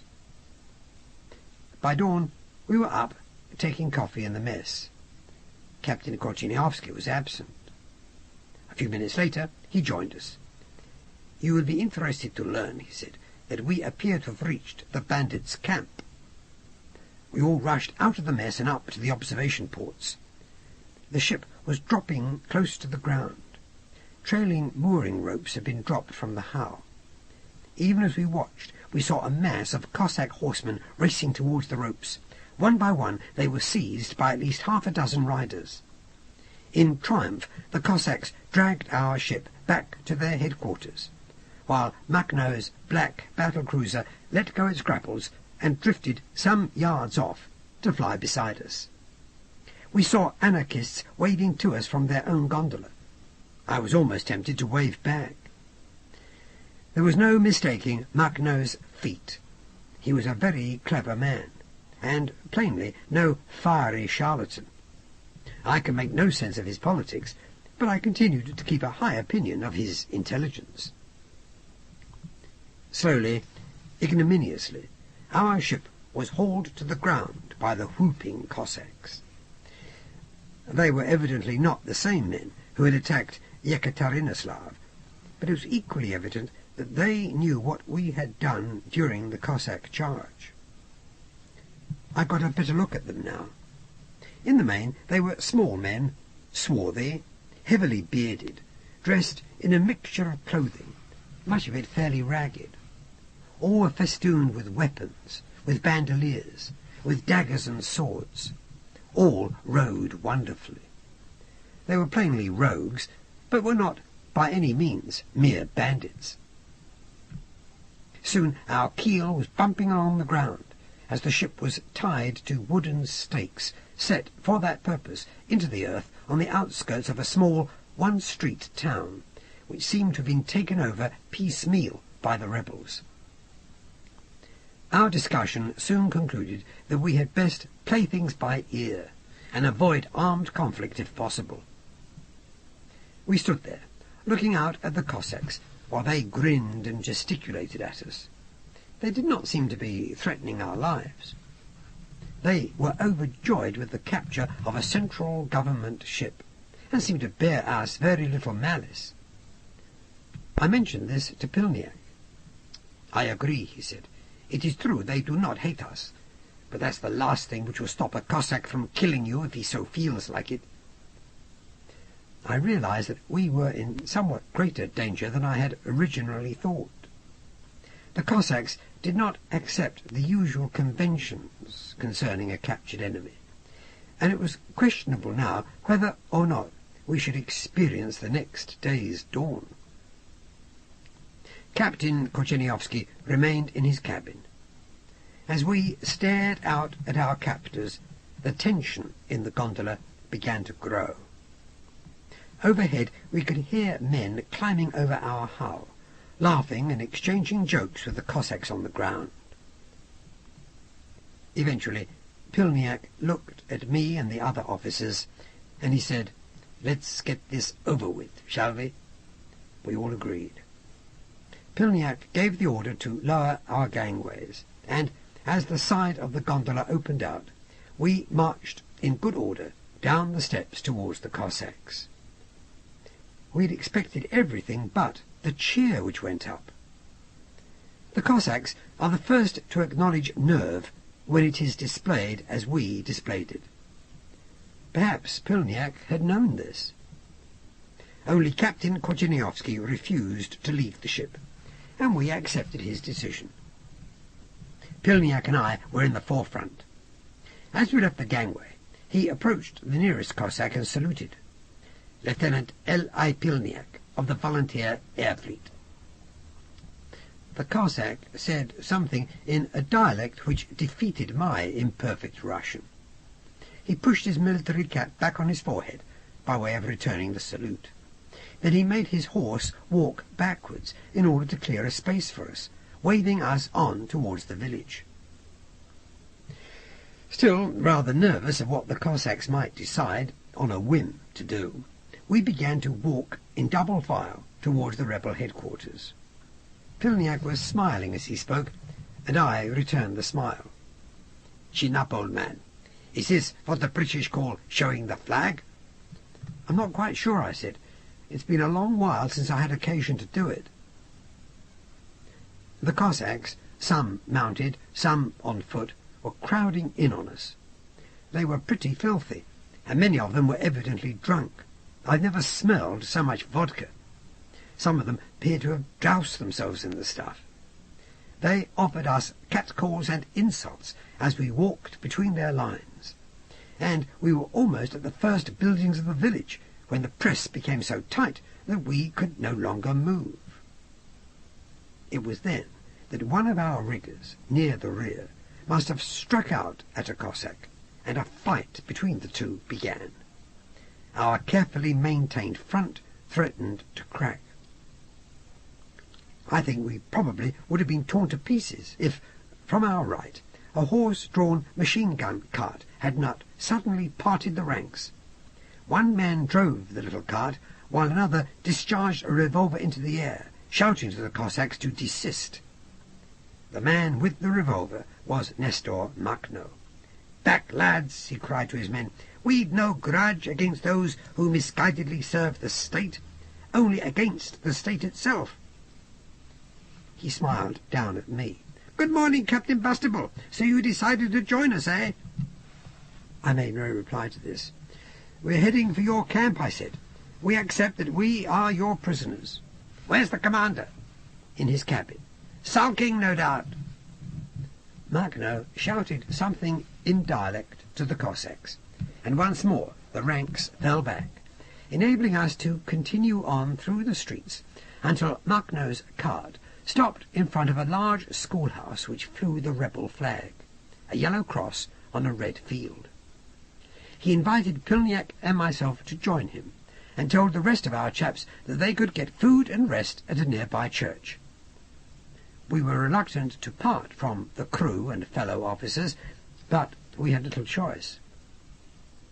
Makhno jumped from the cart and, limping slightly, escorted us into the schoolhouse. Here, in the main classroom, several Cossack chiefs awaited us.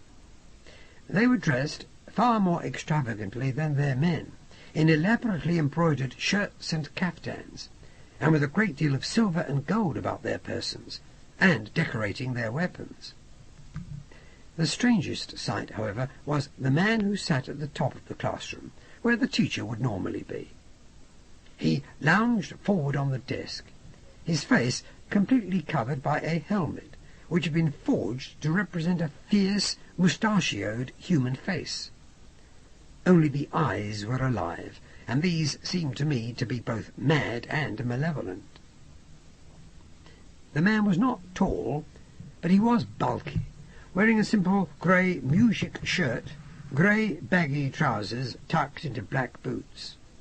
He had no weapons, no insignia on his costume, and one of his arms seemed thinner than the other. I knew that we must be confronting the Steel Tsar himself, the rebel leader, Dugashvili. The voice was muffled and metallic from within the helm. "The English renegade, Bastable. We've heard of you." The tones were coarse, aggressive. The man seemed to me to be both insane and drunk. "Is it good sport, then, killing honest Cossacks?" "I'm an officer in the Volunteer Air Service," I told him. The metal mask lifted to offer me a direct stare. "What are you, then? Some sort of mercenary?" I refused to explain my position. He leaned back in his chair, heavy with his own sense of power. "You joined to fight the Japs, is that it?" "More or less," I said. "Well, you'll be pleased to learn that the Japs are almost beaten." "I'm pleased. I'd be glad to see an end to the war, to all wars." "You are a pacifist?" Dugashvili began to laugh from within the helm. It was a hideous sound. "For a pacifist, my friend, you've a lot of blood on your hands. 2,000 of my lads died at Yekaterinslav, but we took the city and destroyed the air fleet you sent against us. What do you say to that?" "If the war with Japan is almost over," I said, "then your triumph will be short-lived. You must know that." "I know nothing of the sort." He signalled to one of his men, who went to a side door, opened it, and called through. Moments later I saw Pee Wee Wilson emerge, the bore of Richery Camp, back again, as large as life. "Hello, Bastable, old man," he said. "I knew there must be some decent socialists in Russia, and I've found the best." "You're working with these people?" "Certainly. Very glad to put my talents at their disposal." The familiar self-congratulatory drone was already beginning to grate after seconds. "Mr. Wilson keeps our airships running," said the Steel Tsar, "and he's been very helpful in other areas." "Nice of you to say so, sir." Wilson gave a peculiar twisted smile, half pride, half embarrassment. "Good morning, Mr. Bastable." I recognized the warm, ironic voice immediately. I looked toward the door to see Mrs. Una Persson standing there. She had crossed bandoliers of bullets over her black military coat, a Smith & Wesson revolver on her hip, a fur hat pulled to one side. She was as beautiful as ever, with her oval face and clear grey eyes. I bowed. "Mrs. Persson." I'd not seen her for some time, since together we had inhabited the world of the Black Attila. Her eyes held that look of special recognition which one traveller between the plains reserves for another. "You've come to join our army, I take it," she said significantly. I trusted her completely, and took her hint at once. Much to Pilniak's astonishment, I nodded. "My intention all along," I said. Dugashvili seemed unsurprised. "We have many well-wishers abroad, people who know how much we have suffered under Kerensky. But what of your companion?" Pilniak drew himself up and brought his heels together with a click. "I should like to join my fellow prisoners," he said. The Steel Tsar shrugged. The metal glinted and seemed to be reflected in his eyes. "Very well," he signed to one of his men. "Dispose of him with—" Makhno suddenly interposed. "Dispose? What are you suggesting, comrade?" Dugashvili waved his hand. "We have too many mouths to feed as it is, comrade. If we let these survive, they are prisoners of war, captured fairly. Send them back to Kharkov. All I wanted was their ship. Let them go." Pilniak looked from one to the other. He never expected to be the subject of a moral argument between two bandits. "I am responsible for all decisions," said Dugashvili. "I will choose whether I captured them." Makhno was cold and angry. His voice dropped, but as the tone lowered, it carried increased authority. "And I will not agree to their murder." "It is not murder. We are sweeping up the rubbish of history." "You're planning to kill honest men." "They attack socialism." "We must live by example and offer example to others," said Makhno. "It is the only way." "You are a fool." Dugashvili rose and brought his sound hand down on the desk. "Why feed them? Why send them back so they can fight against us again? Cleanse them." Some will fight against us, but others will understand the nature of our cause and tell their comrades. Macknaw folded his arms across his chest. It is always so. If we are brutal, then it gives them a further excuse for brutality. By God, Dugashvili, these are simple enough arguments. What do you want? Blood sacrifices? How can you claim to represent enlightenment and liberty? You have already been responsible for the slaughter of Jews, the destruction of peasant villages, the torturing of innocent farmers. I agreed to bring my ships to you because you promised that these things were accidental, that they had stopped. They've not stopped. You're proving to me, as you stand there, that they will never stop. You are a fraud, an authoritarian hypocrite. The voice within the helm grew louder and louder as Macknaw's became quieter. I'll have you shot, Macknaw. Your anarchist notions are a mere fantasy. People are cruel, greedy, ruthless. They must be educated to holiness, and they must be punished if they fail. He was breathing heavily. It is what all Russians understand. It is what Cossacks understand. You have no claim as a Cossack, said Macknaw with a faint sneer. I withdraw my help. I shall inform the people I represent and ask them if they wish to withdraw also. He began to turn away. The Steel Tsar became placatory. Nonsense, Macknaw. We share the same cause. Send the prisoners to Kharkov if you wish. What do you think, Mrs. Persson? Una Persson said, I think it would show the central government that the Cossacks have mercy, that they are not bandits, that their grievances are justified. It would be a good thing to do. She seemed to have considerable influence over him, for he nodded and agreed with her. Macknaw did not seem completely satisfied, but he was evidently thinking of the safety of Pilniak and the rest. He drew a deep breath and inclined his head. I shall assume charge of the prisoners, he said. As he left with Macknaw, Pilniak called back over his shoulder, I wish you luck with your new masters, Bastable. I only knew that my loyalty was to Mrs. Persson, and that I had faith in her judgment. When Macknaw had disappeared, Dugashvili began to laugh. What a silly, childish business! Was it worth an argument over the lives of a few goat-beards? Mrs. Persson and I exchanged glances. In the meanwhile, Pee-wee Wilson echoed the Steel Tsar's laughter. Neither seemed possessed of what I should have called a natural sense of humour. Is it true the Japanese are almost beaten? I asked Mrs. Persson. Certainly, she said. A matter of days. They've already begun to talk armistice terms. Then these people are doomed, I said. There is no way that the Cossacks can resist the whole might of the Russian aerial navy. Pee-wee had heard me. That's where you're wrong, old man, he said. That's where you're very wrong indeed. I thought I heard Mrs. Persson sigh.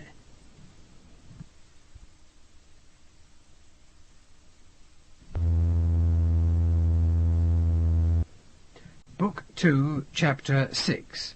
Secret Weapons. Later, when the Cossack chieftains had returned to their men, the Steel Tsar stretched and suggested that we all dine in the rooms upstairs.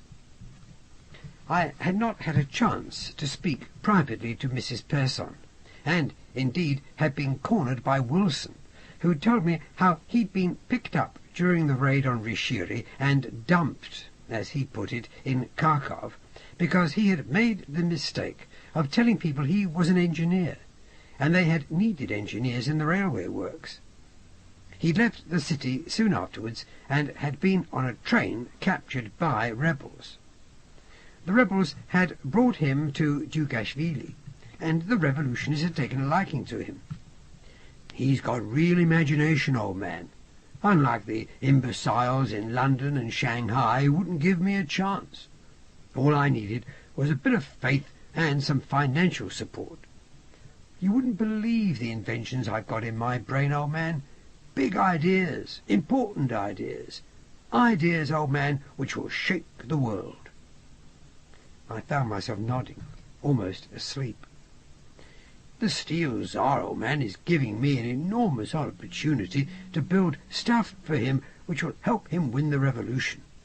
And then we'll have real socialism. Everything properly managed, like a well-oiled machine. Everyone will be a happy dog, you'll see. And all it will take is Pee-wee. I'm the key factor, old man. I'm going to be remembered in history. The chief says so." "The chief?" He indicated Dugashvili. We followed the Steel Tsar upstairs. He had Mrs. Persson on his arm and was walking rather heavily, as if drunk. He turned back to me. "I had not realized you were friends. You'll be able to help Wilson in his work, I hope." "Certainly he will," said Mrs. Persson. "Won't you, Mr. Bastable?" "Of course." I tried to sound as enthusiastic as possible, but the prospect of even another 5 minutes in Wilson's company was more, at that moment, than I could contemplate. The room above was fairly bare, but a long table had been laid with wholesome Ukrainian food, including a bowl of red borscht on every place. Dugashvili seated himself at the top of the table, with Mrs. Persson on his right and Wilson on his left. I sat next to Mrs. Persson. A few minutes later, Nestor Makhno stepped into the room. It was obvious that he was a reluctant guest. He had another man with him, whom I recognized. I began to wonder if Mrs. Persson had not arranged all of this. The other man was Dempsey, whom I had thought killed on his way to a Japanese prison. He was pale and thin and seemed ill. Possibly the drugs had begun to poison his system. When he saw me, he gave a crooked smile and came forward, lurching a trifle, though he was not obviously drunk. "Hello, Bastable. Very good to see you. Come along with the final battle, eh?" "What?" "Armageddon, Bastable. Haven't they told you?" The Steel Tsar began to laugh that strange laugh of his. "Nonsense. You exaggerate, Captain Dempsey. Professor Marek assures us that everything is much safer now. After all, you took part in an experiment." Dempsey sat down and began to stare at his borscht. He made no attempt at all to eat it. Nestor Makhno seated himself across from me. He seemed puzzled by me, perhaps surprised by the alacrity with which I had joined the other side. "It's a prisoners' reunion, eh?" he said.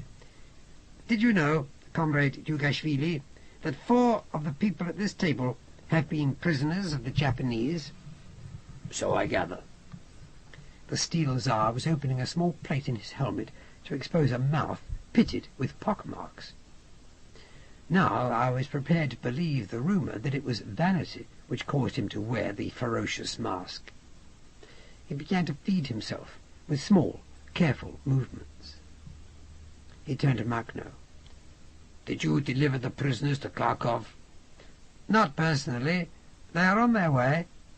"In plenty the railway carriages lined with silk, no doubt." "They were sent in a cattle train we requisitioned." Makhno knew the Steel Tsar was baiting him. He stroked his neat moustache and kept his eyes on his plate.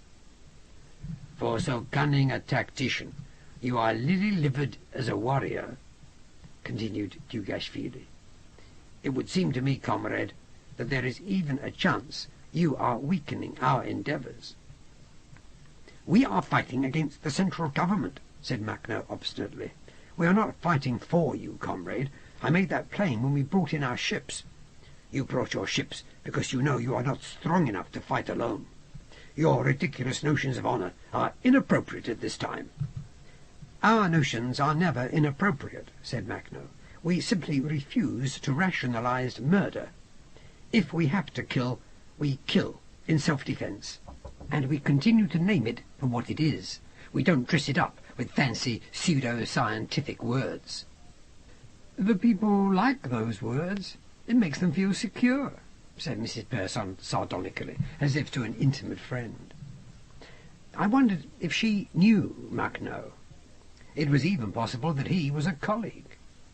There was something out of the ordinary about the anarchist. Although the logic of his politics was beyond me, I was impressed by his recognition of fundamental principles which so many idealists seem to forget as soon as their ideals are rationalized in the language of political creeds. He carried within him a sort of self-control which did not deny passion, and which, I thought, was almost wholly conscious, in contrast to Dugashvili, who relied on doctrine and masks for his authority. Dugashvili continued to dig at Macno. "Your kind of individualism is an arrogant crime against society," he said. "But worse than that, it never succeeds. What good is revolution when it fails?" Macno rose from the table. "It is proving impossible to enjoy my food," he said. He bowed to the rest of us and apologized. "I'll return to my ship." There was a light of triumph in the Steel Tsar's eyes, as if he had deliberately engineered Macno's departure, goading him until he had no choice but to leave. Macno looked inquiringly at Dempsey, who shook his head slightly and reached for his vodka. The anarchist left the room. Dugashvili seemed to be smiling behind his mask. Dempsey was frowning to himself as Macno went out. Wilson began to babble about rational socialism, or some such thing, and for once he broke a sense of tension, which nonetheless remained in the air. A few moments later there came the sound of several pistol shots from outside. There were footfalls on the stairs. Then Macno reappeared. His left arm was wounded. In his right hand was a revolver. He waved it at Dugashvili, but he was not threatening. "Assassination, eh? You'll find at least 2 of your men shot. I know your methods, Dugashvili." He paused, reholstering his empty pistol. "The black ships leave their moorings tonight." Then he was gone. Dugashvili had half risen from his place, the light from the oil lamps making it seem that his metal mask constantly changed expression. The cold eyes were full of unpleasant passion. "We don't need him. He was attacking our cause from within. We have science on our side now. Tomorrow I intend to display Wilson's first invention to our men." Wilson seemed taken by surprise. "Well, Chief, I think you might find it's not quite—" "It'll be ready in the morning," said the Chief. Dempsey had taken an interest in this aspect of the conversation, though he'd hardly moved when Macno had reappeared and made his declaration. Una Persson merely looked thoughtfully from face to face. Dugashvili walked towards the door and called down the stairs, "Bring the Professor up." Mrs. Persson and Dempsey both appeared to know what was going on, but I was completely at sea. Dugashvili waited by the door until a small man with greying hair and round spectacles arrived. He seemed almost as unhealthy as Dempsey. There seemed to be something wrong with his skin, and his eyes were watering terribly, so that he dabbed at them constantly with a red handkerchief. "Professor Marek, you already know Captain Dempsey. You've met Mr. Wilson. Una Persson, Captain Bastable." The Professor blinked in our general direction and waved his handkerchief by way of greeting. "Your bombs are ready, eh? And Wilson's invention is prepared." Dugashvili was swaggering back to his place. "Sit down, Professor. Have some vodka. It's very good. Polish." Professor Marek rubbed at his cheek with the handkerchief. It appeared to me that some of his skin flaked away. "What sort of bombs are these?" I asked the Professor, more from politeness than anything. "The same as I dropped on Hiroshima," said Dempsey, with sudden vehemence. "Aren't they, Professor Marek?" "The bombs which are supposed to have started the war?" I said in surprise. "One bomb? Dempsey lifted a finger. Mrs. Pearson put a gentle hand on his arm. "1 bomb, wasn't it, Mrs. Pearson?" "You shouldn't. That was experimental," said Professor Marek. "We could not have predicted—" Suddenly I was filled with that same frisson, that same terrifying resonance I had already experienced to a slighter degree in Dempsey's company. I felt that I stared into a distorting mirror which reflected my own guilt. In a small voice I asked the Professor, "What sort of bomb was it that you caused to be dropped on Hiroshima?" Marek sniffed and dabbed at his eyes. He spoke almost casually. "A nuclear fission bomb, of course," he said.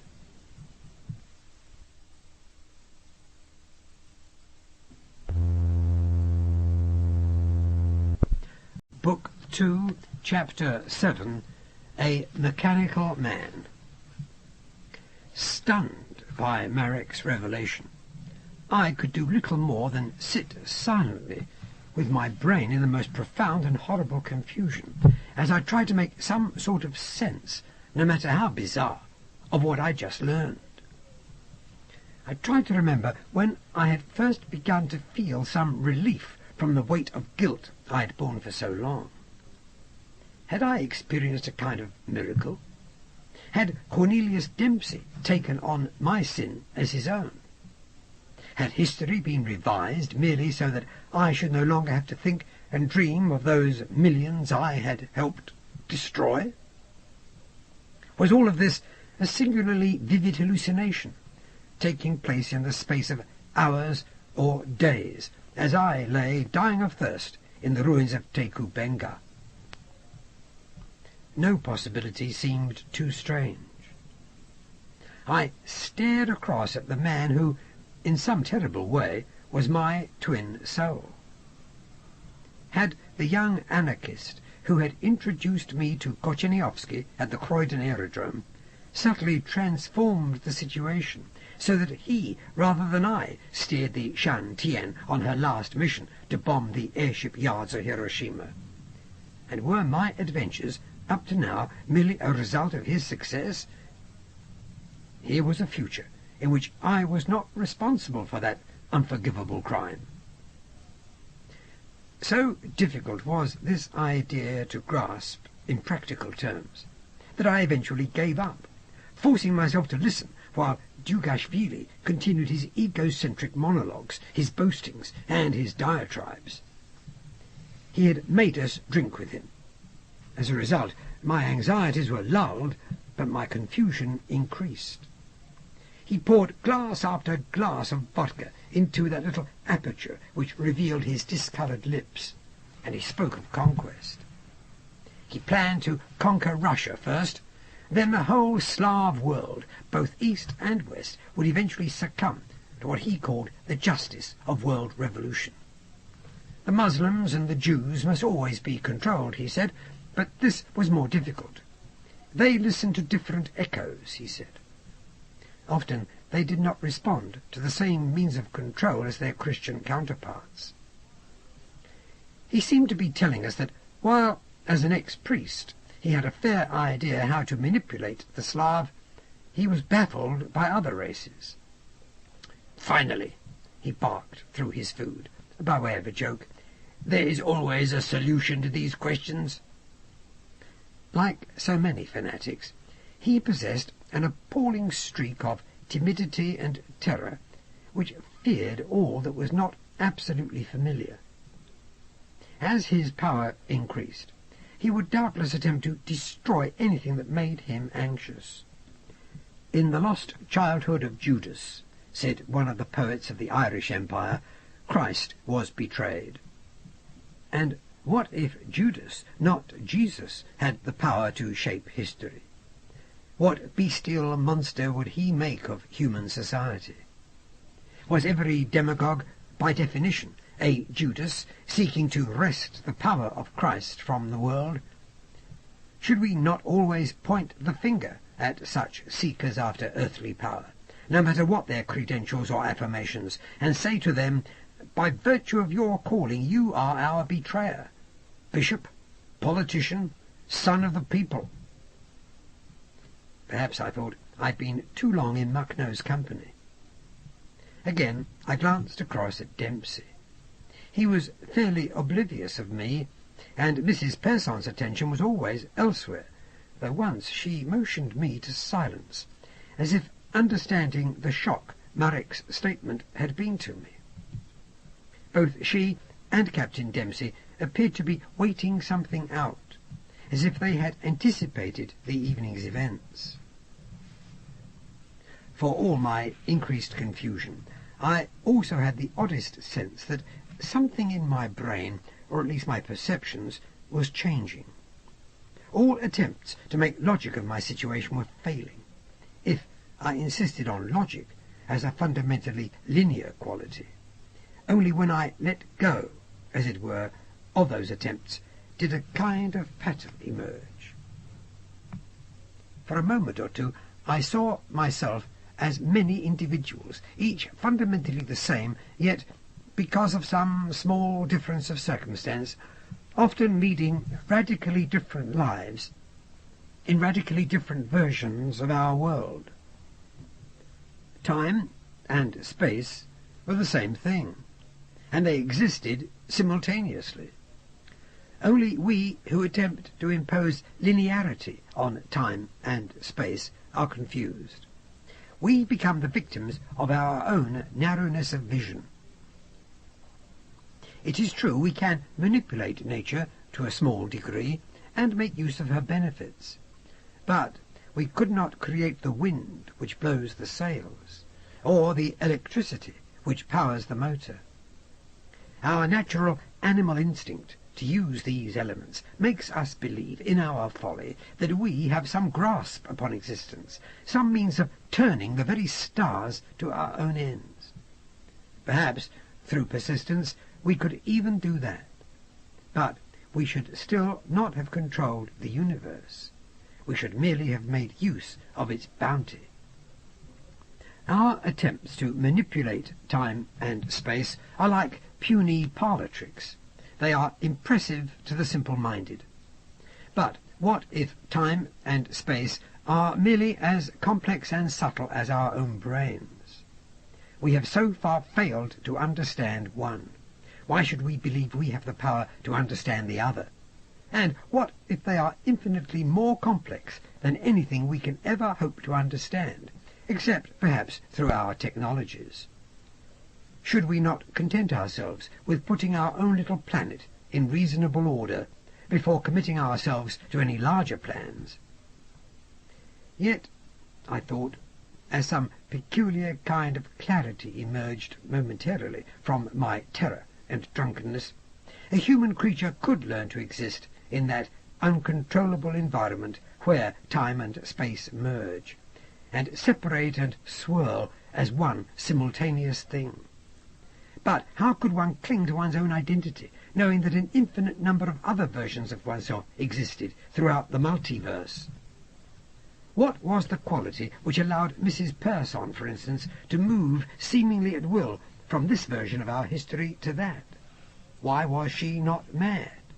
And if she were not mad, how might I discipline myself to survive the chaotic movements of the time streams? How did such people negotiate and map their environment? Were they nomads who followed certain well-tried trails, or were they also subject to the random whims of a chaotic multiverse? How dangerously vulnerable was the linear world we had constructed for ourselves? It seemed squarely to depend upon the race's consensus to ignore the monumental evidence of the multiverse's divine disorder. Another thought came.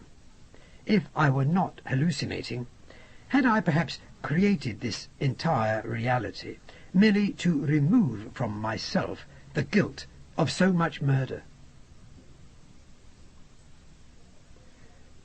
Dugashvili's attention was suddenly focused on his empty bottles. He began to bellow at his servants, accusing them of drinking his vodka, of selling it, of trading it with the Jews. and when they denied this, with abject fear of his passing mood, he beamed upon them, and told them that it was the Jews who were hoarding the vodka, and that some people should be dispatched to make them give up what was by right the people's liquor. And he laughed openly at this hypocrisy, as if he were enjoying it for its own sake, as if hypocrisy and deceit were arts he strove to master in all their finesse and subtlety. While the scene was taking place, Mrs. Persson turned and looked directly into my eyes. I felt a frisson through my whole body, and I heard her speak very quietly to me alone. "You are not mad," she said. But Dempsey overheard her and looked up. "Unless the whole damn universe is mad." He gave his attention back to his almost empty glass. "Better ask Von Beck about that." Was Von Beck alive here? Had he survived with Mrs. Persson? I wondered again how we had not been destroyed by the hell bomb. Perhaps the very act of dropping the device had set off this great eddy of events, billions of new ripples across the fabric of the multiverse. The act had not merely been symbolic of mankind's cruelty and folly. It had resulted in profound metaphysical upheavals. Perhaps I was doomed to live one almost identical life after another, until I found some means of understanding my part in that crime. Again, having received a glimmer of perception, I was plunged into stupefied bewilderment, and had the presence of mind to pull myself together as best I could, if only to placate the unpredictable warlord. He had wandered back onto the earlier subject. "Professor Marek! Marek! Wake up, you bee!" he shouted to his tame scientist, who brought himself round with the alacrity born of long experience. "Sir? How many bombs did you say you had already?" Dugashvili demanded to know. Barrett shrugged. "4. All about the same strength, as far as we can tell." "You are unsure?" The professor was quick to deny any lack of confidence. "I have their measure now." "So you can produce more, quite easily?" his master asked. Light suddenly caught the steel of his helmet, and made it burn like the face of some mighty fallen angel. It could have been the face of Lucifer himself. I felt then that he was perfectly capable of destroying the whole world without a shred of remorse, if he believed that he could not himself go on living. Such creatures, I remember thinking, have always dwelt among us. They would reduce the multiverse to ash if they could. Why, I agonized, can we not recognize them and stop them before they achieve so much power? A tiny part of the human race was responsible for the misery of the majority. I thought again of the injustices which we ourselves casually perpetrated, and I wondered how we should ever set anything to rights while we continued to allow such vast discrepancy, so much at odds with the religious and political principles we claim as our daily guides. Such reflections were perhaps natural, as I sat listening to Dugashvili's braggadocio, in which large notions of justice and equality were used to obscure the actuality of his ambitions. Professor Marek had plunged into a complicated explanation of his work, which the warlord dismissed with a yawn and a wave of his hand. "Production, Professor. Results. Can you produce more of the bombs?" "Of course. With Mr. Wilson's help. The Yekaterinoslav laboratories had everything we needed. Our information was perfect." Captain Dempsey lifted his head, but it was only to welcome more refreshment, brought from somewhere by the same trembling servants. Mrs. Persson did not seem pleased with his behaviour, and her passing glance in his direction had only irony in it. She pushed her dark hair back from her face, and I was struck once more by her refined beauty, her dignified bearing. She was the kind of woman a man of my sort, fundamentally a plain soldier, could only look up to. I could never aspire to win her. I doubted if any man would ever keep her for himself alone. There was a sense of freedom about her which nothing could hurt. Even when I had seen her a prisoner of Major John in East Grinstead, about to be tortured, she had retained that same sense of integrity, reminding me of nothing so much as Sarah Bernhardt in her famous role of St. Joan. I think it was there, if not before, that I had fallen in love with her. Only now, as we listened to the bellowings of the grotesque beast seated at the table's head, did I realize how strong those feelings were. I would have laid down my life for her, and, though I scarcely understood it, everything she stood for. Was she really Korcheniowski's daughter, or was the old man merely her mentor, perhaps her lover? She said, "I thought Ekaterinoslav was retaken." Djugashvili shook his metal head and turned to glare with feigned goodwill upon her. "So it was, but we got what we were after. The purpose of the attack was to supply Professor Marek with certain materials and information he needed. At Ekaterinoslav they were working along similar lines to us. Eh, Professor?" I felt suddenly very sick, physically ill, and deeply tired. Yet I wanted to leap from my chair and beg them to stop talking so easily about those terrible bombs, which, for all I knew, could easily destroy the entire globe. How could Mrs. Persson hold her tongue? And what was keeping Dempsey silent? Why did they want me to say nothing of what I knew? I looked from face to face and saw only fear. They were all as afraid as I. Even Djugashvili was appalled by his own godlike power. We watched as the knowledge dawned on him, through his vast drunkenness, his mighty self-appreciation, that he might well have the means of destroying the whole world. By demonstrating this power, he could fulfill every nightmarish ambition at a stroke. He would be Emperor of the Earth. Everything and every one would be at his personal disposal. Djugashvili's lips moved beneath his mask. His smile was almost sweet. Suddenly, Cornelius Dempsey was on his feet, supporting himself with one hand on the table. "You're wasting your time, Your Honour. You'd better hurry up and use 'em, General. Otherwise the central government will be here to claim its materials back before you can make any worthwhile number of bombs. You'll have to put your money where your mouth is, old boy. After all, there's a huge aerial force on its way." Djugashvili made an irritable, almost feminine gesture. It was one I'd seen before, when some fact did not quite suit his dreams.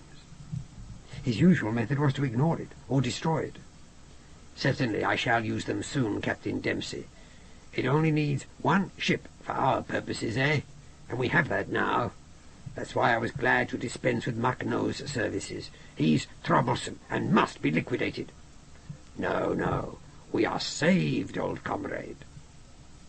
He became obscenely avuncular. "We have a ship, Captain Bastable." He turned his Medusa's geniality upon me. "We have your ship, the Vassarion Belinsky." I felt bile rise in my throat. 1,000 new, desperate associations rushed into my overcrowded mind. "Captain Korcheniowski would never fly her for you." "Captain Korcheniowski is no longer aboard. Indeed, his spirit is no longer aboard his body, Captain Bastable." The creature chuckled deep in his chest, and he sighed. The air seemed suddenly full of the stink of sulphur and stale vodka. "You killed him? Naturally. As a non-participant in this very important game, he had to be set aside. He is no longer a functioning pawn, Captain Bastable." His eyes were now fixed on me, and I was able to understand how he'd been able to command so many so easily. I could not tear my gaze away from that awful glare. "You are lucky, Captain Bastable. You are still a functioning pawn." It was his warning to me. He must have employed the same phrase 1,000 times or more. He knew it to be effective. But my life was of no value to me, while such monsters as Dugashvili were allowed to walk free upon the earth. Again I felt that strange frisson. Looking across at Cornelius Dempsey, I saw his face change suddenly from that of a drunken, self-indulgent boor to sardonic dandy, and back again, all in an instant. They were playing parts, the pair of them, playing parts as hard as they knew, allowing themselves no relaxation beyond what they had both briefly permitted me. And the only reason they had slipped so swiftly from their roles was to demonstrate to me that I must act with them and reveal nothing. Yet I also understood from Dempsey that he too was playing for the largest possible stakes, and was prepared to lose his very soul in pursuit of the greater good. There is nothing which gives one strength at a time of need than the presence of comrades who share the same ideas about humanity and justice. Suddenly I understood how profoundly Cornelius Dempsey believed in fair play. Once it had driven him to drink. Now he used drink to disguise the strange intelligence lurking within those deceptively drugged eyes. I understood that it was only the very best in us, our capacity for love and self-respect, that enabled us to survive in a perpetually fragmenting multiverse. Only our deepest sense of justice allowed us to remain sane and relish the wonders of chaotic time and space, to be free at last of fear. Further violence would bring only an endless chain of bloodshed and an inevitable descent of our race into bestiality and ultimate insentience. To survive, we must love. I had not been listening while Dugashvili elaborated on this threat. My horror and loathing at his casual acceptance of mass murder, including the wasted deaths of those who followed him, were almost unbearable. It remained difficult for me to understand how some people are simply born mentally deformed, lacking all the natural moral restraints and imagination which dictate the actions of most of us, however partially. Such creatures have learned from childhood to ape the appropriate sentiments when it suits them, to charm or bully their opponents, to agree to anything, to tell any lie, and to pursue their own ends with implacable determination. Such men and women are the true aliens amongst you, and it is ironic how frequently we come to rule you. We use your very best instincts and deepest emotions against you. We convince you that we alone can satisfy your need for security and comfort, and then we drain you dry of everything save perpetual terror. I looked with astonishment at Dugashvili, wondering how he could possibly have uttered those words, or known what I was thinking. His smile was a soft, deceiving thing, lying upon the pitted surface of his head like a red slug. Such monsters can only be murdered, Captain Bastable. Do you have the stomach for murder? Of course not. You will command the Vassarian Belinsky. Congratulations. You will become a hero of the people, a legend among the Cossack hosts. He reached his irregular arms towards me as if to embrace me. But then Cornelius Dempsey was on his feet, filled with unfeigned fury. No, this is treachery. That privilege was promised to me, you wicked old bandit Dugashvili. It was all I asked of you.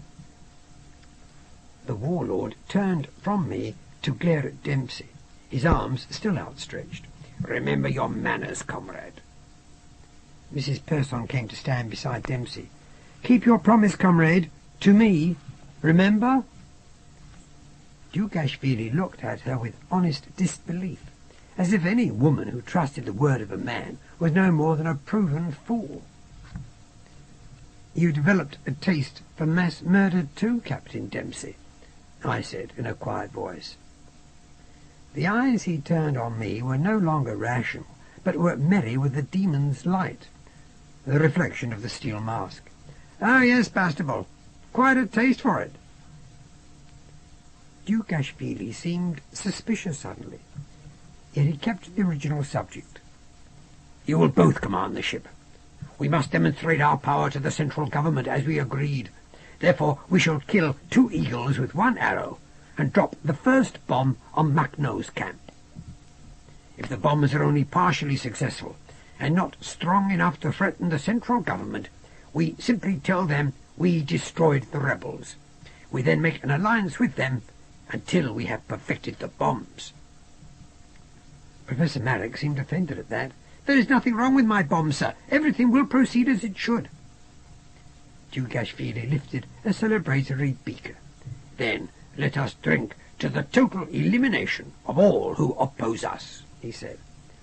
"What a splendid idea," said Mrs. Persson. Disbelievingly, I looked around me for the source of an almost overpowering scent of roses. We were forced to stay at the table, while Dugashvili continued his monologues, mocking us for the weaklings he believed us to be, who scrupled too much to be able to kill him, who would obey him helplessly even when we knew he would eventually dispose of us, probably violently. We were all involved in our own thoughts as we considered the future. I wondered if Dempsey and Mrs. Persson played their roles according to some agreed plan, or if they already improvised. Dempsey's anger had certainly seemed thoroughly genuine. We let Dugashvili rave himself into incoherence until, at last, without a word, he lumbered from the room, all unchecked ego and ruthless power, grunting for his servants. "He's right, you know." It was Pee-wee Wilson, his eyes bright as stones, deep in conversation with Professor Marek. I was deeply weary, but completely incapable of sleep. As I glanced towards our technological experts, I saw a figure behind them in the shadows. He was a tall, gaunt man, and his features were familiar. How had he come here? Mrs. Persson did not seem at all surprised. "Von Beck," she said, "thank God." Events were becoming increasingly fragmented and dreamlike, and I wondered if we were not, at that moment, actually closer to the true nature of the multiverse. I also detected a hint of another kind of reasoning that better explained the actuality of our bizarre experience.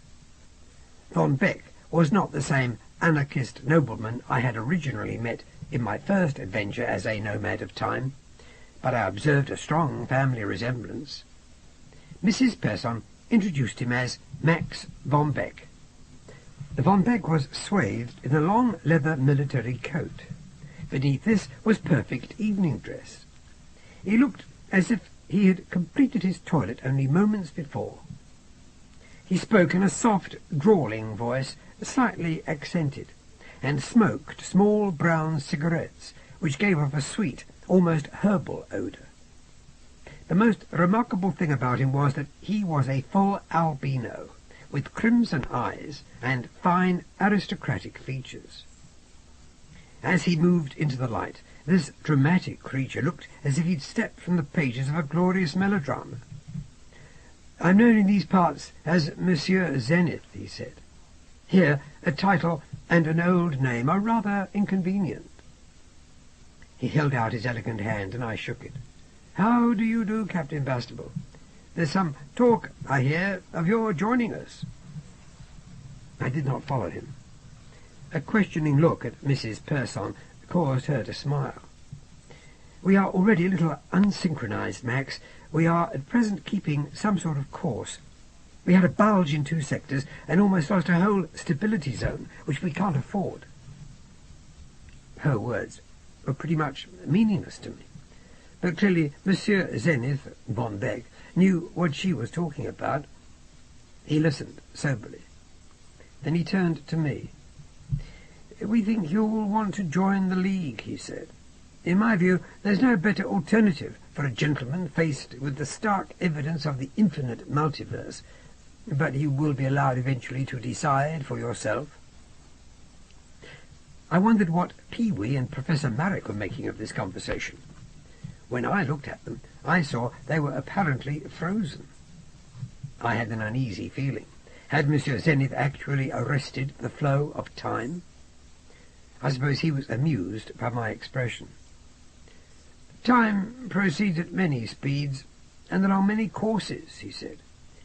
There is the slow time of the trees and the brisk time of the mayfly. Yet both perceive the flow from their own subjective viewpoint. Your companions are currently experiencing mineral time, you might say, and merely appear to be completely still. Only a few of us, I must admit, have the necessary sorcery, as you might put it, to play these little tricks with time. His manner changed suddenly, and became very serious. We have no choice but to proceed with our original strategy if we are to save the maximum lives. We require a certain number of participants to play out the next stages of this game. If we lose, Captain, there will be disastrous consequences for the human race, and there is every chance that this sector will drag down all the rest. There is, in spite of what you might have feared, cause and effect in the multiverse, and one sector can easily influence another. If we win, we shall perhaps do little more than preserve the status quo. Frequently, it is all we can hope to achieve. There was something in this foreign nobleman's manner, some authority about his vibrant voice and strange red eyes, that made me want to join my fate to his. Already I was prepared to serve in Mrs. Person's cause, and if her cause were Monsieur Zenith's, so much the better. For a second time I offered him my hand. "You can rely on me, sir," I said. "If Mrs. Person vouches for you, I'm at your service." "Good man," said Von Beck, in resonant approval. "I'm going to ask rather a lot of you, Captain. I want you to play a part. In one sense it should be an easy one, for you must play yourself. But yourself before you grew aware of what you might call discrepancies in the fabric of time. Am I making myself clear?" "I think so, sir. In other words, you want me to go along with events just as if I didn't know any part of their outcome. I must follow my emotions, let Dugashvili and the others remain confident of their unchecked power." "Excellent." Von Beck nodded to Mrs. Person. "You were spot on about this chap. He's the right stuff." I flushed with embarrassment, and pointed out that I was nothing but a simple British soldier doing his job as best he could in the service of the best cause he could find. "It's only what the Bastables have always done, sir." "Then now you must do what the Bastables have always done, and do it to the greatest of your ability," he said. "I'm not happy with this tampering." Dempsey had revived himself. "What good will it do in the end?" He was still drunk, and he looked at me almost jealously, I thought. He was a thoroughly wounded soul. "You know better than I, old man," I said. "I'm pretty new to this sort of thing. You'll have to give me the appropriate advice." "Don't patronize me, Bastable." He turned away with a shrug. "I'll help you. I'll help us all. And God help me." It was as if he were, as an actor, completely immersed again in his role. It occurred to me that members of this league were not always conscious of their situation, not always aware of any other existence, that a kind of saving amnesia affected them, allowing them to play out their parts with perhaps a little less anguish, or at least uncertainty. Von Beck offered me a sympathetic smile. "There's precious little personal reward in this work, old man. You have to be a bit of an idealist to do it." "Then it's the job for me," I said. He offered me a military salute, tipped an imaginary hat to Mrs. Person, and returned to the shadows, as Pee-wee said, in offended tones, "I don't have to talk to you." Cornelius Dempsey chuckled and sat down next to Wilson, pretending a deep interest in what he was saying. "You think we'll be able to blow poor old Macno to smithereens, do you?" The drunkard was unmoved by Wilson's unwelcoming words. "One bomb should leave a crater the size of the Grand Canyon," said Wilson in satisfaction. "We'll soon bring the world to her senses, old man. You'll see." Dempsey's response was to place his head on his arms and return to snoring oblivion. Mrs. Persson asked me if I would help get the man to bed. When we'd laid him out on his bunk and left him as comfortable as possible, we sat together drinking coffee in the tiny parlour. It was a pleasant house, full of painted fretwork and warm fabrics, and I wondered what Kulak family had been killed or evicted in order to provide us with so much comparative luxury. "Poor Dempsey is half mad," says Una Persson, "and not always the most reliable ally. His judgment was destroyed, and it's taken him ages to get where he is now. For a long time he managed to keep himself going on a mixture of guilt and cynicism, a familiar enough combination. But now he sees an opportunity to put something right." "How can we both bear responsibility for the destruction of Hiroshima?" I asked, hoping she would not warn me off the subject and make me return to my role. Some peculiar alchemy was already taking place, however, and my encounters of the last few hours had assumed the quality of a vividly recollected dream. "Because we are all, in a sense, responsible for such great evils," she said.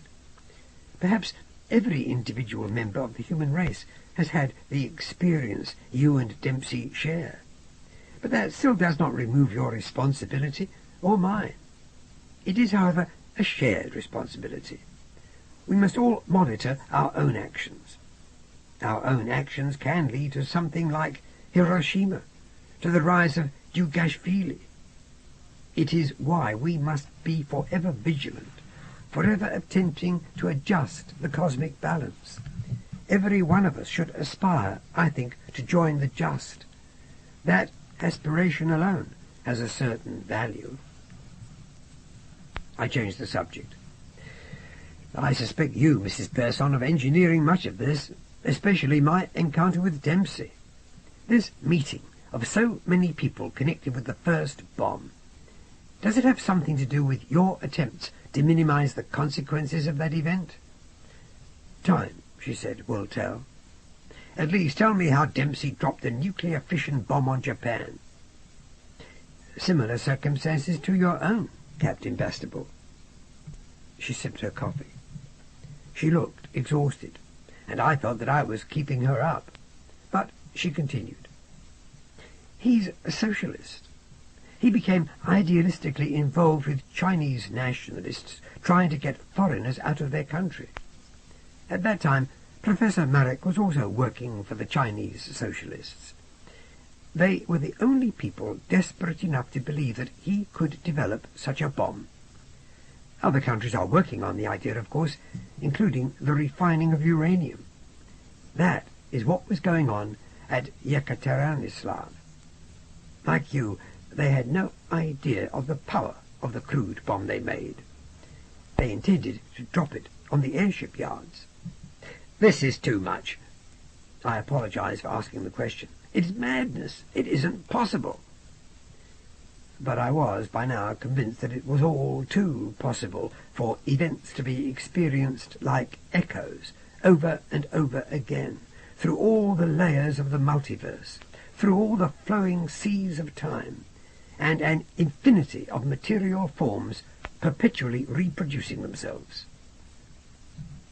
Suddenly, that scene aboard the Loch Etive came back to me.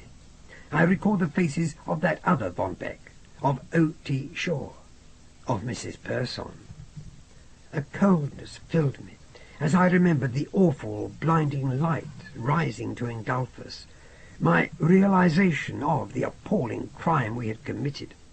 A crime, I had thought, without the possibility of redemption or restitution. "They dropped it on Hiroshima," she said remorselessly. It was as if she was tempering me like a sword. Her words were hammer blows on the iron of my soul. "That's what started the war, as you know.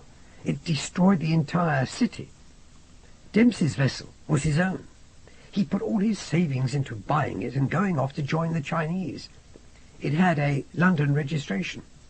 Of course, the ship had been sighted, and the wreckage was easily identified. It had fused, part of it, into one solid sculpture. It was more than the Japanese needed. If there had not been a delay in the detonation, of course, nothing of the ship would have survived. Dempsey got out. As far as he knew, he was the only one. The Japanese had wanted an excuse to go to war, and now they had a moral crusade to boot. Everyone was preparing for war anyway. The Japanese destroyed some British merchant ships. They didn't care. They were willing at that stage to destroy anything with a Union Jack on it, and it's difficult to blame them. Well, of course, the British then declared war, and the whole thing boiled over into the present mess.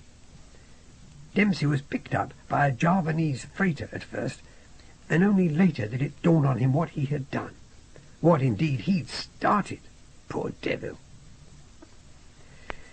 I reflected that the Japanese had behaved rather well under the circumstances. I know what it is to live with the death of millions on my conscience, I said. Mrs. Pearson gestured almost impatiently. Oh, so do I, Captain Bastable. So do I. I was deceived by the lightness of her tone. It's a heavy burden for me. It's a shared burden, however, she said. That was my point. I was grateful for this comfort. Again, my thoughts returned to the notion that Dempsey and I were shouldering the guilt for the same crime. Millions like us, perhaps, were also feeling what we felt. I groaned. You were both catalysts, Mrs. Pearson told me. No more than that. Do you still not realize your error? No individual can claim so much personal guilt. It is madness to do so. We are all guilty of supporting the circumstances, the self-deceptions, the misconceptions, and misinformation which lead to war. Every lie we tell ourselves brings an evil like the destruction of Hiroshima closer. We drown in our own lies. Hiroshima has indeed been destroyed in more than one world by more than one man, over and over again. The situations vary, but the people die just the same, and in the same way. Some men feel they carry the whole weight of the crime. But we are all victims, Captain Bastable, just as, in other ways, we are all aggressors. At root, we are victims to the comforting lies we tell ourselves, of our willingness to shift moral responsibility onto leaders, organized religion, onto a deity, or a race, if all else fails, onto God, onto politicians, onto creatures from other planets. It is always the same impulse to refuse responsibility. If we do not take responsibility for our own actions, ultimately we perish. You share Macknow's views, I said. Must one become an anarchist to join your league? She was amused by this. It could be the other way around, she told me. I have much in common with Nestor Macknow, however. I have the same scepticism of authority, especially when it is self-elected. Somehow this conversation had relieved me. I lost much of my restlessness and uncertainty. I no longer felt such a helpless victim of fate, though in some senses I remained one, quite as much as the unfortunate Cornelius Dempsey. Now we should sleep. Mrs. Pearson got to her feet. We don't want to miss Mr. Wilson's display tomorrow. Do you know what he means to reveal? I think so, but I've left that whole aspect to Monsieur Zenith. We each have responsibility for certain aspects of this affair, Captain. I find that it rarely pays to anticipate events. After all, if they come as a surprise, one responds rather more spontaneously. I am still baffled, I admitted. She put a finger to her lips. Trust me, she said. I would do whatever she required of me. I will, I told her, but I want no more innocent blood on my hands. She picked up her cup and drained it. If all goes well, Captain Bastable, we shall have completed our task here by tomorrow. Then you and I shall leave. Leave? As you know, You've been invited to join the League of Temporal Adventurers.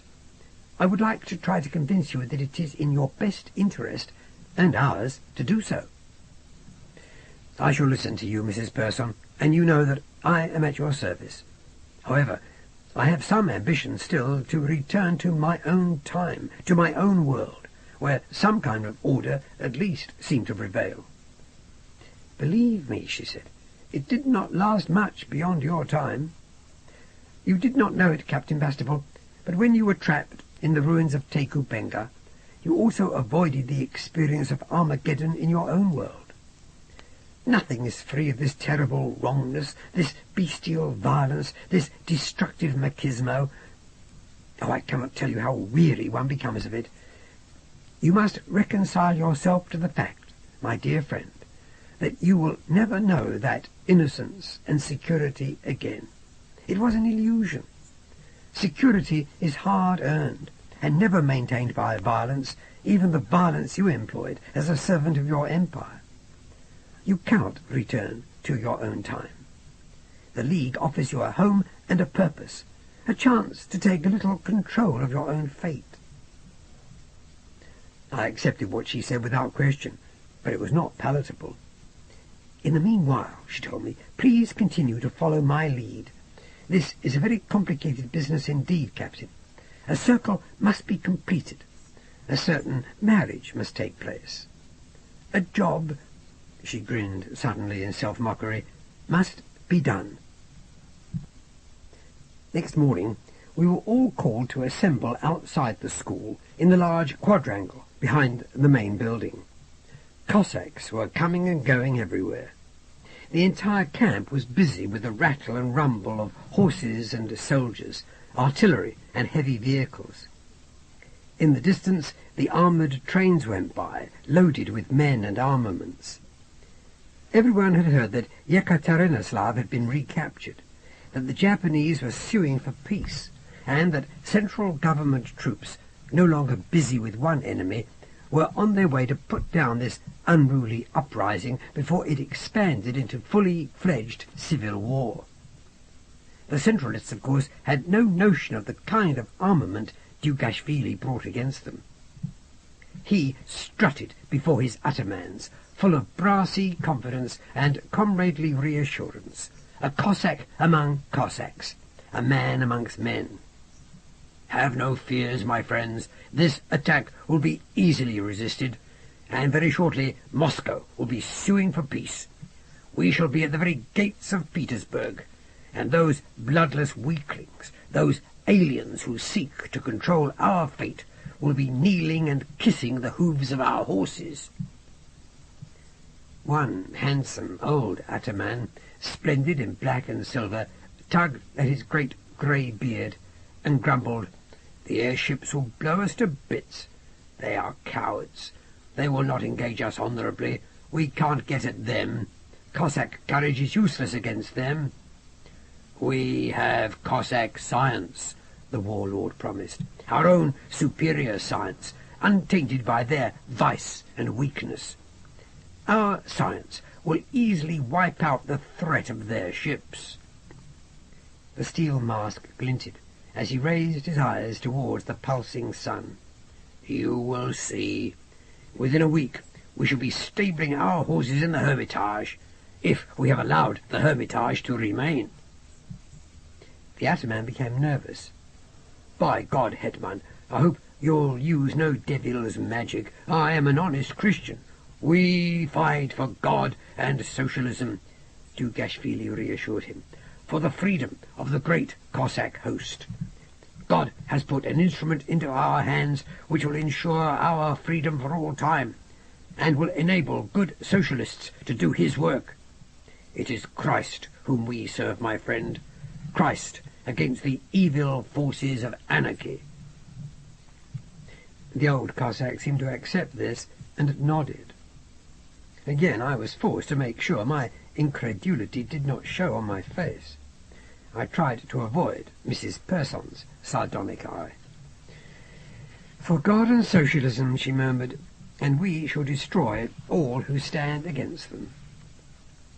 But the mollified ataman was striding away on his bowed legs, glad to get back to his pony and swing up into the saddle. He rode away to give his men the news. Mrs. Persson murmured to me in English, "It is in the nature of a good despot to say anything that will convince someone to do as he wishes. Only when he does not need them does he really say what he thinks. And by that time, of course, because he has no need of them, they are usually as good as dead. The secret of becoming a successful tyrant lies in an early ability to be all things to all people." "You sound as if you'd trained him yourself," I said. She made her reply, but instead began to button her military coat. She'd seen Dugashvili striding up behind me. He stopped as I turned to confront him, and his burning eyes fixed me. "Where's our Captain Dempsey?" he asked. "He seems so anxious to take command of the ship. Is he fit enough for it, do you think? If not, you will have sole command, Bastable." "I would be glad of that," I said. "It's some time since I had full command of an airship, but I think Dempsey is ready for the job." I had seen my alter ego that morning. It was pretty obvious that he was sustaining himself on drugs. He had, however, been absolutely determined to captain the Vissarion Belinsky. He'd asked us to go ahead of him. He'd promised to join us shortly. Dugashvili offered his back to me, idly rubbing at his steel helmet as if it were a real face. I wondered if he'd slept in it. "He had better be in control of himself." His manner was crudely threatening. "Good morning, Mr. Wilson." Pee Wee Wilson appeared, walking ahead of a dozen Cossacks who were carrying some massive object on their shoulders. The thing was wrapped in a mixture of canvas and sacking, and was about twice as long as a tall man. "You're ready for us, eh?" Dugashvili became jocular, almost excited, like a spoiled boy involved with the prospect of a new toy.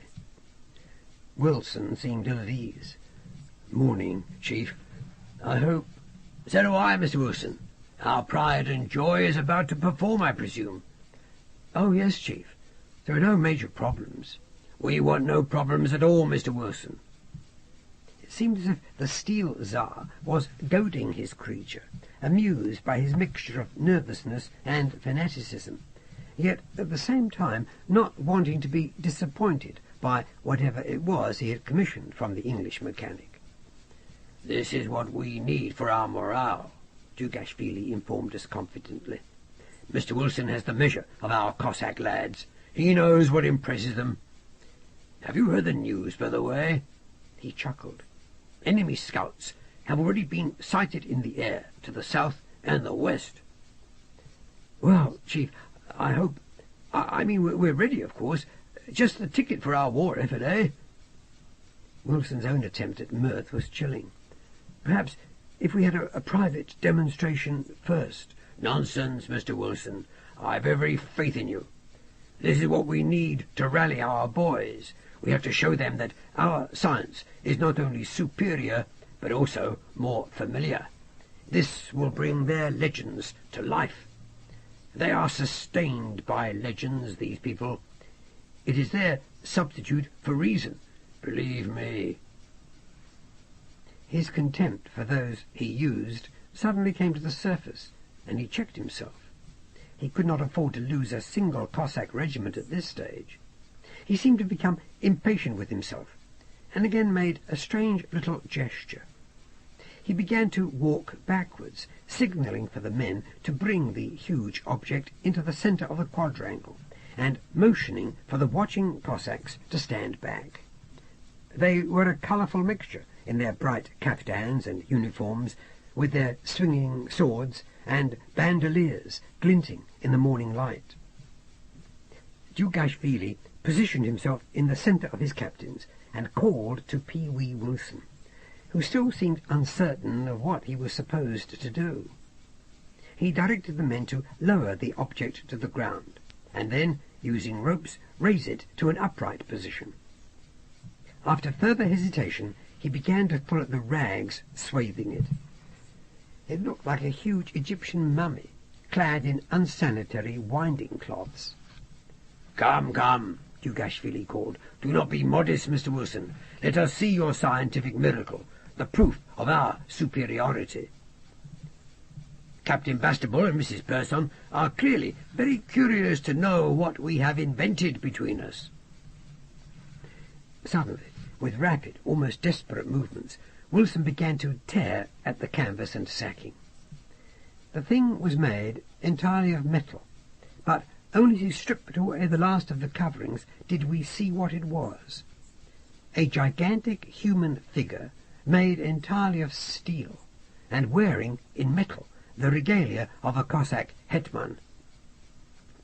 Dugashvili began to laugh uncontrollably. "Isn't he fine? Isn't he an inspiration? So muscular and strong, so handsome." Neither Mrs. Persson nor myself could respond. We were struck dumb by the idolatry, the sheer egomaniacal obsession of the warlord as he strutted up to the figure and stared into its gigantic features, which were identical in every way to the mask which rested upon the head of Dugashvili, one steel face peering up into another. This sense of mirrors distorting infinitely the very substance of the multiverse was very strong, and I found myself looking for Dempsey, my own strange twin. Pee-wee Wilson, the English mechanic, had produced an image of the self-proclaimed hetman that was more than twice life-size. It gave me the impression that time was coagulating, or perhaps deliquescing. Somewhere, I thought, I heard a bass drone. I looked at the sky, but saw nothing. "Isn't he magnificent?" Dugashvili was swollen with pride, strutting about the thing as if he already believed the great steel giant to be himself. "He is splendid," said Mrs. Persson. The best I could do was to pretend to nod enthusiastically. I still could not find words to describe my reaction to this extraordinary exercise in egocentricity. "This is only the first," Dugashvili told us. "Soon there will be a Steel Tsar overseeing every town, to remind them of their master, that it is through his will and his alone that they live. This mighty hero will lead the Cossacks into battle. He will show himself to be invulnerable. He will represent all that is best in me." "When do you intend to employ him?" Mrs. Persson watched as Pee-wee Wilson proudly polished his creation's left knee. "At once. He will help distract the central government forces, while you, Captain Bastable, will fly the ship to Makhno's camp and drop the first bomb. I presume he is ready to march, Mr. Wilson?" "Oh, yes, Chief. Certainly, Chief." Wilson took an oil can from the pocket of his green overalls and applied a drop or two to the joints he could reach. He seemed to be taking as much time as he could, perhaps wishing to delay the moment, as if his own faith in his invention were not quite as strong as his master's. Dugashvili turned to the Attamans. "Now, my comrades, go and assemble your riders. Bring them here, and we shall demonstrate the invulnerable power of the Steel Tsar, the first of the great army of mechanical men who will carry our banners across the world." "Just the ticket, old boy." It was Dempsey. Already apparently drunk, he had had a shave. His neat airshipman's uniform was a little too big for him. He was haggard, but he walked steadily, and for all his slightly inebriated air, he seemed to have lost the despairing attitude I had begun to identify with him. He even winked at me as he turned up. "Morning, Bastable. Ready to go aloft?" "We're all ready, I think," said Mrs. Persson. "Hello, Professor Murrick. Did you oversleep?" The scientist was distracted. He looked the great steel statue all over and shook his head. "Not yet," he mumbled. "Too soon. Far too soon." He barely acknowledged her greeting. He tugged at his ear nervously, threatening to tear it off. Like us, he fell in behind our chief as Dugashvili walked rapidly across the quadrangle to where a rough-and-ready dais had been erected. We were supposed to join him on this. Meanwhile, there was dust rising on all sides as the Cossack horsemen rode in an ever-tightening circle to attend the gathering called by their hetman. Those wild riders, in all their savage finery, were, in spite of everything they stood for, one of the most colourful and thrilling sights in the world. Mrs. Persson offered me a small pair of powerful field glasses she carried, and I stood on the platform watching the Cossacks coming in. They had not left their armoured vehicles or their artillery behind.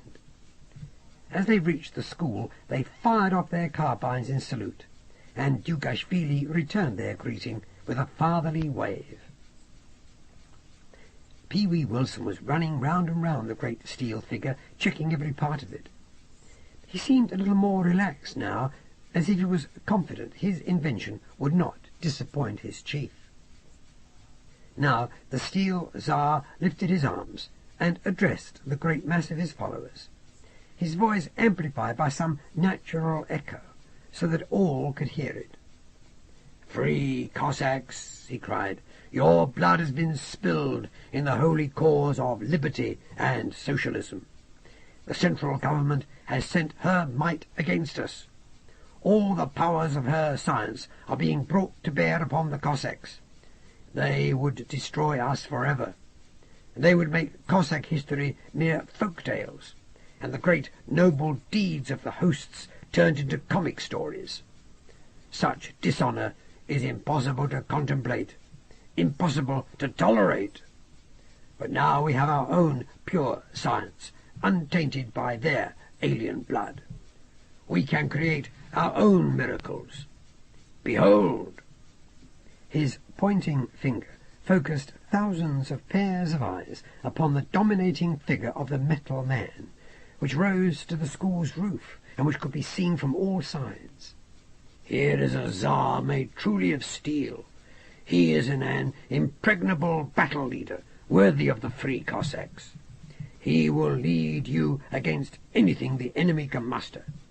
He is the symbol of all I stand for. He will bring inevitable victory." A great cheer went up from the Cossacks. Sabres whistled from their scabbards and burned like brands in the morning air. These men were always impressed by such flashy symbolism. Dugashvili had got their measure well, and Wilson had been able to translate his ideas into reality. "Now, comrade," Dugashvili turned to his tame mechanic, "now you must give life to our new leader. You must set him in motion. You must demonstrate his magical power." Self-controlled at last, Wilson reached up to the figure's waist and depressed a small lever. He stepped hastily backward, almost tripping, as slowly the steel creature began to come to life. Wilson seemed to detect an unfamiliar movement in the mechanical man, and frowned. I recalled that the albino Count von Beck had taken an interest in Wilson's invention. Had that mysterious visitor made any adjustments of his own to Wilson's marvel? Again the mechanic relaxed. Smoothly his giant seemed to respond to a grandiose gesture of the warlord's, and with awkward, spasmodic movements reached to its belt and drew its huge sabre, a match to its scale. With a screech the sabre cleared the scabbard, and again the Cossacks cheered. They were mightily impressed. Dugashvili had gauged their needs well. They were all cheering as the mechanical man raised the sword over his head. Again they waved their own sabres in response. They made their horses rear and buck. The noise of their approval was deafening. Slowly the monster turned its head, as if listening. It inclined its gaze to stare down at Wilson. It lifted its head again. It seemed to be peering from one figure to the other, from the dais to the assembled hosts. Evidently these movements had been part of a programme already designed by Wilson and approved by Dugashvili. I'd never seen the warlord more puffed up or pleased with himself. Already in his mind he ruled the world. Mrs. Persson began to applaud. Her cue was taken up by the rest of us, to Dugashvili's further immense approval. Ponderously he too began to clap his hands together. Mrs. Persson put her lips close to my ear.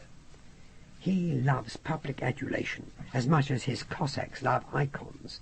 They would rather admire statues than real people. It has been their undoing for centuries. Dempsey had begun to laugh almost uncontrollably, and only grew silent when Mrs. Persson signed to him to stop. I, for my part, found the whole scene nightmarish. Dempsey cast a bloodshot, crazy eye about him, and then, chillingly, winked at me. As if in imitation of the cheering Cossacks, the mechanical Tsar now waved its sabre over its head. Wilson had recovered his confidence entirely. He had the air of a ringmaster in charge of an especially fierce beast. He bowed and strutted, a great broad grin on his face, and for the moment I saw something in him that I could like. The man was happy. He was doing what he had always dreamed of doing. He was proud of his accomplishment. All his whining and pontificating, his grovelling and bullying, his greedy ambition, had been expressions of a profound disappointment, a loss so terrible to him, I guessed, that he could never recall exactly what it was that had been taken away. And now, in these dreadful circumstances, at the behest of a pathological mass murderer in a remote part of the Russian Empire, P. W. Wilson had come into his own. This was his moment. He might have been a matador swaggering before the Spanish crowd, a matinee idol standing before his admirers, a general returning from a victorious campaign. The applause, as far as he was concerned, was all for him. He reached to set another lever. The steel giant began to lumber forward again, heading towards the dais. It stopped in mid-stride. Then one of its knees bent a little, so that it seemed he stumbled and might fall. Dugashvili looked a little apprehensive as the thing loomed over us, but he continued to clap, even when a grinding screech issued from the knee-joint as the giant swayed. I think Wilson had meant the mechanical creature to fall upon one knee in a gesture of supplication to Dugashvili, but the motion had been halted, and the Steel Tsar thrown off balance. The knee jerked 2 or 3 more times. There was the squeak and the clash of metal again. The monster began to turn, but its leg still dragged. It swayed again, and this time we flinched, certain it must fall on us. Dugashvili flung up his arm, and I could have sworn I heard him whimper. Only as the thing swayed away in the opposite direction did he recover himself, and it was obvious to us all that he was vastly angry at being forced to show his fear. He leaned over the dais, letting out a stream of disgusting language in Russian, and then a further torrent, in which I took to be his native Georgian. There followed more expletives in English and French, all of them directed at the unfortunate Wilson, who saw his whole moment of triumph fading away, to be replaced by the threat of unusually painful death. "Set the thing to rights, Wilson, old man, for God's sake." Cornelius Dempsey was the only one of us who seemed amused. Dugashvili's voice was venomous. "Make him behave, Wilson, or must I first teach you to behave?" Wilson was in no doubt about the nature of the threat. He ran towards his creation, reaching up towards its waist, grabbing for other levers. "Please," he was whispering, "please."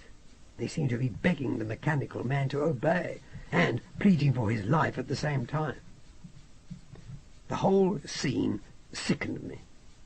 I pressed forward to beg the warlord to stop this farce, I could not bear to see even as unlikable a creature as Wilson humiliated in this way. But Mrs. Persson made me pause. I knew there was no way I could influence Dugashvili. It was like being forced to watch in silence while a man beat a dog. Blindly, Wilson tugged at levers, and all at once the giant straightened up. He fell back, grinning with relief, casting a vivid glance towards his master. His chest rose and fell. His unhealthy skin shone with his terror. He was close to collapse, and yet gibbering in his gratitude for his escape. But now he fell silent, looking up at his creature as it appeared to peer down at him.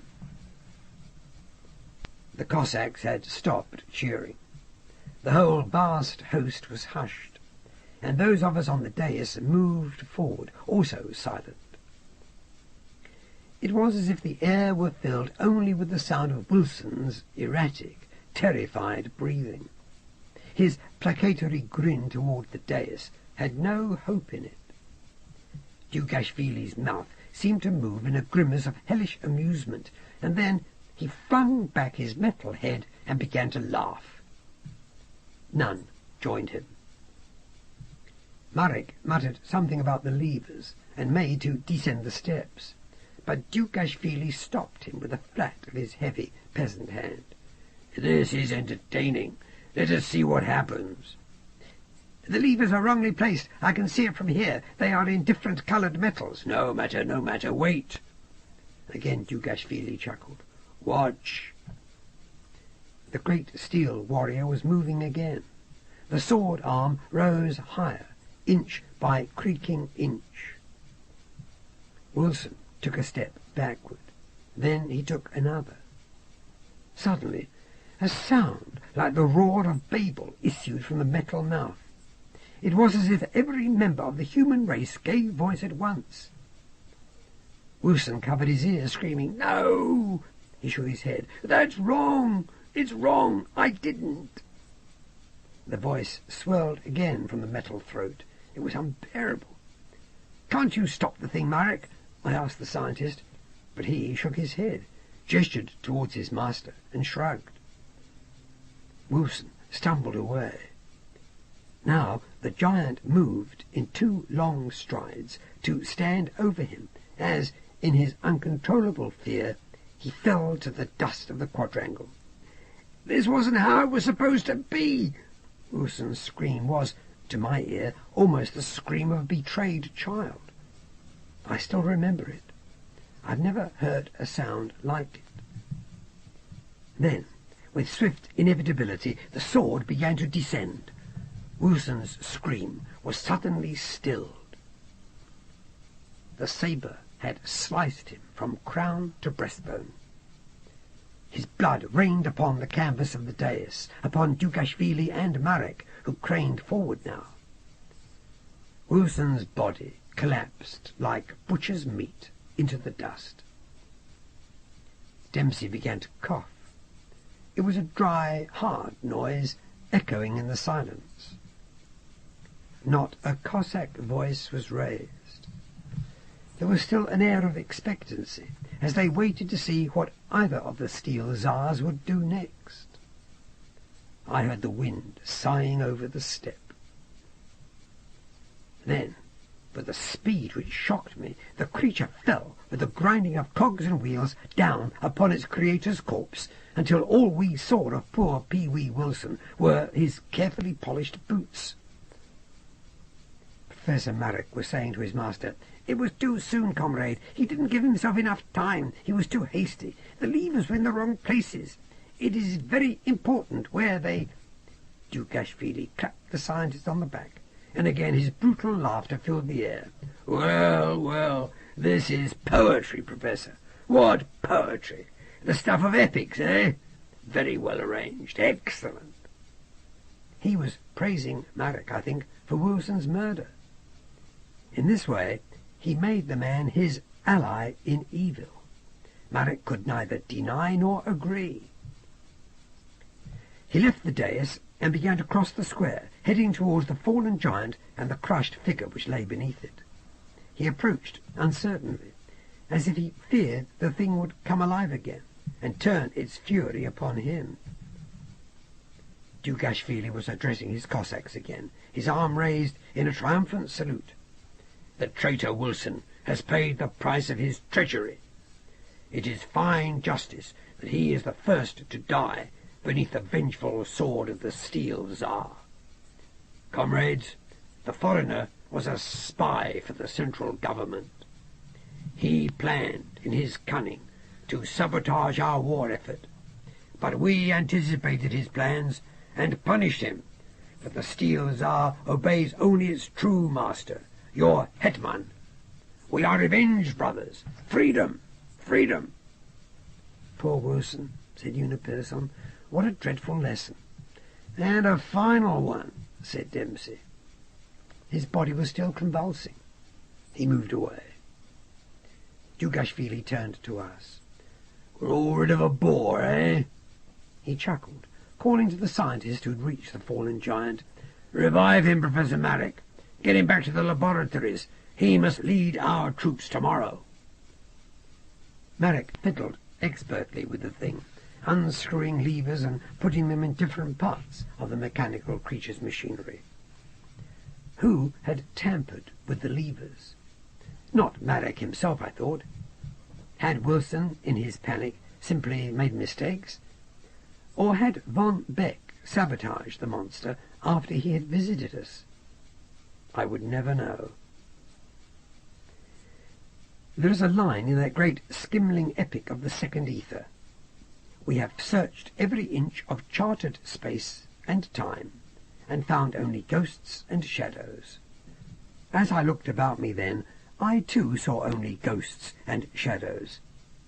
Were we all simply reflections of some forgotten original, versions in an infinite series of men and women? How many million Bastables at that moment knew a scene almost identical to this? Was there any such thing as real individuality? I was sure there was.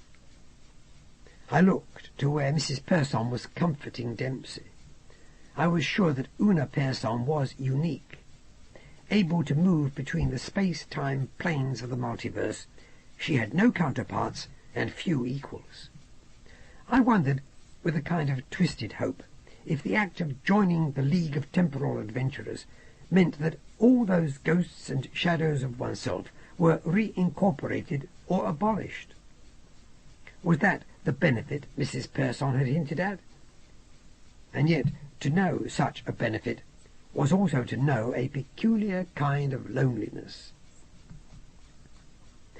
Cossacks had now come up to help Professor Marek get the mechanical man on its feet. Its whole body was smeared with its creator's flesh and blood, and the head was slightly dented, giving it a mad, crooked grin. But once it was on its feet, it marched with easy precision between the Cossacks. Clearly, the thing had been tampered with, and Wilson's death was intentional. The sense of being a courtier in some Byzantine power struggle was very strong. I have always hated such stuff at the best of times. I had the choice once of standing as the Liberal for Croydon, but I could not bear the thought of wasting my time extracting promises from people who had no clear intention of keeping them. But at least the corridors of Whitehall did not, as a rule, smell of freshly spilled blood. Dugashvili was thoroughly satisfied with the day.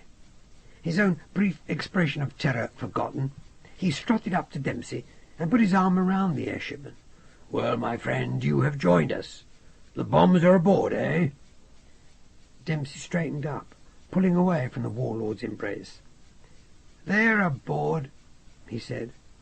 His voice had a colder, more controlled note. Dugashvili was still in good spirits. His manner was jocular. "Then get to your ship, sir. Get up into the air, Captain Dempsey. Speed like the wind to your target. Your mission is a glorious one.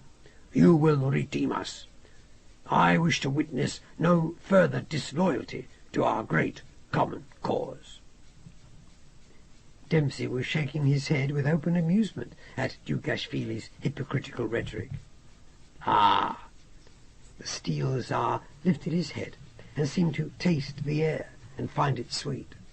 "What glory it holds for me! What fruits and rewards! What honour this future I see!" Mrs. Persson tapped him lightly upon the shoulder, causing him to turn, angered by the interruption. He followed her pointing finger, staring up into the sky. "And here," she said, "is what you might call an alternative future, comrade." The horizon was filling with airships, coming up over the wide line of the steppe until it seemed a vast thunder cloud approached us. They'd cut their engines and were using the prevailing wind. The old airshipman's trick had been perfectly timed. The Cossacks were in temporary disarray, scrambling for their horses and vehicles, tearing the canvas from their artillery.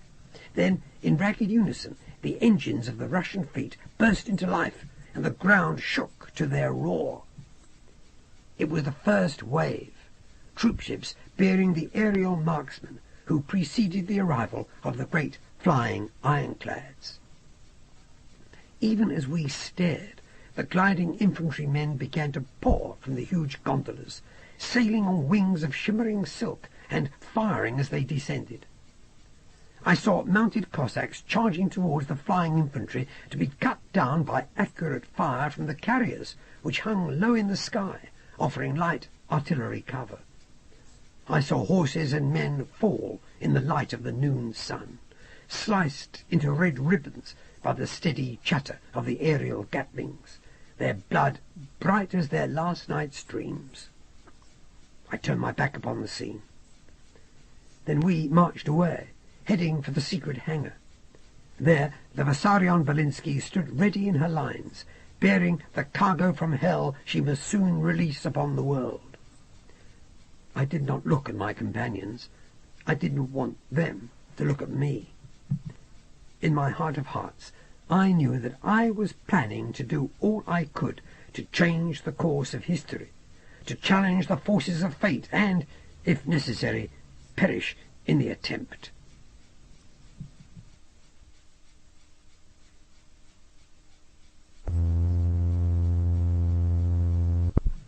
Book 2, Chapter 8, Revolutions. To my surprise, Professor Marek hurried aboard with Dugashvili, just as we were about to go aloft. The Steel Tsar's little eyes were bright with a kind of lust, but he went straight to the cabin he'd made his people prepare for him. For a while at least, we were spared his company on the familiar control deck of the Vissarion-Belinsky.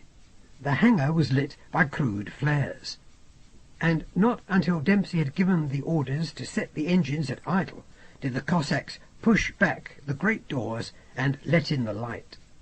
Then they took hold of the ropes and slowly eased the great ship out of the shed.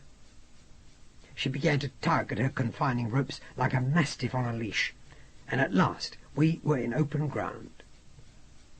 Dempsey stood back with a courteous, half-mocking bow, and allowed me to take the wheel. I did so, naturally. "Let go the ground lines," I said. My orders were relayed to the rough-and-ready crew below.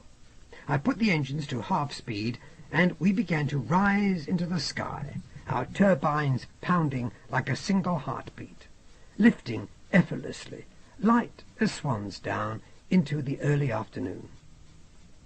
We'd drawn most of our crew from a ramshackle bunch of half-trained Cossacks, some of whom were deserters from the volunteer air fleet. I murmured some uncertainty, but Dempsey reassured me. "They'll do for this work, old man, never fear." Through the observation ports, we were witness to the first clashes between Cossacks and central government troops. Taking cover where they could, the expert riflemen of the steppe were picking off the gliding infantry even as they left their vessels. They fell from the air like stricken moths. Again I could do little but watch helplessly. Dempsey took the wheel again. "There's nothing else but to let them get on with it," he said. "All right, Height, coxswain. Put us up to 5,000 feet. Moderate ascent. Helmsman, this to me, north by northwest, if you please. Hold our speed steady as she goes. She was a beautiful ship, and did effortlessly everything we demanded of her. This dignified queen of the skies should never, I thought, have been employed in the foul work Dugashvili demanded of her. "Let her take a point or two," Dempsey commanded. All at once he'd become a capable airship captain, as he'd been before he'd helped commit history's worst single crime in the name of idealistic principle. Yet even if he bore no guilt, why, I wondered, had he agreed to bomb Makhno's camp? Was he making amends for something, or was he determined to compound his crime? Had cynicism, that most cancerous of human qualities, consumed him completely? Yet he was every inch the airship man.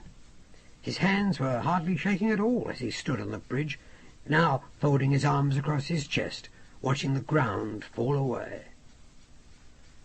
There was a strange air of calm aboard. We were still flying the Russian colours, so we were not attacked. It was, however, a very odd feeling to witness all that destruction taking place around us as we sailed through it, almost as if we ourselves were already ghosts. Acting on Dugashvili's earlier orders, a wireless was sent out to the surrounding ships, giving our status and offering to join the battle. The warlord had anticipated the response. We were told to return to Odessa for fresh armaments and to report on our condition. We sailed away from the main battle arena as the first flying ironclads began to heave their mighty hulls across the sky, while from their tubes burst deadly aerial torpedoes to wail earthwards and burst among the Cossack riders. Those reckless horsemen had no chance against the torpedoes. Horses and men went down in a blur of exploding scarlet and smashed bone. After a while, I refused to look out of the observation ports. I felt obliged to ask the next question. "Dempsey," I said urgently, "do you honestly intend to drop those hell bombs on another mass of innocent people? Are you really planning to kill Makhno and his followers?" Dempsey turned his sad, self-mocking eyes on me. "Of course," he said. "I am the servant of fate. I have no choice." I still could not tell if he was serious. "By what logic do you justify such an action, man?" "By the logic of chance and random impulse, Captain Bastable." "By the logic of savage nature." It was Dugashvili coming up onto the bridge. He was flanked by two huge Cossack bodyguards. Something had happened to his helmet. It seemed streaked with blood or rust, but he was oblivious of this further stigmatum, and for a moment I thought I was a different Bastable, standing on the deck of a different airship, and addressing a different Dugashvili. Images of those around me rippled outwards in a multitude of colours, many of them unrecognizable, and again I felt faint. I held tight to the wheel and pretended my full attention was on my steering. There was a mixture of sulphur and lemon in my nostrils, perhaps from some ointment the warlord used on his ruined face. I could not rid myself of a terrible sense of inevitability, as if I must take part in this inhuman action over and over again, without hope of change. It was as if I had already descended into hell. And did I already serve Lucifer? Such was the nature of my thoughts, for at certain times only the old descriptions serve. It could be that I was caught forever in this scene, doomed always to repeat actions which would lead to this moment over and over again for eternity. This was the legendary fate of such mythical figures as the Flying Dutchman and the Wandering Jew. Was that why their stories retained their power? Because they told a fundamental truth of our condition. At the same time, I felt that many strange tensions were surfacing. and, in manifesting themselves, might be explained, or at least examined. I think that time had become a little unstable because of the attempted manipulations, and that we were all aware of an unusual and dangerous situation. We were infected by a demonic carelessness, as if we actually were about to witness the end of the world. I found it very difficult to concentrate on my undemanding task. I looked across at Dempsey, and again experienced that scene with O.T. Shaw, Von Beck, Una Persson, and the others, as the Loch Etive drove relentlessly through the skies, bound for Hiroshima. Every so often I thought I noted Von Beck on deck with us, but I never saw him directly. This was not the Von Beck I had sailed with so long, long ago, and yet even now sailed with somewhere at this very moment. This was the albino Monsieur Zenith, who had described himself as something of a sorcerer. I thought again of Teku Benga, of the supernatural forces which gathered there, and my rational mind refused to find answers. Here, aboard the Basarion Belinsky, commanded by a mad Georgian claiming to be a Cossack, I knew that neither our science nor our sorcery, nor indeed our swords, could affect one jot the power of the multiverse to continue reproducing itself, every action, every soul, every creature, infinitely. New Bastables were even now being formed from the raw stuff of chaos. No action could stop this. Every action had its consequence, added to the proliferation of possibilities, added new dimensions to time and space. Are we anything other than curious maggots burrowing through the rotting cheese of history? Mused Professor Marek, fingering his face. Recent events had disturbed him deeply. What do you think, Dempsey? His look towards Dempsey begged him for a crumb of comfort. Why are we doing this? Shouldn't we? We survive, said Dempsey, paying attention to the distant earth. We were passing over the great wheatlands, beginning to turn in a wide arc, now that we were out of range of the Centralists. I saw that the man had begun silently to weep, but he quickly took control of himself. You don't believe in cause and effect, then, Captain? Dempsey shrugged off Dugashvili's question, and the warlord did not pursue it. What about you, Mrs. Persson? He asked. Oh, I believe very much in cause and effect, she said, but not in the linear sense. Every action has a proliferation of consequences. We can't remain alive without being responsible for thousands of actions and their consequences. We simply have to live with that fact and decide, morally if you like, how to formulate a civilized, secure environment for ourselves. So far, we haven't succeeded. Dugashvili was obscurely angered by this. He made a growling noise within his mask and stamped about the deck for a while. But she had less to hide from him now, and pursued her point. We think if we name something, we control it. So we do, said the warlord with disguised belligerence. We make new names, thus we control. It's an illusion, and a confusing one. It does nobody any good. Even as she spoke, I watched 100 shadows break away from her and diffuse, like so many halos, into the surrounding air. Yet still I felt that I was trapped. Still the airship roared on towards her obscene destiny. We make new names, and thus create a new future, Dugashvili insisted. He glared out of the window, and was disappointed in what he saw. By this means we control both time and space. That is true power, Mrs. Persson.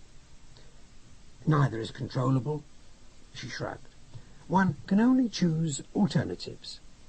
Time and space are constantly warping and recreating themselves. It is not the steady forward flow you so desperately need it to be. So. I tell you this, my dear, merely for my own satisfaction. It can only seem to be that. The best we can hope for is to agree upon our joint hallucination. The Steel Tsar snorted and fidgeted. I thought he was regretting his decision to join us and witness Makhno's destruction. He kept waving his hand at Mrs. Persson, trying to dismiss what she said. "You intellectuals, you confuse everyone. It suits you. But you will not do the same to me. I give it the name. I control it." "We can control only our own behaviour," said Mrs. Persson. Her voice was almost a whisper, yet brought silence with it. "Then we shall learn how best we can enjoy our existence in the multiverse. But if you try to control the multiverse, you risk that existence entirely. You will be doomed to repeat your efforts endlessly." "The story of Tantalus," Professor Murray giggled. His eyes darted from observation port to observation port. "Is each and every one of us carrying their own load, never reaching the end of their journey, always frustrated, always disappointed? Is this to be our human condition?" "It is inevitable," said Dempsey. Mrs. Persson clearly did not agree with him. Suddenly I was struck at the strangeness of the conversation, as if we had all quite casually accepted our situation, and now were merely curious to see how it would develop. Perhaps such knowledge gives one cause to lean a little towards the abstract. "We can change," I said. "We can change something, surely." "Oh, certainly," said Dempsey sardonically. "If we wish hard enough, eh? The bulk of society, my dear old chap, is made up of people so cautious they believe it is a major upheaval if they have to change their address, let alone the fundamental basis of their belief. This caution is why it is so easy for our master, Dugashvili, and his kind to control us. They even get us to build our own prisons and create our own terrors. Caution is not a virtue in these times, Captain Bastable. It is very much a vice." Dugashvili was fuming at the contempt in Dempsey's voice. "Be careful, sir. Be careful, comrade. There are more pawns than kings, sir, in this and every game we play." "Ah!" Dempsey offered the warlord his back. There was a strange, bleak anger in him now. Dugashvili had no notion of what was actually being discussed, but the words themselves had disturbed him quite badly. Again, it seemed to me that the scene changed, and I occupied the command deck of the Shantien, and heard Mrs. Persson's voice saying parts of the city might be harmed. "Nonsense," I heard myself saying. "The city is nearly 2 miles away, Mrs. Persson." "City? What damn city?" Dugashvili was glancing from face to face, his cruel mask alive with his inner fury, his confusion. "What are you doing with this ship?" "Sailing her as commanded," I told him almost casually. "Take her down to 1,000 feet height, Cox. Easy she goes." "Makhno's camp is in the city?" insisted Dugashvili. His Cossack bodyguards both had their eyes tightly shut. Clearly they had experienced these strange shifts and echoes also, and thought themselves mad or dreaming. Then Von Beck had stepped into the centre of the control deck and was manipulating invisible lines. His bone-white skin was emphasized by the dark shadows which shivered around him with his every movement. "Who in the devil's name are you?" Dugashvili demanded, all uncertain bluster. Von Beck smiled, made a further adjustment, and stepped from the scene. Mrs. Persson seemed puzzled. She reached out a hand, and suddenly 1,000 mirror images poured away from her, 1,000 echoes, each as substantial as the last. I thought then that I came close to understanding something. Did each of us possess an archetype? And if so, how should we ever be reunited, each to their Godhead, their original being, to stand again about the throne of our Creator? Was there a way back for each one of us? Did this explain the hint of completeness which only just evaded me, as if one small element were lacking? Was I simultaneously, in dimension after dimension, performing this same action over and over again until I was able to make a change important enough to alter the pattern? The Vissarion-Belinsky continued her steady course. Djugashvili peered from the portholes, eager for a sight of the anarchist camp.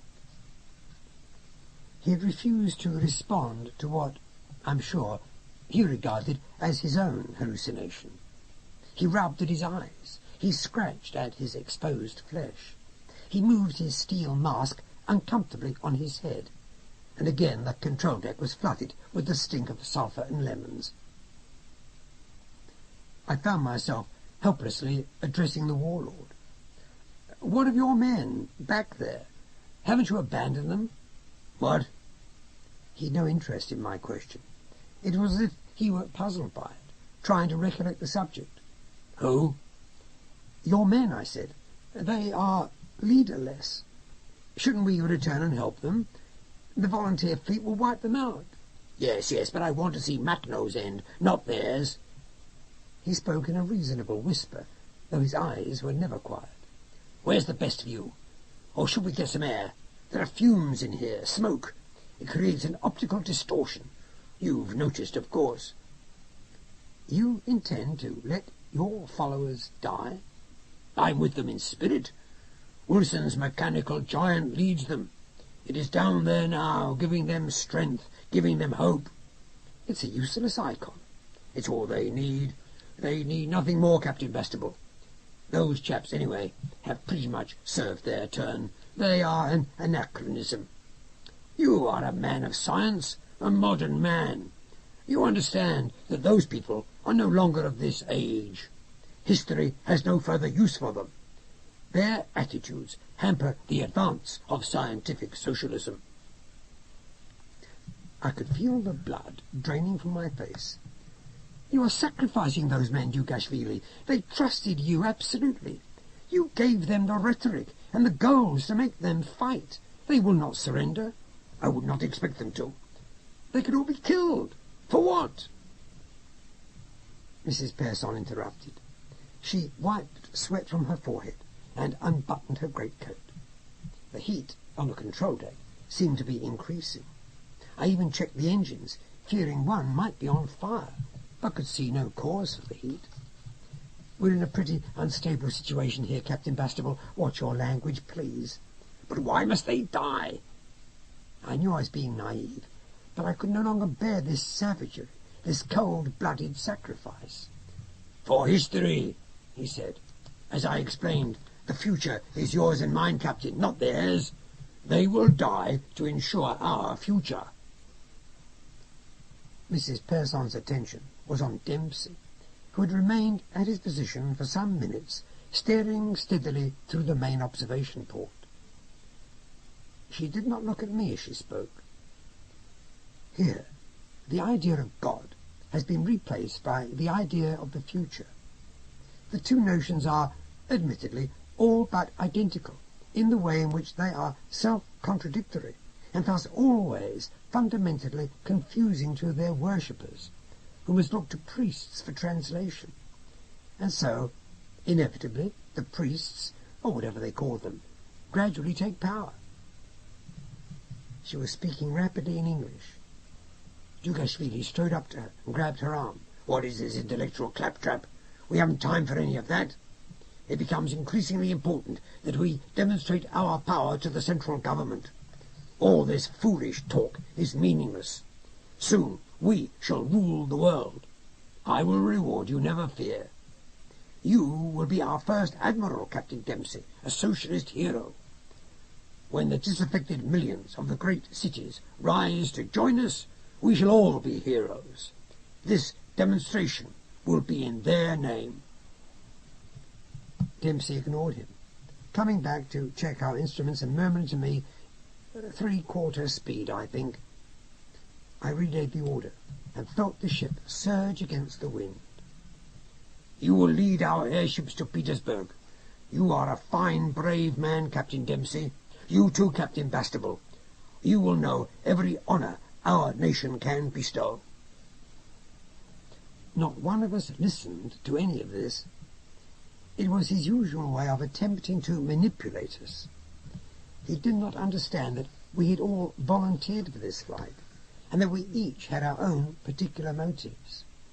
We all knew that every word of praise could as easily turn to hatred, and that as soon as we had served our turn, we too would doubtless be liquidated in the name of the future.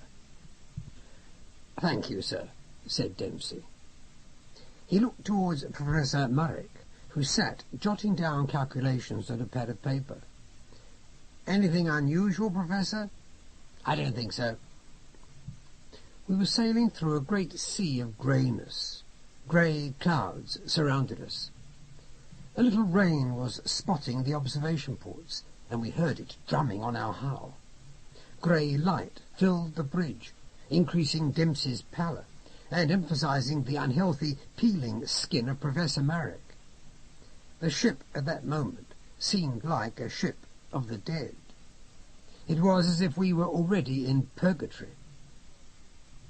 Dempsey, freshly alert, cocked his ear. "Do you hear a bit of a change in the note of the starboard engine, Mr. Bastable?" I had heard nothing untoward, but I respected his judgment. Like any good airship captain, he was listening all the time. An airship's running depends as much on the ears as on the eyes. It's the first thing they teach you. And so when Captain Dempsey told me to let him take the wheel, I obeyed at once. "Something wrong, Mr. Bastable. Could you go and check the nacelle?" "Very good, Captain Dempsey." As I went rapidly out of the flight deck into the main companionway, I found, to my surprise, that I had been followed by Mrs. Persson. I opened my mouth to speak, but she silenced me, motioning me to continue my way amidships, but to stop at the central elevator leading to the maintenance warrens amongst our helium sections. Even as we travelled upward together in the elevator, she said nothing. I drew back the double door and stepped into semi-darkness. From somewhere above me came the familiar whistling of the upper currents, the odd organic drumming and rushing, as if we listened to the innards of some mythological flying monster.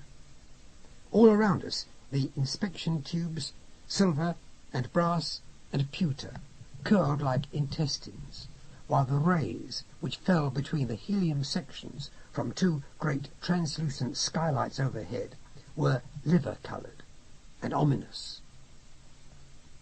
The sections would sometimes breathe, gasping in or out as if at whim to bar our path or to facilitate it, as we negotiated the semi-rigid companionways between helium sections and reached the crowns. We stood with the wide cloud all around us now, separated from the abyss by a waist-high handrail of oak and brass, sailing at an altitude no previous generation had ever dreamed of achieving. The engines were invisible below us.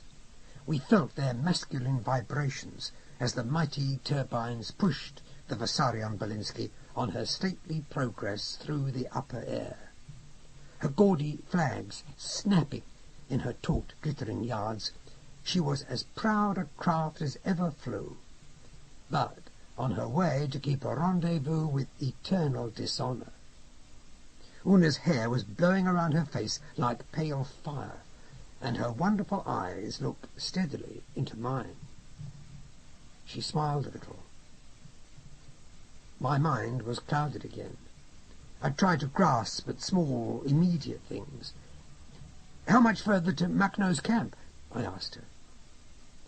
In all directions we saw the cloud oceans rising and falling in slow harmony.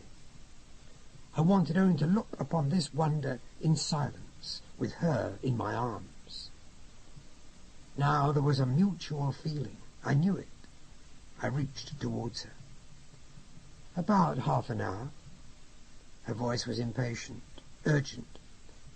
Captain Bastable, we have to disarm those bombs. We have half an hour, probably less, to do it. That's why we came up here. It is the one place they are reluctant to patrol. They have no air sense, Dugashvili's men, and there's an emergency stairwell they don't know about. It starts up here and goes straight down. It's not guarded. It leads directly into the lower hold, which is now the bomb bay. I was dumbstruck. My own concerns, my love for her, my need to have some explanation for the ghosting phenomena on the flight deck, gave way to a larger hope, a hope for all of us. Had I been offered a chance to change events, to stop the proliferation of this terrible crime? Had Mrs. Persson and her fellow chrononauts devised a means of turning the progress of the world back onto some saner course? But by what alchemy did they manipulate the very tides of the multiverse? What power was theirs, save the power of their own wills? I needed to know one more thing. Is Dempsey play-acting? I asked her. A great wave of white cloud washed over the rail and swathed her to her shoulders, so that for a moment only her wonderful face was visible. I don't know, she said frankly, but I must say, Mr. Bastable, I feel very uneasy about his behaviour. It's as if he's phasing in and out of several personalities, several options at the same time. That's never happened to any League members before. There are only old stories about it, in the early discoveries, when we were simply drifting into the unknown, hoping for currents and signs. So many died, fatally fractured. And Dempsey has the symptoms, I think. It was almost as if she had lapsed into a foreign language. I knew only the jargon of the soldier and the airship man. The queer lingo, part science, part metaphysics, part meteorology, of the chronic philosopher-adventurers, whose ranks I had been invited to join, was mysterious, but learn it I must. In time, I would discover that the chrononaut relies greatly upon the power of language to make some kind of ponderous progress through the unknown fractures and endless eddies of the multiverse, and must learn more than 20 song cycles in order to travel into a wide number of realms. Some vast zones will only open to a certain air, whistled lightly, and purely upon the lips. I said to her, Madam, I believe your cause to be a just one. Your knowledge and experience in these matters being greater than mine, I ask you to put me at your service. She took my hand and held it. Thank you, dear friend, she said. I knew then that no matter what else befell us, we should always be firm comrades. Then she was flitting like a ghost along the central walkway, her feet tapping on the crown like the ticking of a watch. Quickly, Captain Bastable, this way. She stopped, leaned down, and lifted up a hatch cover. It fell back with a muffled thud. Here it is. Down we go. I'll lead the way. By the time I reached the hatch and put my feet on the ladder, she was almost out of sight in the murk below. It seemed that we descended forever between the creaking gas sections until we were evidently passing down into the main decks. Then, at last, we found ourselves in the chilly interior of the lower hold. I heard the familiar creaking of the bomb racks, and I shuddered as, through the semi-darkness, I made out their long, torpedo-like shapes. Mrs. Persson played an electric torch over them. The cases were crudely made, roughly standard in size, and covered in old Slavic phrases, decorated with the same peasant designs I'd seen on Cossack finery, especially their weapons. They had a quaint, old-fashioned look to them, those bombs which threatened the destruction of the entire world. Mrs. Pearson moved towards them. The creaking bays opened and closed an inch or two, letting in light, then shutting it out again. "The detonating devices are in the noses," she said. "We have to unscrew them." Whereupon, without any further preliminaries, she slid herself out, straddling one of the bombs.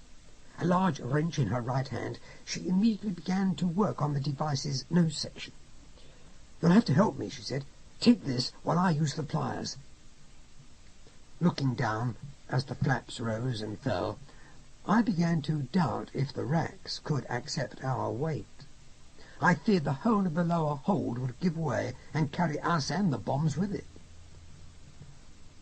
We'd been working less than 5 minutes before we heard voices from the gallery above us. I half expected a shot to ring out and to see Dukashvili and his men with smoking pistols in their hands, but it was Dempsey. He must have suspected us. Otherwise, he would never have left the bridge. "There's no need for that." He spoke out of the semi-darkness of the hold, his voice like the wrath of God. "No need at all. Leave my bombs alone."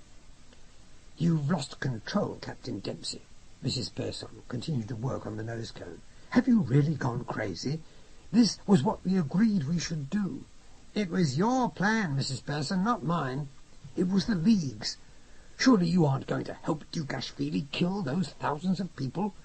You have no clear idea of the power of these things. They could start a chain reaction across the planet. As it is, you already know the kind of dimensional chain reaction your original decision created." Dempsey drew his service revolver from its holster. "Move away," he commanded. "Stop what you're doing at once." I had never seen Mrs. Pearson so evidently frightened. "Captain Dempsey, you must not do this. Get a grip on yourself. You can't be responsible for this." "Macno!" Defiantly, I threw my weight upon the wrench, feeling the nose cone begin to shift. "Stop that, Bastable, or I shoot Mrs. Pearson." This confronted me with a new dilemma. I paused, glancing from Dempsey to Mrs. Pearson. "Those bombs have to be detonated," Dempsey said. "Nothing else will do." "But we intended to show that they didn't work." Una Pearson was close to tears. "We have to stick to the original plan, Dempsey. It's all we can do now. Once we have proved the impotence of the bombs, "It will prove nothing." The gallery behind him was now crowded with armed Cossacks, and it was clear we would have no chance in a fight. For a moment or two, Mrs. Pearson kept at her work, and then, with a helpless sigh, she put down the pliers.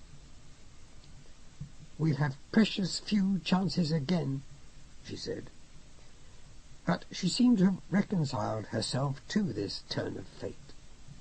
She clambered back up and stood there as Dempsey's Cossacks swarmed around us. A score of revolvers were levelled at us now. Slowly, Dempsey began to climb down from the gallery until he stood before us, holstering his own pistol. There was a silence in the hold. It was broken only by the creaking of the hatches, the melancholy howling of the wind outside. "You can't be allowed to interfere with my future," said Dempsey. "And it is mine, Mrs. Pearson, no one else's. I have the moral right to decide what to do with these." He waved vaguely towards the garishly painted bombs. "Your plan, Mrs. Pearson, saved the maximum lives. Mine will save the maximum souls." "You'll make a nonsense of everything." But she faltered, as if suddenly she understood what he intended to do. She frowned and drew up the collar of her military coat. "I told you before, Captain," she said, "you assume too much guilt. You have no right to this." "More right than you, Mrs. Pearson, and even a little more than Bastable."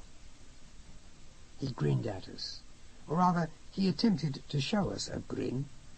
Perhaps by twisting his lips in that peculiar rictus, he meant to prove that he was mentally balanced. His wild eyes strayed back to the bombs. "All the right in the multiverse," he said. His manner and air were that of a 15th century monk who had elected to league himself with the devil. He was defiant. He was miserable. He was terrified. Whatever profound metaphysical battles were being fought across the multiverse, they were all of them mirrored in poor Dempsey's tortured psyche. His eyes begged us for death, for an end to his torments. "Please, Captain Dempsey," I murmured. I tried to appeal to the reason I knew was still in him, but which his madness had at least momentarily conquered. "You go against all your training. You should be on the bridge. The ship has no master." "Oh, no, she has a master," he said. "Von Beck is at the helm. There's no finer pilot." "Von Beck is a shade," I said. "Oh, to you, perhaps." Dempsey turned his head so that he could not meet my eye. Like an old pike, he had my measure and was refusing to take my bait. "Dugashvili hasn't the experience or the nerve for the job," said Mrs. Pearson. "You've left this ship and its cargo in command of a brute. Von Beck is in command." Dempsey spoke rapidly to the Cossacks, some of whom ran to the storage lockers in the upper galleries. For my own part, I knew a strange sense of peace. My mind was no longer confused, and there was no action I could take.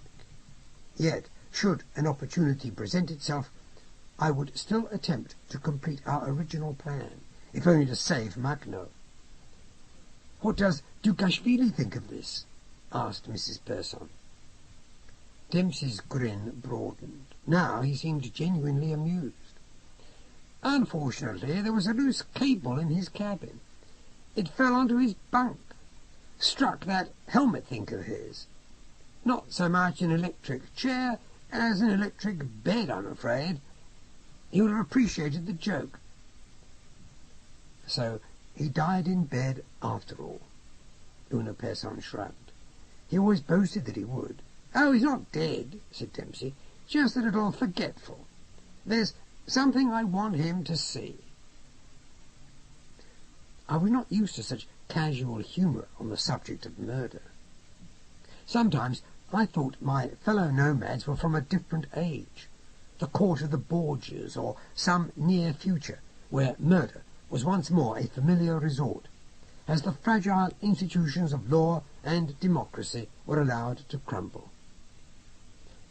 I know they saw me as rather pious and squeamish, but I have discovered that one thing does not change in the perpetual proliferation of time and space, and that is one's fundamental character.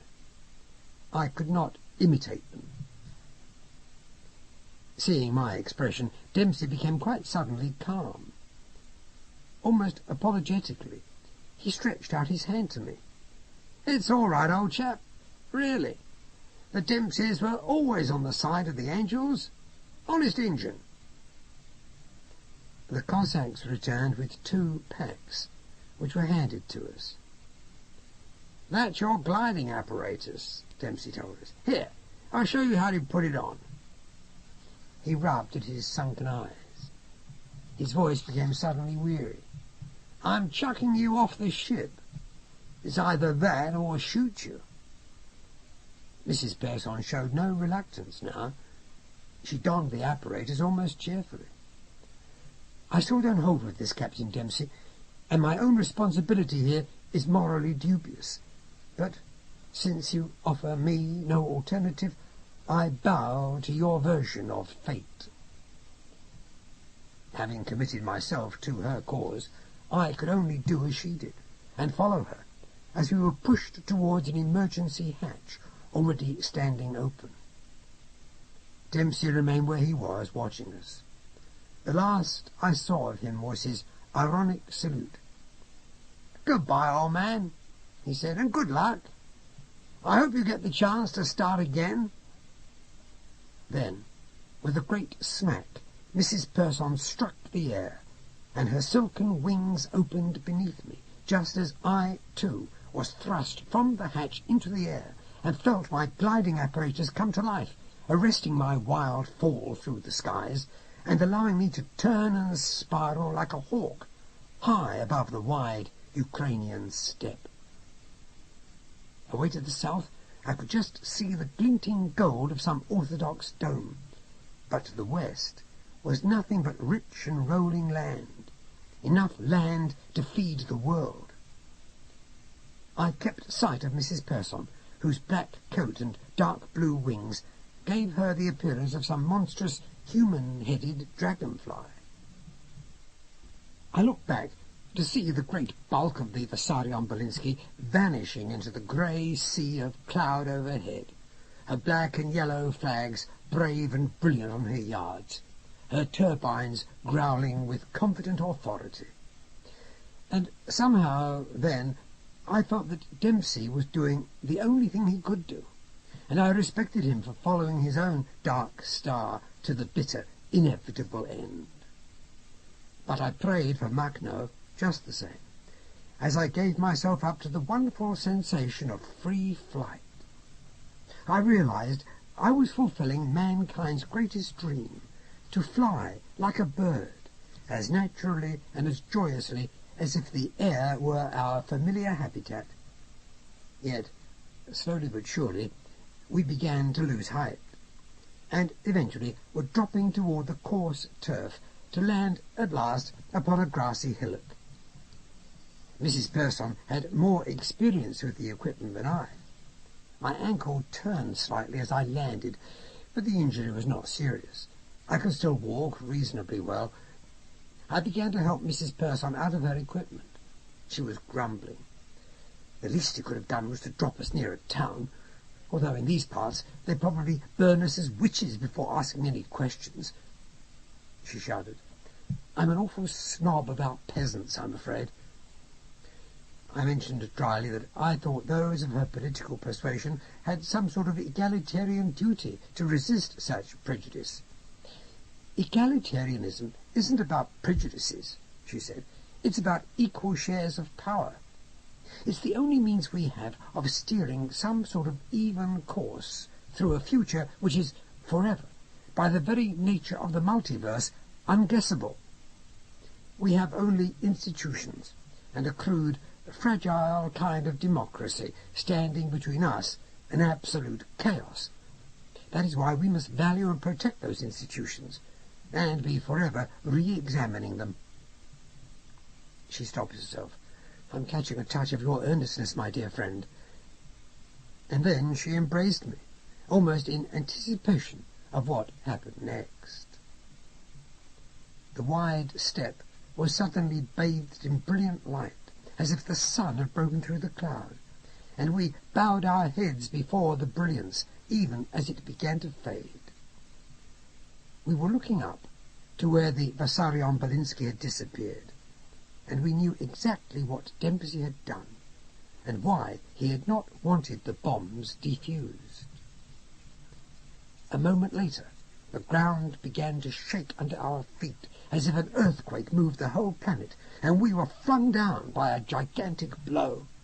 The very air first whispered and rattled like knives, then shouted, then bellowed in vast agony. Then a hot wind blew over the grasslands and the wheat of Ukraine. That wind, I was sure, was all that was left of Dugashvili, the Steel Tsar, and Professor Marek, whose invention had begun a terrible war. I was sure that Captain Cornelius Dempsey's spirit soared free at last, as the ash and scraps of the great aerial liner fell slowly across the landscape. And then, like some unearthly echo, a sound rose upon the world, a voice without words, without beginning or end, and yet it seemed to contain all our wisdom. It was almost a cheer. Then, little by little, it began to fade. The light dimmed. The grey clouds swathed the wide steppe. In silence, we began to make our way towards the north. That night, we sheltered in a herdsman's dugout. We could still smell the stink of the ship. I asked her if there were not some danger of after-radiation with these bombs. She assured me that Dempsey had been clever enough, especially if Von Beck really were helping him, to phase the bombs into a neutral zone. All we had experienced was a minor aftershock, which had blown bits of the airship back into our own zone. "We'd be dead if that thing had gone off here," she said. I told her that I understood, I thought, why Dempsey had done what he did.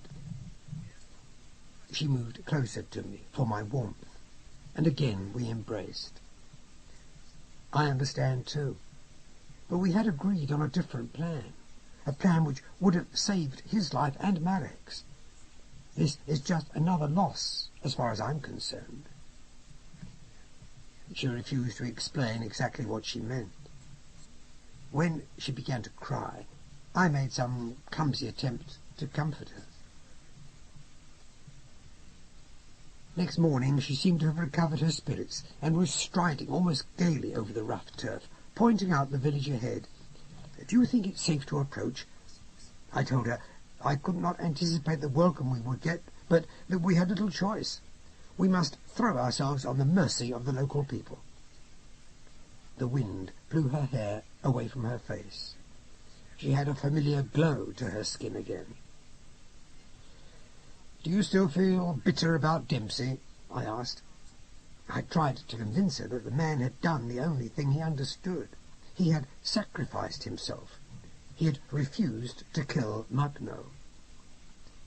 "The bombs," she said, "their inventor, the despot prepared to use them, and the despot's servants are all gone now. But while that syndrome continues to exist, so will that particular event continue. I'd hoped to break it, to make a different ripple. But it is broken," I said. "Dempsey's sacrifice did that." "No," she said. "Dempsey's sacrifice redeemed only Dempsey. This takes rather more effort than mere sacrifice and a show of willing, Captain Bastable. Dempsey knew that. He belonged to the League. He did not betray himself, I'm sure, but he betrayed the rest of us. It was self-indulgent of him to want to be such a hero. It was childish." I thought her judgment harsh. I said, "Perhaps all our efforts to break the circle are doomed." "Perhaps," she said, "but we have no choice. We must continue to try. All we possess, after all, is a little faith." The sky had become a great welling purple bruise, offering both rain and sunshine. As we neared the village, we heard the church bell tolling. Then, out of the gates, came a group of riders on shaggy ponies. For a second I feared that they were the Steel Tsar's men. Then I saw they flew the black flag. They were outriders for Mugno, and soon recognized Mrs. Persson, greeting her with whoops and loud laughter, astonished at the coincidence. We rode back to Mugno's camp with lighter hearts. More news arrived. The central government would allow the anarchists to set up their own settlements across the Ukraine and would guarantee their protection. It was more than they had hoped for. When we got to the great camp, Mugno was already celebrating. "Our anarchist experiment will be an example to the world," he said. "Once people realize it is possible to live with genuine self-government, they will follow us. It is all we ask." He sat at the head of a long table. Overhead were moored the hulls of the great black cruisers. The anarchist battle fleet had, at the last moment, gone to the aid of the Cossacks and forced the Centralists to agree a truce. We learned that the mechanical Tsar had failed those it led quite as thoroughly as the original. It had begun to run berserk again, and had been felled by one lucky shot from a Cossack ataman, who had fired from horseback. This symbolic death had turned the mood of the Cossack host. Makhno had become a peacekeeper, helping both parties discuss the terms for truce. Everyone emerged, he told us, with honour, and he was now celebrated as a great diplomat, an honest negotiator. He was greatly proud of this reputation. He would, I thought, make something valuable of it. The Steel Tsar was now no more than gaudy pig iron, testament to more than one dream of power that had failed to become reality. For a second or two I mourned for Pee-wee Wilson, destroyed by his own belief that his sad ambitions and a few poorly developed skills could create a secure and orderly world. I drank to the spirits of the heroic dead. Only Mrs. Persson refused to join in this particular ceremony. At length I myself became bored with such maudlin stuff, and went to join her where she stood on the edge of the camp, one hand on a mooring line, looking out at the steppe. "Did Dempsey really die for nothing?" I asked. "What good is a martyr, Captain Bastable? A martyr shows us the power of faith, but what if that faith is misinformed? While people believe in heroes and the magic power of an individual to save them from the human condition, they will never be free. We must learn to love and celebrate human fallibility, human variety, human courage." But Dempsey was courageous. He wanted to make amends. To whom? To those millions he helped murder, the same millions you helped murder? They are dead and gone, Captain Bastable. They are dead and gone. Her fist was white upon the line. Her voice was full of a weary melancholy. I heard a movement behind me, and saw Nestor Makhno limping up, a bottle in his hand. "I was wondering why you'd wandered off. Are we getting too noisy for our intellectuals?" I did not bother to deny his presumption.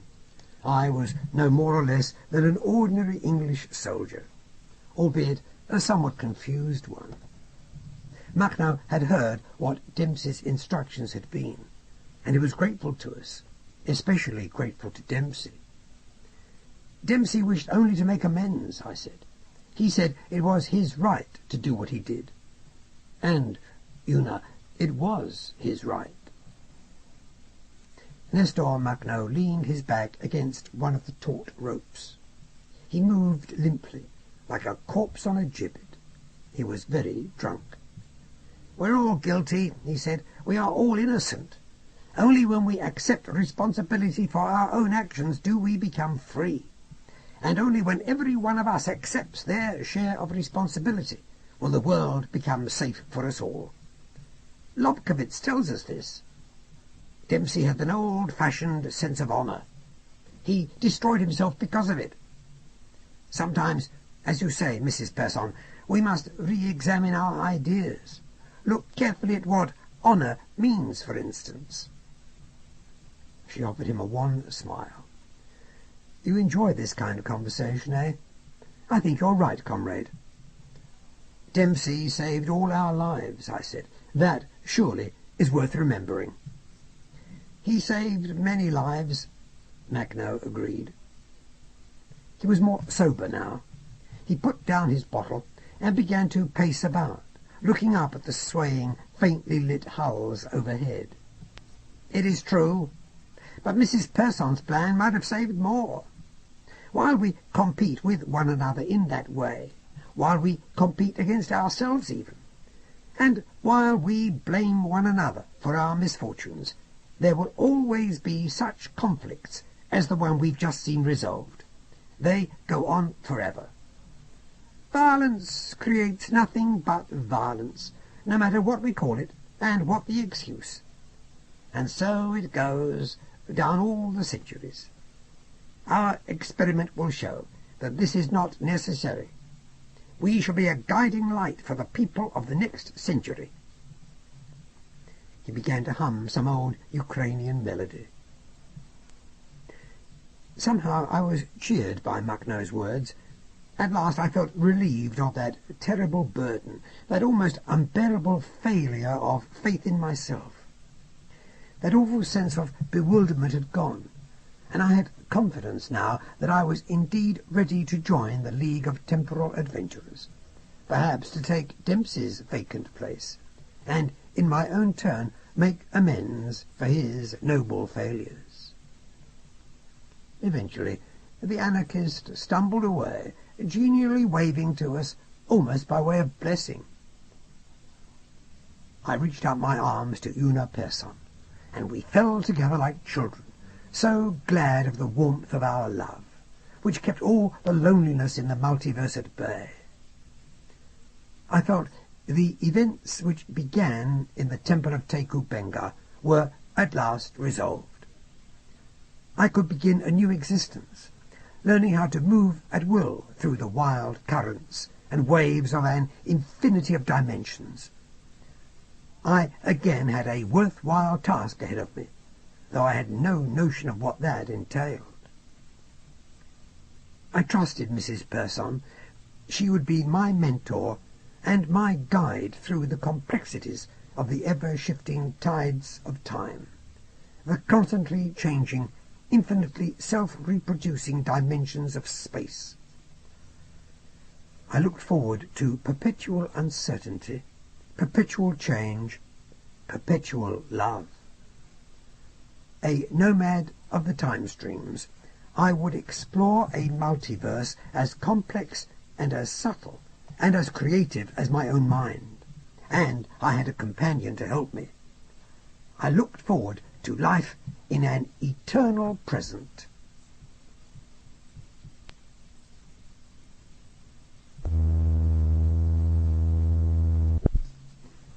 End note, and editor's afterword. End note. That's the story, Moorcock, as far as it goes. I now know far more about the League than I did, and we have various safe zones where we rest and recuperate from our adventures. Our work is never completed, and never will be. Our self-interest, and the interests of the human race, are all that guide us, and, suicidal as I was when your grandfather first found me, I am completely dedicated to our tasks. The evil that we do does indeed live after us. It reverberates and is amplified throughout the multiverse. But the good that we do also lives on, and somehow we maintain a ramshackle sort of harmony.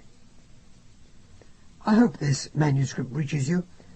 I have a feeling it is the last you'll ever receive from me. The time for reviewing my own career, my own past, is over. I have more interesting things on my mind. So I'll say goodbye, Moorcock, and hope that you too will one day find tranquillity in an eternal present. Good luck, old chap. Signed, Captain Oswald Bastable, airshipman, somewhere in the Lower Devonian. Editor's afterword. And that, as best as I can present it, is the final story of Oswald Bastable. As many readers will know, the Steel Tsar Dugashvili sounds remarkably like the Man of Steel, that well-known ex-priest, the Georgian who chose for himself the name of Joseph Stalin. But then it is not uncommon, in all the worlds of the multiverse, for the same kind of personalities to emerge in roughly similar roles.